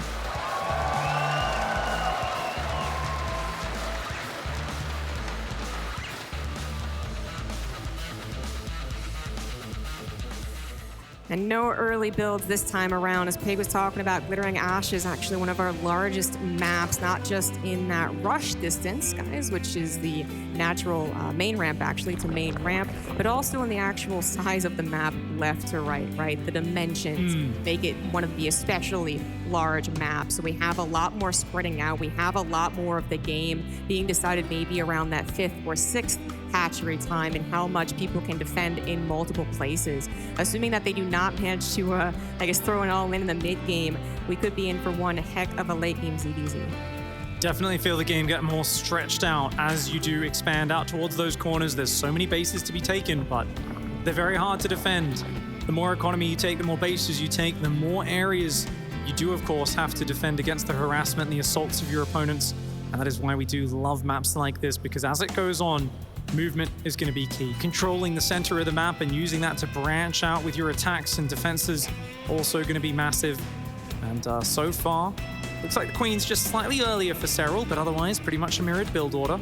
Yep, we are expecting that 3rd hatchery to go down. There's a different way of opening in ZVZ other than 12 pool, which is going for that 2-base Roach-Warren Evolution Chamber. It actually can be a very tricky build to read into, right? It kind of hides that scouting information. Could be Roaches, could be Nidus, could be Spire, could just be a very, very late but safe 3rd base. But neither player actually going for it so far in this series. They do have 3rd hatcheries definitely on the line, and there you have it. Both of them brought it. As those 3rd hatcheries go down, you see the gas is still coming in for both players, and the Baneling Nest goes down for Raynor. For Serral as well, just a moment later. This is a true mirror matchup. Now, this is where Zerglings and Banelings rule supreme. The first few minutes of the game, as you've seen in the previous ones, Lings, Banes, with that Ling speed, are able to just run around the map. And if it wasn't for the Banelings, the Zerglings would just destroy everything. But the Banelings, of course, their explosive ability devastates the Zerglings, taking them out in one shot. And as a result, you've got this kind of dancing back and forth, pressuring your opponent's 3rd base, trying to drone up your own one. And if there was ever a time to continue with the Mutalist play, I really think this is just such a good map for it. That's a very good point. It could actually be on their mind, but then of course on their opponent's mind, so they might be very eager to scout it and react to it, and actually, as I was mentioning last game, go for an Nidus Swarm. But time will tell. I want to point out that kind of really cute little maneuver with the Lings. Serral was trying to save his Overlord from that last-second snipe from the last Queen shot, right? And by actually body blocking and taking the fight to the Queen with just 2 Lings, he was able to save that Overlord. So that's not just 100 minerals that you have to replace. It's not just a potential supply block that you have to consider. It also is literally the only scouting that Zergs get, which to be fair is actually a lot. Nothing really shoots up on the map except Queens that are slowly moving off of creep. So, yeah, it's going to be an important actual defense there in the very early game. But okay, so a little bit of a difference here. Serral adding on a Roach-Warren and a Lair. Kind of feels almost like fake Roaches for Serral, but with the +1 range coming in so early, he's probably going to be committing to them eventually. Just definitely feels like he wants to drop a Spire as soon as that Lair is finished. I could be wrong. Could just be Overseers for scouting. And if there's one thing Serral loves, it's knowing what his opponent's doing and then just dancing around that. Serral's not always the player who goes into it needing to make some big, massive play. He just waits for his opponent to do it. He's just doing standard, solid things. He's so good defensively. And if you can see what his opponent does, that's when he makes a plan. Definitely heard the Baneling explosion. I didn't see it. So it just ran by and was denied perhaps a little run by there. So no damage between the two, yet Raynor actually ahead on those drones. Not by very much, right? Every time I'm going to say that, Serral's probably just right behind on that production tab, and he's just by a little bit, saturating a little bit more. You called it a little bit faster of a lair for Serral is going to lead into his own Spire, but hold on, Raynor not too far behind on that lair, also starts up a +1 melee. And faster gases on his natural, so Serral knows that's Mutas. And this is where Serral needs to make a decision. Are you willing to play a Mutalisk war against Raynor? He drops his own gases on the third. He knows they're later. He does have a quick Aspire, but is he going to double down in this Muta war? Because this could get really interesting, but Raynor queuing up more queens. Whoa. It's actually Raynor who's dodging the Mutalisk war. He sees his Spires behind. He's going double Evo Chamber, mass Zerglings, and he's got the Infestation Pit there as well. I mean, this is going to be him heading up towards probably Ultralisks behind that. Could just be Vipers added on top with Infestors to counter the Mutalisks of his opponent. This is going to be a real fascinating and dynamic matchup. We do not see players just playing mass Zergling Queen into Ultralisks. Yeah, actually, the last time that I saw the double upgraded Ling successfully counter, if you will, a Muta player was probably on the map Whirlwind, which only a few people out there even recognize. So it's been a while, but actually can be oddly effective. Really important denial of the scouting right now as Raynor. Okay, I spoke too soon. A little bit of caster curse. Get in the main, buddy. Oh, he's not going to get in the main. Oh. That Overseer did not see everything, right? No, I don't think so. Those queens really did a great job of shepherding. I mean, Raynor realizes you cannot give away what you're doing here because you're being so cheeky. And look at this, Serral. He's building lots of roaches right now. He's going, hey, wait a second. What's going on here? What are you doing? What are you up to? And he knows something strange is happening. He's building tons of roaches, trying to figure out what it is. But oh my lord, this is not even in the playbook. This is not even something Serral's considering as an option. And he's building Corruptors right now. Oh no. Oh, that's a massive misread. That is not going to do anything. It's so important that Raynor is able to deny the scouts because really that would be equally good if he actually was going for a Spire, you know? Even though you're kind of like, well, you saw the gases, maybe you know. You'd still want to hide the actual confirmations. For all Serral knows, it is that Spire, and he just did an appropriate job of denying me scouting, and then he's waiting. Maybe he's bulking up some Mutas, right? Maybe he's waiting until he has a better number. Absolutely not the case. Ling's now soon to have double upgrades. Already on that +1. We got some hot micro going down here. Dodging the Baneling just well enough. Grabs the hatchery with the last 3 Lings there.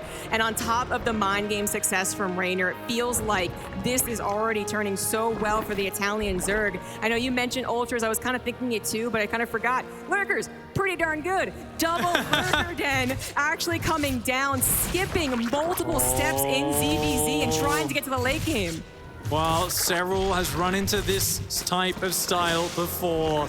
And I mean, Lambo is out there somewhere whispering in Raynor's ear because this is his build order. It's the double Lurker Den timing. It's a fantastic attack coming out of Serral, though, walking across the map. Will the Lurkers be ready? I don't think there's any roaches on the ground. Is Raynor just playing pure Ling Lurker? Yes, I mean, with the Hydras, I guess, until they turn into Lurkers. Queen's gonna try and buy some time. You gotta give up that base. Raynor is desperately trying to buy more time. Actually catch some reinforcements, sure, but mostly keep Serral from attacking before he's ready to go. Now the jig is up, the Hydras have been seen, and the Lurkers have got to be on the forefront of Serral's mind. He started up his Infestation Pit. He's gonna go to his own hive. He's gonna try and catch up to that late game, but Raynor has gotten here first. 5 Lurkers on the way, double upgrades. However, Serral actually finding a moment here, captures a lot of Hydras, captures some of the Queens. All of the army was not together to defend on that Spine Crawler, so that looked a little bit sketch for a second, but the double upgraded Lings do come back, and Serral had not actually reinforced this push as much as we were expecting. Yes, the Queens come across the map, but at this point, they're looking a bit awkward.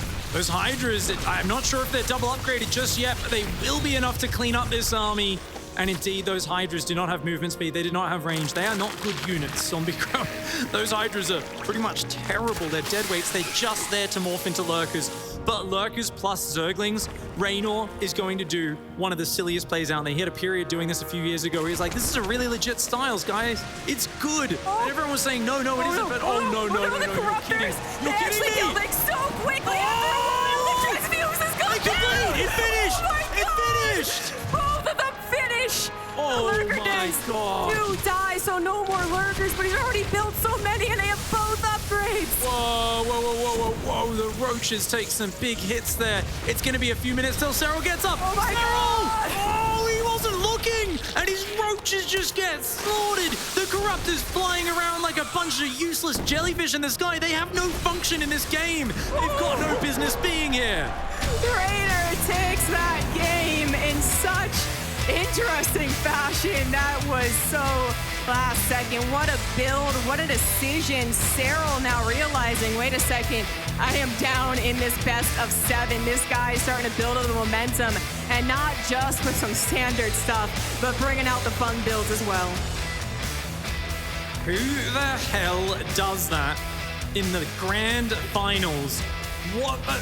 To just not end up going for the spy, to go upgraded Zerglings and just say, that's it, we're just rushing Hive. I'm just going to go straight to double Lurker Den and try and get the fastest massling Lurker out that you've ever seen. Cyril was completely confused. He was trying to read, which build is this? Out of the bunch of normal build orders, the good strategies, the standard strategies. Raynor pulled out some Bizarro World stuff from the Upside Down and caught Cyril completely off guard. Yes, the Upside Down, exactly. Oh man, I'm still so hype about that transfuse on the Lurker Den. Was that upgrade the actual make it or break a difference of Rainer's defense? Probably not. 10 Lurkers, even without the upgrade, are probably going to hold on that base, but it probably does dramatically change how I guess urgent Cyril is going to feel, right? How much he's actually going to try and push with those Roaches. So instead of pushing, having them die to a simple, just 1 second turnaround, he actually pulls back, tries to control the 3 bases, buy enough time to get to his own Lurkers. Yep. It's definitely a difference, guys. But right then and there, the fact that both finished, the Lurkers were way too good. That was just too much for Cyril to think that he could come back from. What a momentum shift we've witnessed here in this series. These is, of course, 3 maps in a row. This is 4 maps that Cyril's lost in this entire tournament in this last week, and 3 of them we've just witnessed happen in a row.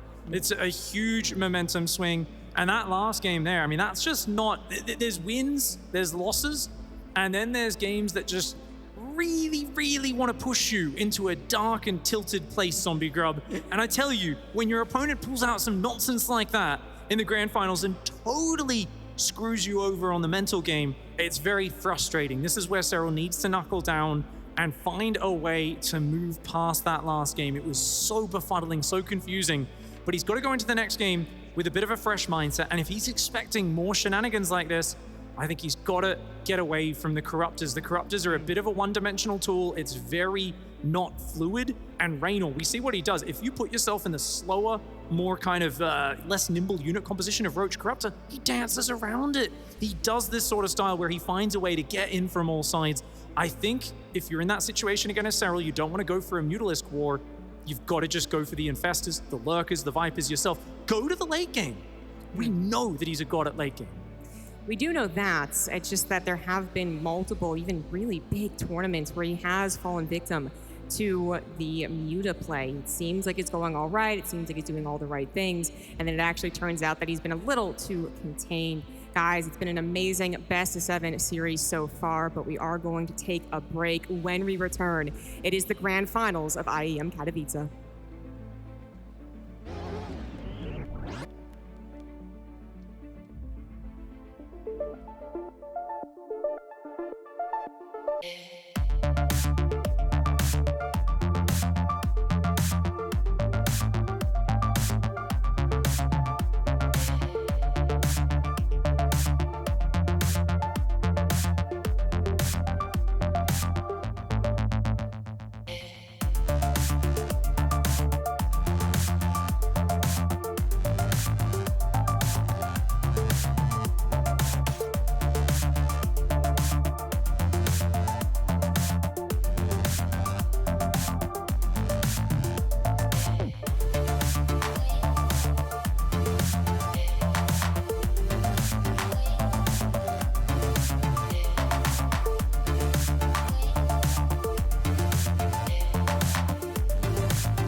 Welcome back, everyone. We have the best of 7 ZVZ finals continuing here. Rainer now up 3-2. We were discussing how quickly it seemed to have turned around. Cyril was looking dominant in the first 2 games, looking to continue with the momentum in the third, denied by Rainer, and now Rainer has picked up the momentum. The thing that we know, he actually just rides away with the victory of the entire tournament. We know he can do that, and it's looking like that here. But Cyril, we talked a lot about the comeback potential of Rainer, a lot about his mental stability. Cyril, ditto, basically. He's one of the first non-Koreans, I feel like, to really show just the cold emotion, I guess. Just keep level-headed throughout really stressful scenarios. And this is certainly one on your last life. He definitely gets angry, does Cyril. Games like that last one definitely trigger him a little bit, but he's so good at channeling it into this cool, controlled rage that he uses as an energy to fuel his play in the next games, and he calculates how to do it, and I'm sure that energy is building within him right now because he has to win the next 2 maps in a row. In the bottom left side, representing NC Esports, the Red Zerg, this is Cyril.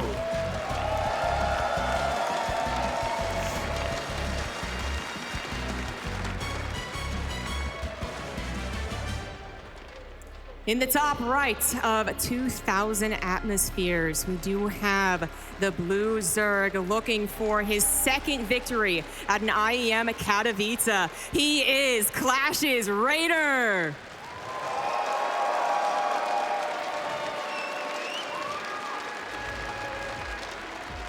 The Raynor train might just be moving a little bit too fast for anyone to stop at this point. There's so much momentum on his side in that last game.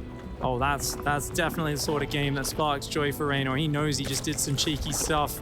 He's going to be really pleased with himself because he loves doing that on the big stage and having some fun with it. Everyone does, but definitely caught his opponent off guard and unawares, and it's going to give, real pause to Cyril as he's clearly got a Corruptor Roach game plan against Mutas. Hasn't worked. 0 for 2. Obviously, one of the games it wasn't actually Mutas he was playing against, but still, it seems like that strategy isn't working out for him. And this is the perfect opportunity for Raynor to just go Mutas again and see how Cyril handles it, because it's not going to be plan A. I do think that Cyril, more likely, right? We can kind of guess this based off his history, is going to be down on one of his last lives and actually say, okay, calm down, do the macro thing, do the steady processing, right? So that does include playing perhaps very defensively against a Muta player. But really, there is so much more to consider for someone in Cyril's position. Down a game to ZVZ on your last life. There are still so many tricky parts to ZVZ, so many layers in the mind game. So Raynor probably knowing, hey, I got you with that silly build. Okay, you know they probably won't do it again, but I am Raynor. So, are you sure? The Muta thing, right? I could go Mutas, but I obviously just proved that I'm good with Mutas. I'm also good with other things. So do I actually use the Spire you scout? Nidus Storms could still make an appearance, right? I mean, there's just so much to actually consider, and I'm even only talking about lair tech stuff, right? There's still so many all-ins in the early game. Well, so far it is going to be the front hatchery for both players as the Zerglings skirmish just a little bit. Backing on off from that pressure does Cyril. Raynor's Zerglings chasing him around through the bushes. The third queen does start up for Serral. Raynor building a couple more workers, and as his Overlord pops, probably going to be getting a third queen himself as well. Once again, starting out similar to that last game, we expected the last map to be probably the best scenario, I suppose, for Supreme late game. Raynor just skipped all the steps that would usually put him at an equal footing with his opponent. Just went right towards those lurkers. And you know that the lurkers are the ultimate end game, especially with the double upgrades, which he was able to get. Almost guaranteed not to happen in a similar fashion, but talking about fast layers, that is certainly one of them. 330 on that layer. Raynor gonna be desperately trying to hide that from his opponent. This is exactly the play, I think. Definitely just get straight up into that mute attack. I wouldn't be surprised if he tries to get the fast melee upgrade here to pair on up with it. But definitely something where Serral's going to need some info. Zergling's very defensive for him. Warlock is getting up for Serral. Love to see him poking aggressively with those Zergs. Then get Roachmorns on the front. It can still come down to the evolution chamber difference. We saw both of them go Spire actually last game before that, game before that. And then last game, Serral thought they were both going for a Spire, and that ended up being one of his downfalls. So now we're just kind of waiting apprehensively for the lair to finish. So much scouting trying to be attempted, not just getting through into the natural, into the main, but also on those gases, on that drone count, making sure at the very least right now, there is a plan for macro. There's not a bunch of roaches about to pop, right? But there's still so much more to actually scout that both of them are denying each other. Well, Raynor actually not showing indications of building a Spire as he doesn't take the fourth cast until quite late. And it looks like he's just droning on up. It's fascinating that he made a lair so early because I'm not sure he made an Overseer. And normally it's either you want a fast Spire or you'd love to get some scouting. He does drop a Spire himself, but it's not I'm playing mass muter. It's I'm letting +1 range finish, I'm getting a great economy, and very likely to be a handful of Mutalisks, and otherwise just roaches on the way. Now, the lack of fast casters on the third means there's no easy tell for Serral to realize that his opponent's rushing up the tech tree in this game. But Raynor already ahead a bunch of workers. Serral just committing to a big timing attack here. He's building roaches and Zerglings. I don't see drones in that production tab, Zombie Grub. Yes, more roaches are on the way, making a lot more overlords as well, preparing for the swell of that supply-intensive unit, the roach. That is definitely indicating an attack. Now it's up to Raynor to actually scout that and prepare for it. He is building his own roaches, but he's also gone for a fourth base. He has 14 more drones. That is going to affect his army supply. And of course, he has a Spire. 200 down the drain, potentially. A Nidus Worm finally gets thrown down in the series. Ling's coming on in here for Serral, finding a little bit of damage. 4 drones, not too bad. And a bunch of the Banelings actually get detonated for not all that much. Serral's got the Nidus Worm there. He's hit it very well. And that is just amazing play for him. He's made it very hard for Raynor. Raynor did just build even more drones to replace the ones that died. Roaches moving forwards across the map. And yes, Raynor has Mutas on the way, but it's only 5 of them. And he is severely outnumbered on the ground. And with the Nidus Worm that'll be coming in behind this, there's going to be a massive reinforce for Serral. Raynor, has he been too greedy? Whoa. Actually, I thought that was maybe a bit too greedy from Serral, but his army does arrive in the nick of time. Right on the front of Raynor's base, the drones have been pulled away. They are going to be sacrificed temporarily, but some of them make it to safety. The Mutas have popped out, but so has the Nidus Worm. Queen starts building forth. Roaches from Serral actually already here, tearing down the structures, tearing down the wall, leading into Raynor's natural. Oh, those spines ain't going to be finishing, Zombie Grub. Serral hitting a very sharp timing attack. It looks like he expected Raynor to try and sneak out these Mutalisks, and he is hitting the perfect attack timing just before the Mutas can get value.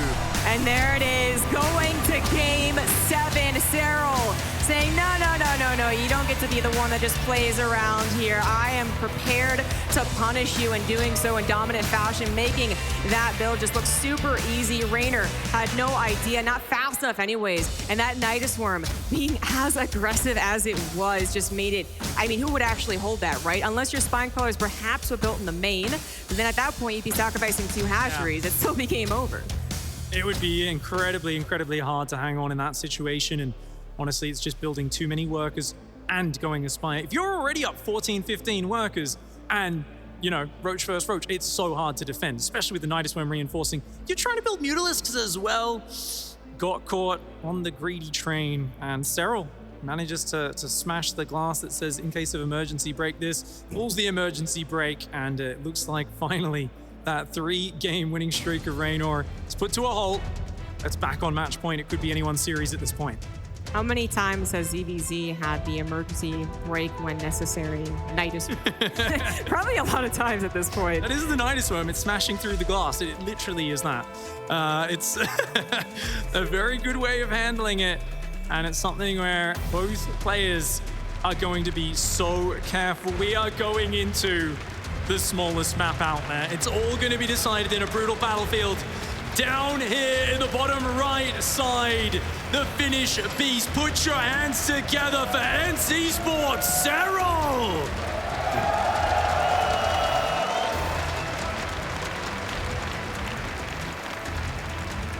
It is the final game of the series, guys. The final time to cheer on this player. In the top left of Curious Minds, he is the blue Zerg, Clashes Raider!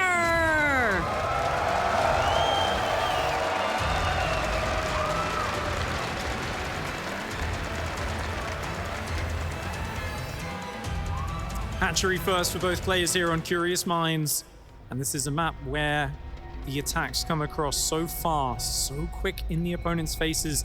After a game like the last one, it's not going to be a great situation for Raynor to just dive on up towards Mutalisks. You know, the thing that seems like it's so scary for Cyril to play against, both historically and in this series against Raynor. Well, this is not the best map for it, because those roach attacks are going to get over to you even quicker, and it's going to be harder to survive to that point in the game. Yeah, exactly. A couple of the Spire plays, or fake Spire plays, have come down on our largest maps in the map pool, allowing you hopefully that extra couple of seconds to actually get them out in time and prepare a defense. Did not happen in our last map, of course. Raynor could not defend, but nonetheless, still more popular on those maps. Curious Minds could be very explosive, could be maybe even a hatchery-based all-in to try and finalize this grand finals. Both players, I think, actually at this point in their career, equally capable of throwing out an all-in in Game 7. This would be just so historic if Raynor could bring this out. Remember that he was the runner-up in that 2019-2020 season, managed to win the championship in the 2021-2020 season. If he could win another one here, I mean, not only back-to-back Katowice, but also the grand finals the year before, it would be absolutely insane for Raynor to do so well in back-to-back world championships. Let's see what he's got in store. Historically, between these two, you'd think, okay, this is where you play safe and careful. Cyril, he does follow that usually in Game 7. Raynor, though, I gotta tell you, he has beaten Cyril multiple times with just a dirty all-in attack. You mentioned, you know, he's got those tricks under his belt. He has not shown too many in recent history, and he's just opening up standards so far. Baneling Nest's third bases for both of them. I think at least one of these games we expected to get into Lurkers legitimately, as in both of them get to Lurkers. Both of them have the Viper Wars that we're seeing from some of their earlier ZVZs, especially Raynor, and actually has yet to happen. It would be quite funny for it to happen on one of our smaller maps, but that is possible. Right now, a lot of that scouting formation going down, the test of the Ling micro as well. No one trying to commit to kind of an odd number of Lings to actually get a surprising pop on that third hatchery, although that is sometimes an option. And now we have kind of the drone wars, which actually in the past few games, we have had Raynor maybe lead a little bit more. Last game, he was leading and then obviously just over-droning at a certain point because Cyril was all-inning. But Raynor just a little bit quicker to that button. And that is really just all we've got to talk about. There's just seconds of difference between the two builds. Absolutely, very close still on both sides. And it's interesting, you notice how Cyril, he'll build a pack of Zerglings, but keep them defensive. Not a lot of players will do that. Most players build the Zergs, they get straight across the map and try to do damage. Cyril likes to shut down his opponent's information where possible. You can see him sealing up the wall on his natural expansion. Both players going for +1 range. Raynor got his own Roach Horn as well. And the Zerglings there for Cyril, still just posturing around, seeing what they can find. Raynor looking for scouting information, sneaking a Zergling across the map. Not nearly as fast on those layers. Last two games have given us a false impression of what perhaps usually can happen in ZVZ. But it's right into +1 missile and Roach's first personal slap down, at least more gas is Raynor, but Cyril not too far behind. Now just clearing out the Overlords, trying to make sure that your opponent at least is a little more suspicious about what's happening. Do I actually have the opportunity to drone just a little bit more, or do I have to be afraid of an attack? Equal work is still half a step ahead, is Raynor in that race. Zergling gets in, sees the gases have been taken, not much else. Raynor also seeing Cyril's lair is underway. Neither player going for a hatchery tech Roach attack. and they're both actually settling in. Neither one taking a crazy risk just yet. This is just balanced, straightforward Zerg versus Zerg. And remember, when you get to game 7, you don't always have the most perfect plan for that 7th game. You've already used up a lot of your very well, precisely planned attacks and surprise strategies. This is where you go back to fundamentals a little bit and you say, let's wait for them to make a play. Let's play really rock solid and see who's gonna step forward first. Serral with a handful of roaches. This is not a real attack though. He's got a lot of drones coming out behind it. He does, but once again, falling a little bit behind. Now is his time to catch up. It really is just roaches and poaches, guys. No spires coming down. Perhaps something will change in just a little bit, but we have one of our first kind of even actual heading into roaches. When we head into roaches, we are kind of expecting actually even a leap forward into perhaps those lurkers, but that's a little bit later on. Roach numbers are starting to increase for both parties. They both settled around 66 drones. That once again, we have some Ling run bys, lots of overlords now being pumped out for Serral. On neither side starting +2 range just yet. As I say it, Raynor does click on that upgrade. Serral's got the second Evo chamber. He's got to get the +2 range going. That was really a lot of overlords. I mean, Serral was technically supply block for a hot second, but actually 7 of them coming down. Doing more finishing, but anyways, it's definitely not for anything. Nefarious 2-1 is on the way for Serral. +2 at least starts up for Raynor. Does he have that second evolution chamber to actually start the upgrade? I'm not sure that he does. Raynor, that is. I think he skipped on it for now. Raynor just focusing on the more important +2 upgrade. Give him a bit more gas for Ravagers. You know, it's not the most impactful to carapace, but if we see a roach fight and then another roach fight and another and another, that's where it starts to stack up that value over time, right? So definitely something that we've got in mind. Raynor adding a couple of queens here. That's usually insurance against Mutalisks. But Serral is not doing it. He's just going Mass Roach versus Mass Roach. They are neck and neck in the workers. Raynor, of course, has led in the supply a little bit throughout this game, and he's going to be the first one to drop the Spire. Yeah, we do have that change in approach to the mid-game. Spire coming down for Raynor and Tunneling Claws for Serral, something that he did get earlier in the series, but by that point he actually got to use it. Let's be real, he basically had already won the game. Does have a visual difference on the roaches, right? So if Serral can actually maybe deny a little bit of scouting, actually be able to burrow some of the roaches, they can set up for multiple points of harassment, but as soon as the upgrade finishes, then it's very actually easy for Raynor to figure out. I will say that the Hydralisk ends well timed with that Spire. I do wonder how much Raynor is really going to be committing to the Mutas. My gut feeling, right, is that it's not a lot. It's going to be kind of like a little sprinkling of Mutas to really bother Serral. Get that map control, kill the Overlord. Speaking of which, a couple of drop Overlords now on the way for Serral. Maybe not going to use him though, as he's just spotted the Spire, almost finished. And that Hydra Den on the way. This is a small map, so remember, something like a Roach Hydra normally feels like an all-in. On this small map, just attacking with Roach Hydra, trying to push through the guy who's building more mutas. It's also Raynor. What is Raynor known for? Building far too many drones. He's done it a few times in this series. If he thinks he can get away with being greedy, he'll do it. And 11 Mutalisks actually coming out of Zombie Grove. That's a pretty high number for Raynor, so he really wants to get some work done with that.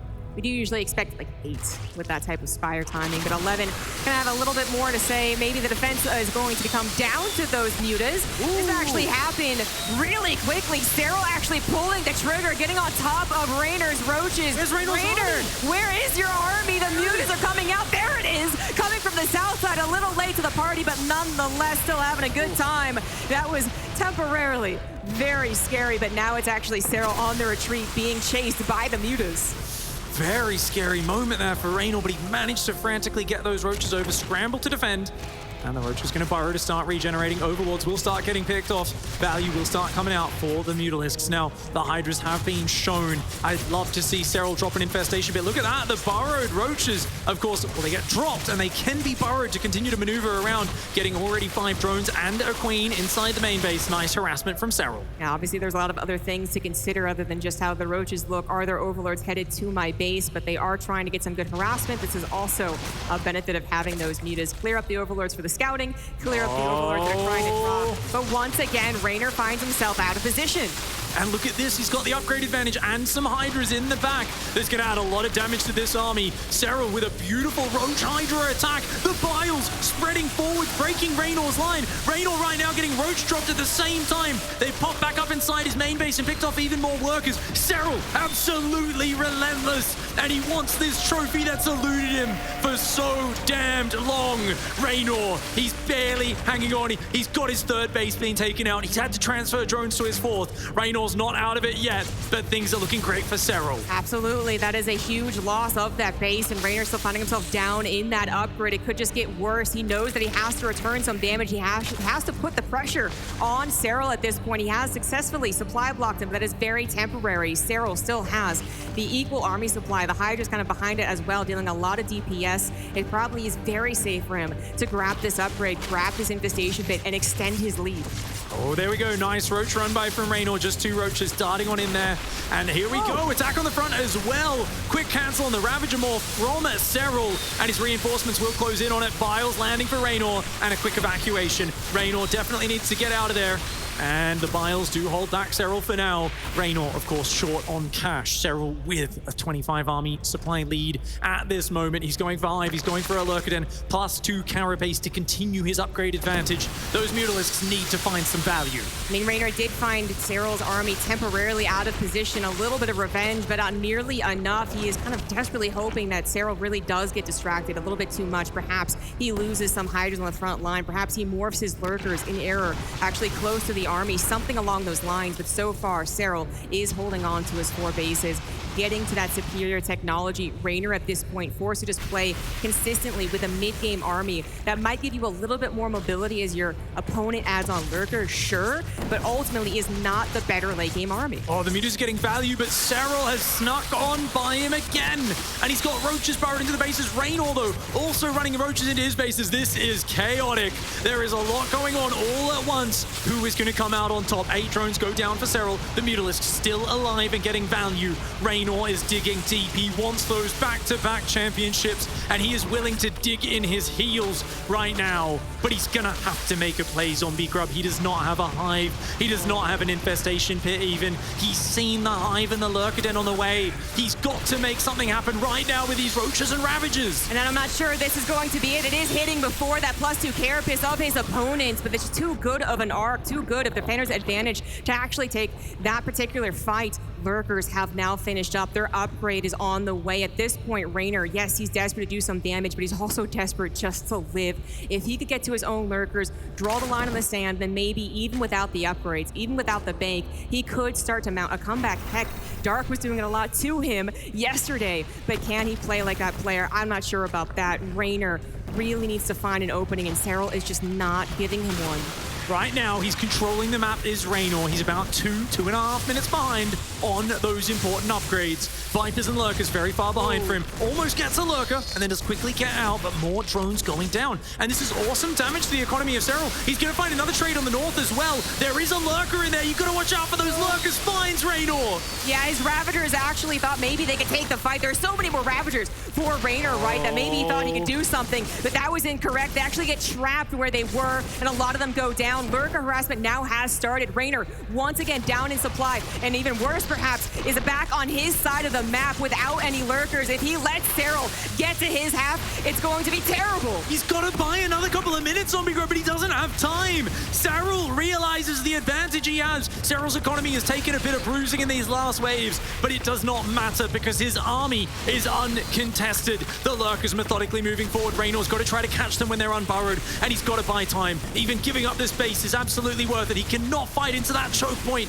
Serral's army is just so darn scary. Yeah, he has to buy so much time and get a couple of snipes as well. He decides to take the fight over to the south side. That's actually where there's not too many Lurkers, so he is desperately trying to hold on. His +2 carapace is also going to finish, putting them back on the equal upgrades, but Lurkers, they only care so much about that. It looks like Serral is wary. He doesn't actually want to overextend, perhaps start getting his Lurkers picked off by the Ravagers. Actually, Adaptive Talent's not done there. Does lead to a loss of a couple of more Lurkers, and Serral actually does not win with that push. He has to pull back, and actually Raynor defends at home and has Roaches still dealing damage on the other side of the map. It's back and forth. We thought that Serral had gotten to the ultimate composition, and 10 more Lurkers are on the way. It's still arguable for sure that he is in the lead, but Raynor at least has Vipers. Pulling back might have been a mistake there, Zombie Grub. I understand Raynor here is the comeback kid, but he has found a way when his army was infinitely worse to pull Serral home. Serral's economy is lower. The tech is coming out. The Vipers so important with their blinding cloud and their abduct. The ability to rip the Lurkers out of the ground is massive.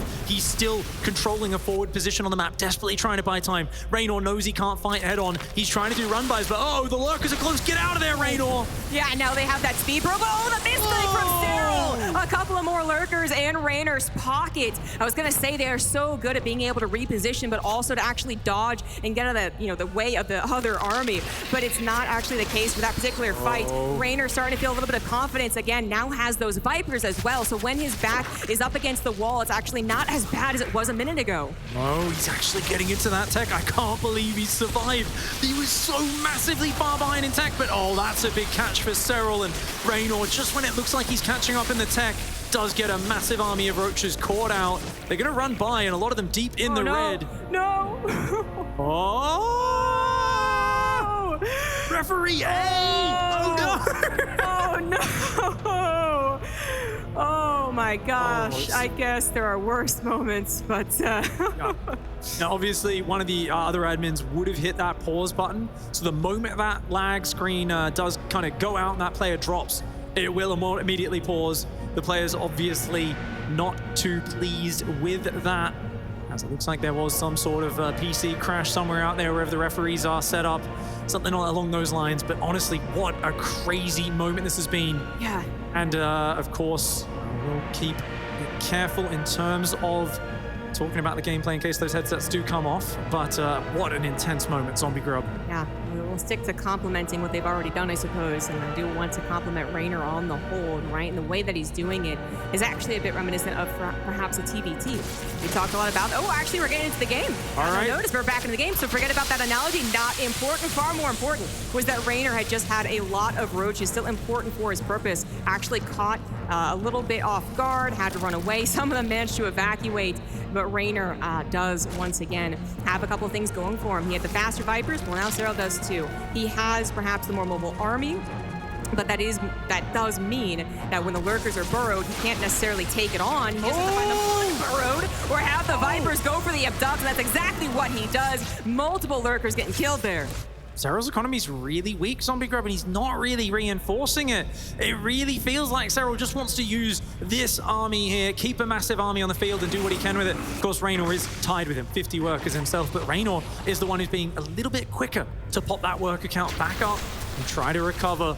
But here he goes on the top side. Roach Ravager army still in the very large numbers for Raynor. Does not have a lot of lurkers, or in fact any lurkers, I believe. He's just focusing on Roach Ravager mobility and the Vipers to help disable the enemy lurkers. Cyril trying to get stable again, knows that if he can kind of find Raynor unguarded, maybe start picking off some of his own Vipers, right? Getting those abducts, there he finally go, though we also have some Corrosive Biles actually hitting. Then Cyril's army is still super intimidating. Raynor has only just started his lurker transition. In fact, the Hydralisk Den just finished. No lurker again yet. Hydras are now on the way for Raynor. He might want to stay more mobile and avoid the lurkers. We saw versus Dark. He likes to run around the map, have a heavy Viper count, and just abduct units into them. That way he doesn't have to bother with the burrow unburrow, but of course you do need lurkers eventually as well. He's going to shove on in, but he's got to get out of there. The Blinding Cloud defensively there from Cyril does force him back. And at this point, as the game locks down, you're going to see more abducts come out. Ravagers, Hydras, any unit you can pull in is going to be massive. Some lurker harassment, but I am surprised to say that Raynor has actually taken a bit of an upgrade lead, plus we will finish faster for him despite everything that has happened in this game. Still no intention, apparently, of actually adding a lurker, and it's a very interesting choice to make. Perhaps Raynor really feeling the mobility, knows that he's been able to find Cyril out of position, actually tackle these lurkers, and especially with his own Vipers, he might be able to, but right through the middle, that could have actually gone terrible for Raynor, but Raynor was attacking, so Cyril decides to pull back, which means he doesn't get to go for the base race, and he's late to the defense at home. Oh, the Spores do take out the Overseers. The Lurker dodging the Biles. Nice plays by Cyril. He will deflect this attack. And Raynor, though, a very opportunistic dive. You could see Cyril. I really thought Cyril was going to get Lurkers up in between the rallies and actually do it. But he panicked and pulled home there. And I'm not sure if that was a missed opportunity or not. It's so hard to keep up with where all of the army pieces are. How much was at home for both sides. Yeah. Maybe Cyril realized he just had 2 Lurkers at home. He was going to potentially lose that base trade. So he's pulled on back. but look at the numbers at the bottom. Zombie Grub, we've got a 20 supply lead for Raynor. He's got a healthier bank right now. He's been more mobile, and he's abducting. Well, they both are abducting, and actually only one of them gets all those kills, and it's Cyril. He got the kills on the Vipers, he gets the kills on the Overseers, which are actually kind of still expensive, and even supply blocks Raynor at this point, as neither one of them has started to accrue a bank. Cyril does have a faster 5th base. Raynor's only just now adding that on. He's finally adding his lurker again as well, but he's not there yet. He wants to keep up the pressure. He's tried to divide his army once again in half, hoping that Cyril is really out of position. But I like what Cyril has done, especially with his lurkers over to the right side, kind of staggered them so that Raynor might make a mistake and try to dive on one, not realizing there's 3 or 4. Oh, okay, the lurkers pull back. One of them goes down, so does the second one. He does eat some big spines, though. That is not free. Ooh, Cyril really trying to calm this game down, you know. For so long, he had the momentum, he had just straight up the better army, but was unable to really get it in the perfect location to capitalize on it. Now things have calmed down. We're back to perhaps the mechanical part of late game ZVZ. Who is better when it comes to Overseer sieging up, Spore Crawlers being placed, Lurkers actually getting the shots, Blinding Clouds going down, a lot of micro comes in. Raynor actually going to lose that 5th base. Nothing else beyond it, but he really did need it. I mean, this is so intense at this point because neither of you has a big economy. This is not a big 70 drone game where you've got this big bank you can rebuild off. Both of them have the Vipers they've got out right now and not much behind it. And whoever gets the abducts first and takes out the enemy Vipers is going to be at a huge advantage. Oh my gosh, Raynor once again just not expecting the drive through the middle. This time his army is at home, which also means that it has been corralled. He doesn't have much to go. Oh, okay. Corrosive Biles take out a couple of Vipers and Lurkers, but the army quality is so much better for Cyril. He's still got a lot of Vipers. His Lurkers are spread. That base goes down, and he wants to corner this army. He does not want to let Raynor out of this corner. We thought Cyril had him trapped earlier in this game. Raynor barely fought his way back into it, but now he's pressed up against the wall with nowhere to run. That is going to be it. Raynor taps out. Cyril finally getting his IEM victory. It took a couple of tries, but he makes it to the finals. He gets tested to Game 7, and he actually comes out the victor. And deservedly hyped and psyched for that performance. I mean, that was some real adversity there. We saw that just go right back in the other direction, but he managed to put the stop on the Raynor train when it looked like all the momentum was there. That there was an absolutely stellar grand finals, a beautiful performance from Cyril. And now we are going to head to the main stage, guys. We are going to talk to the champ himself. It's Cyril. Thank you very much, Zombie Grub, and congratulations to Cyril. Your road to this championship was one of the most difficult we have ever seen. You took down Maru, you took down Rogue, and Dark, and now Raynor, all tournament favorites for this trophy. And now, finally, you are the Intel Extreme Masters Katowice champion. Feels absolutely incredible. Thanks for all the support, guys. I have to say, after I lost 3 games in a row, I was kind of doubting myself a little bit there. But luckily, I managed to get myself back together and pull it off in the end. We saw in this ZVZ, it went every single map. So much back and forth action. You started up with 2 wins with a 2-0 lead. And then on Glittering Ashes, I think a lot of people were a little surprised, and I see you smiling there. What was your reaction? Because it felt like you were a little confused as well. Yeah, well, I was expecting the Mudas there after I saw that many links. But yeah, I was actually kind of in like 50-50 between Nidus and Muta myself there. So I chose a bit wrong there, and then I met the Raptors, which was kind of the nail in the coffin, I guess. So yeah, I was a bit confused, but he has played that before, so nothing I have never seen. And then on that final map, it was getting a lot closer than I think even Raynor even expected. You had the superior army, but Raynor just doing Raynor things, hanging on. Were you worried at all that perhaps he might be able to take it from you?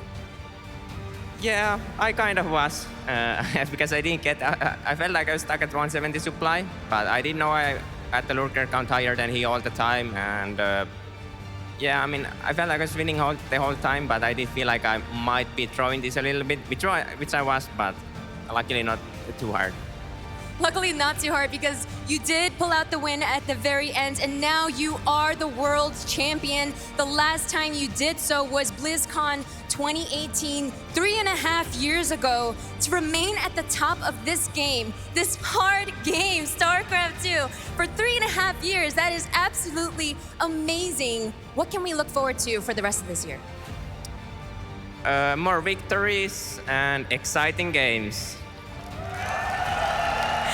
The crowd loves to hear it, and speaking of which, there are so many Serral fans out there. Any last words for them? Thanks for all the support. It means a lot of people screaming and just in general cheering. Really makes the tournament feel really different and something special. Give it up one last time for your Intel Extreme Masters champion. It is Serral!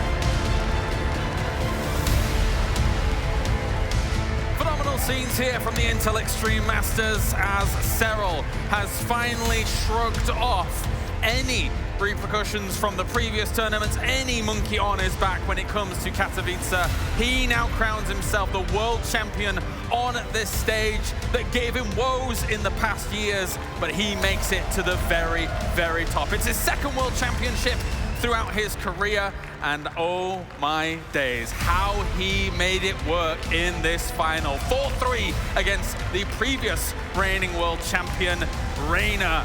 And Serral now sits atop the mountain, Ben. Only one man could test him, and that was the previous champion there in Reina, pushing him to the seventh and final map. Serral played out of his mind throughout the whole tournament, and look at the smile on his face. Absolutely deserves it. The one he was missing, but the one he got. He finally gets it. He's been chasing this trophy for so long. He was the overwhelming favorite a couple of times. Could not get the job done. Last year was one of the favorites, also didn't go all the way.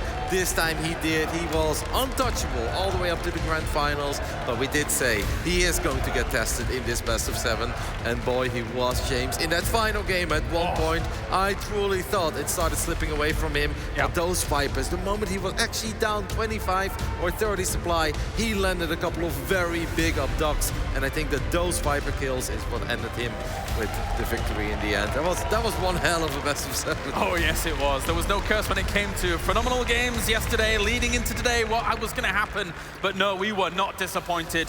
All 7 games played. Serral looked like he had Reina on the ropes. Reina bounces back in that final game, but Serral is able to round things out. Phenomenal control of the army to be able to push on towards Reina was Ben towards those later stages and claim himself the world championship. And he threw everything at Reina. He whipped out the 12 pool earlier on with the drone pool, whipped out the sick play, then went to the late game, or tried to get to the late game in that final game there, but Reina, holy crap. I don't think any Zerg has been in that far behind against Lurkers, but still sniping off Lurker left and right and just around the map, and as Serral said, he felt he was throwing it, but oh my golly, got it together, got those Viper abducts going later on in the game.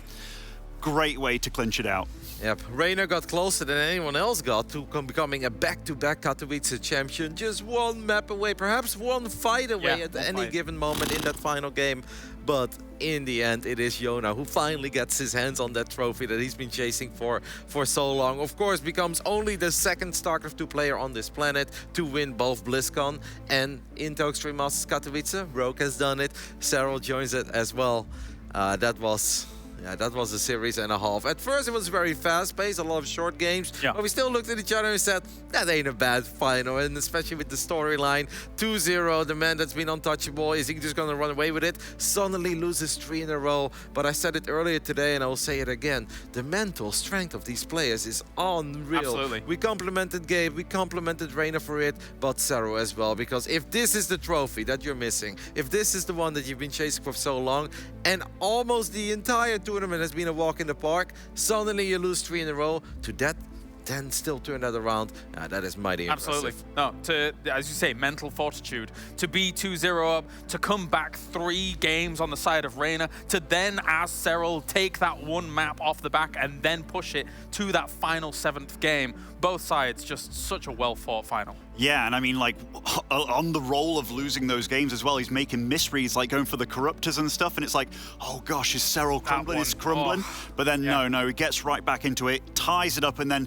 you pretty much have a $100,000 match coming down to that one final map, which, when you think about that, these are just young lads. Like Cyril, rather, Reina's 19, Cyril's like 22, 23, and they gave it their absolute all, bringing us an absolutely fantastic final. You bring up a really good point. That corruptor read, I think it was in game 6 or something. I can't remember which game it was. It was all kind of a blur to me at this point because I'm so excited. But game 5, that could have potentially, if Cyril hadn't have been able to be victorious here, come back to haunt him, because at this level, that's a really huge, not mistake, but just an error of judgment in what's going on with your opponent. Yeah, you kind of saw it. He could chuckle about it, of course, in the end, because it doesn't matter. It didn't change the fact that he still won. But yeah, that's not something we see very often at the absolute highest level between these two players. But it's also just because Reina and Sarah are so evenly matched. They push each other to the limit. And even the best players in the world then start gambling a little bit every now and then and just kind of feel like, all right, I'm going to skip this corner. I'm not 100% sure, but I'm like pretty damn sure that this is the right call.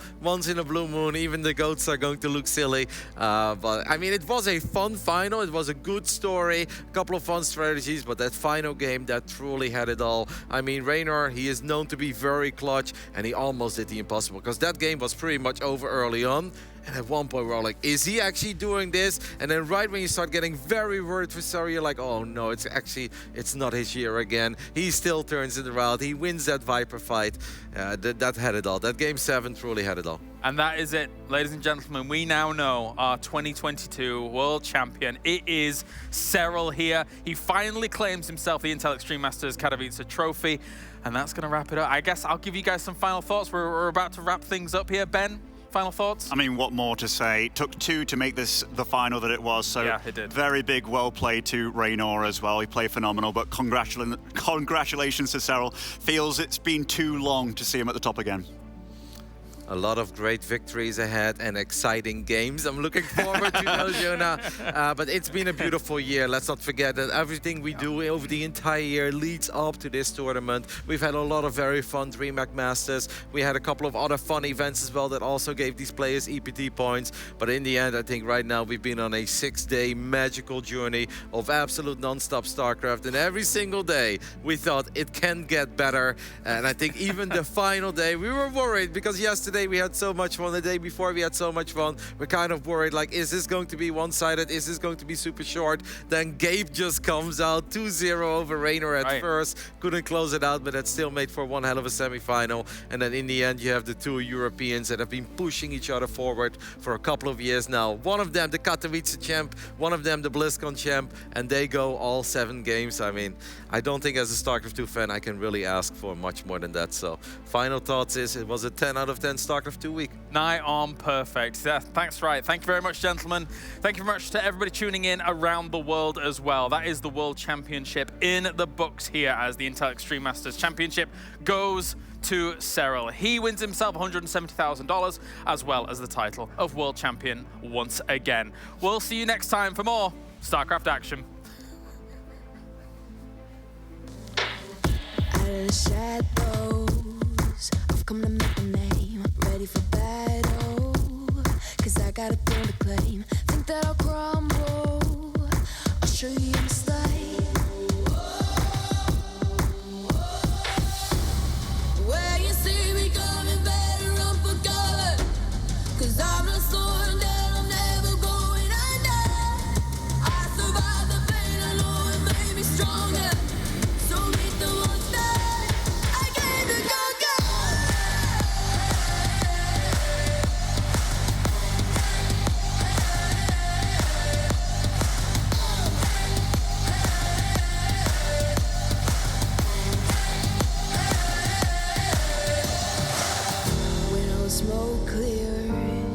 I'll still be on my feet, forget all of my fears, 'cause I know my destiny. I feel a champion waking inside of me.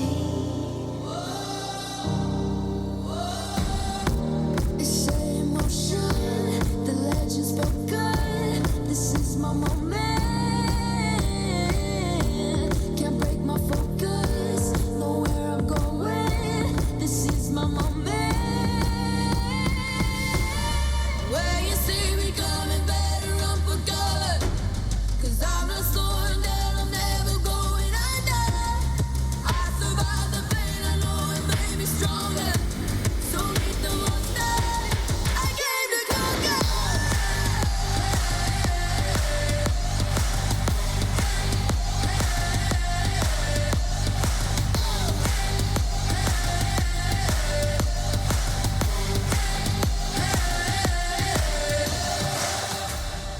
When you see me coming, better run for cover.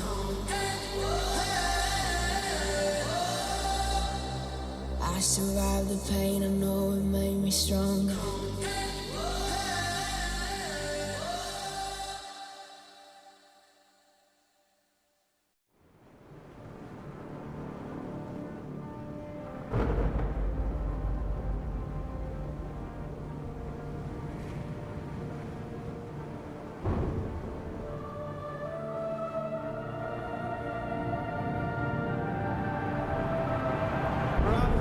Really making history. Absolutely phenomenal. And Ace is the champion of the Intel Extreme Masters World Finals. Storm's still not quite done. MC is going to take this fight, though. 3 seconds left. Last 2 rounds of passion's got to start it well for ESC. And this is a massive move for Zez, but he's not content with just a Nexus kill. He wants to win out. And it's all done. And Strollin's winning. Unbelievable Rogue with a 4-0 victory over Classic. And they did it again.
Thank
you.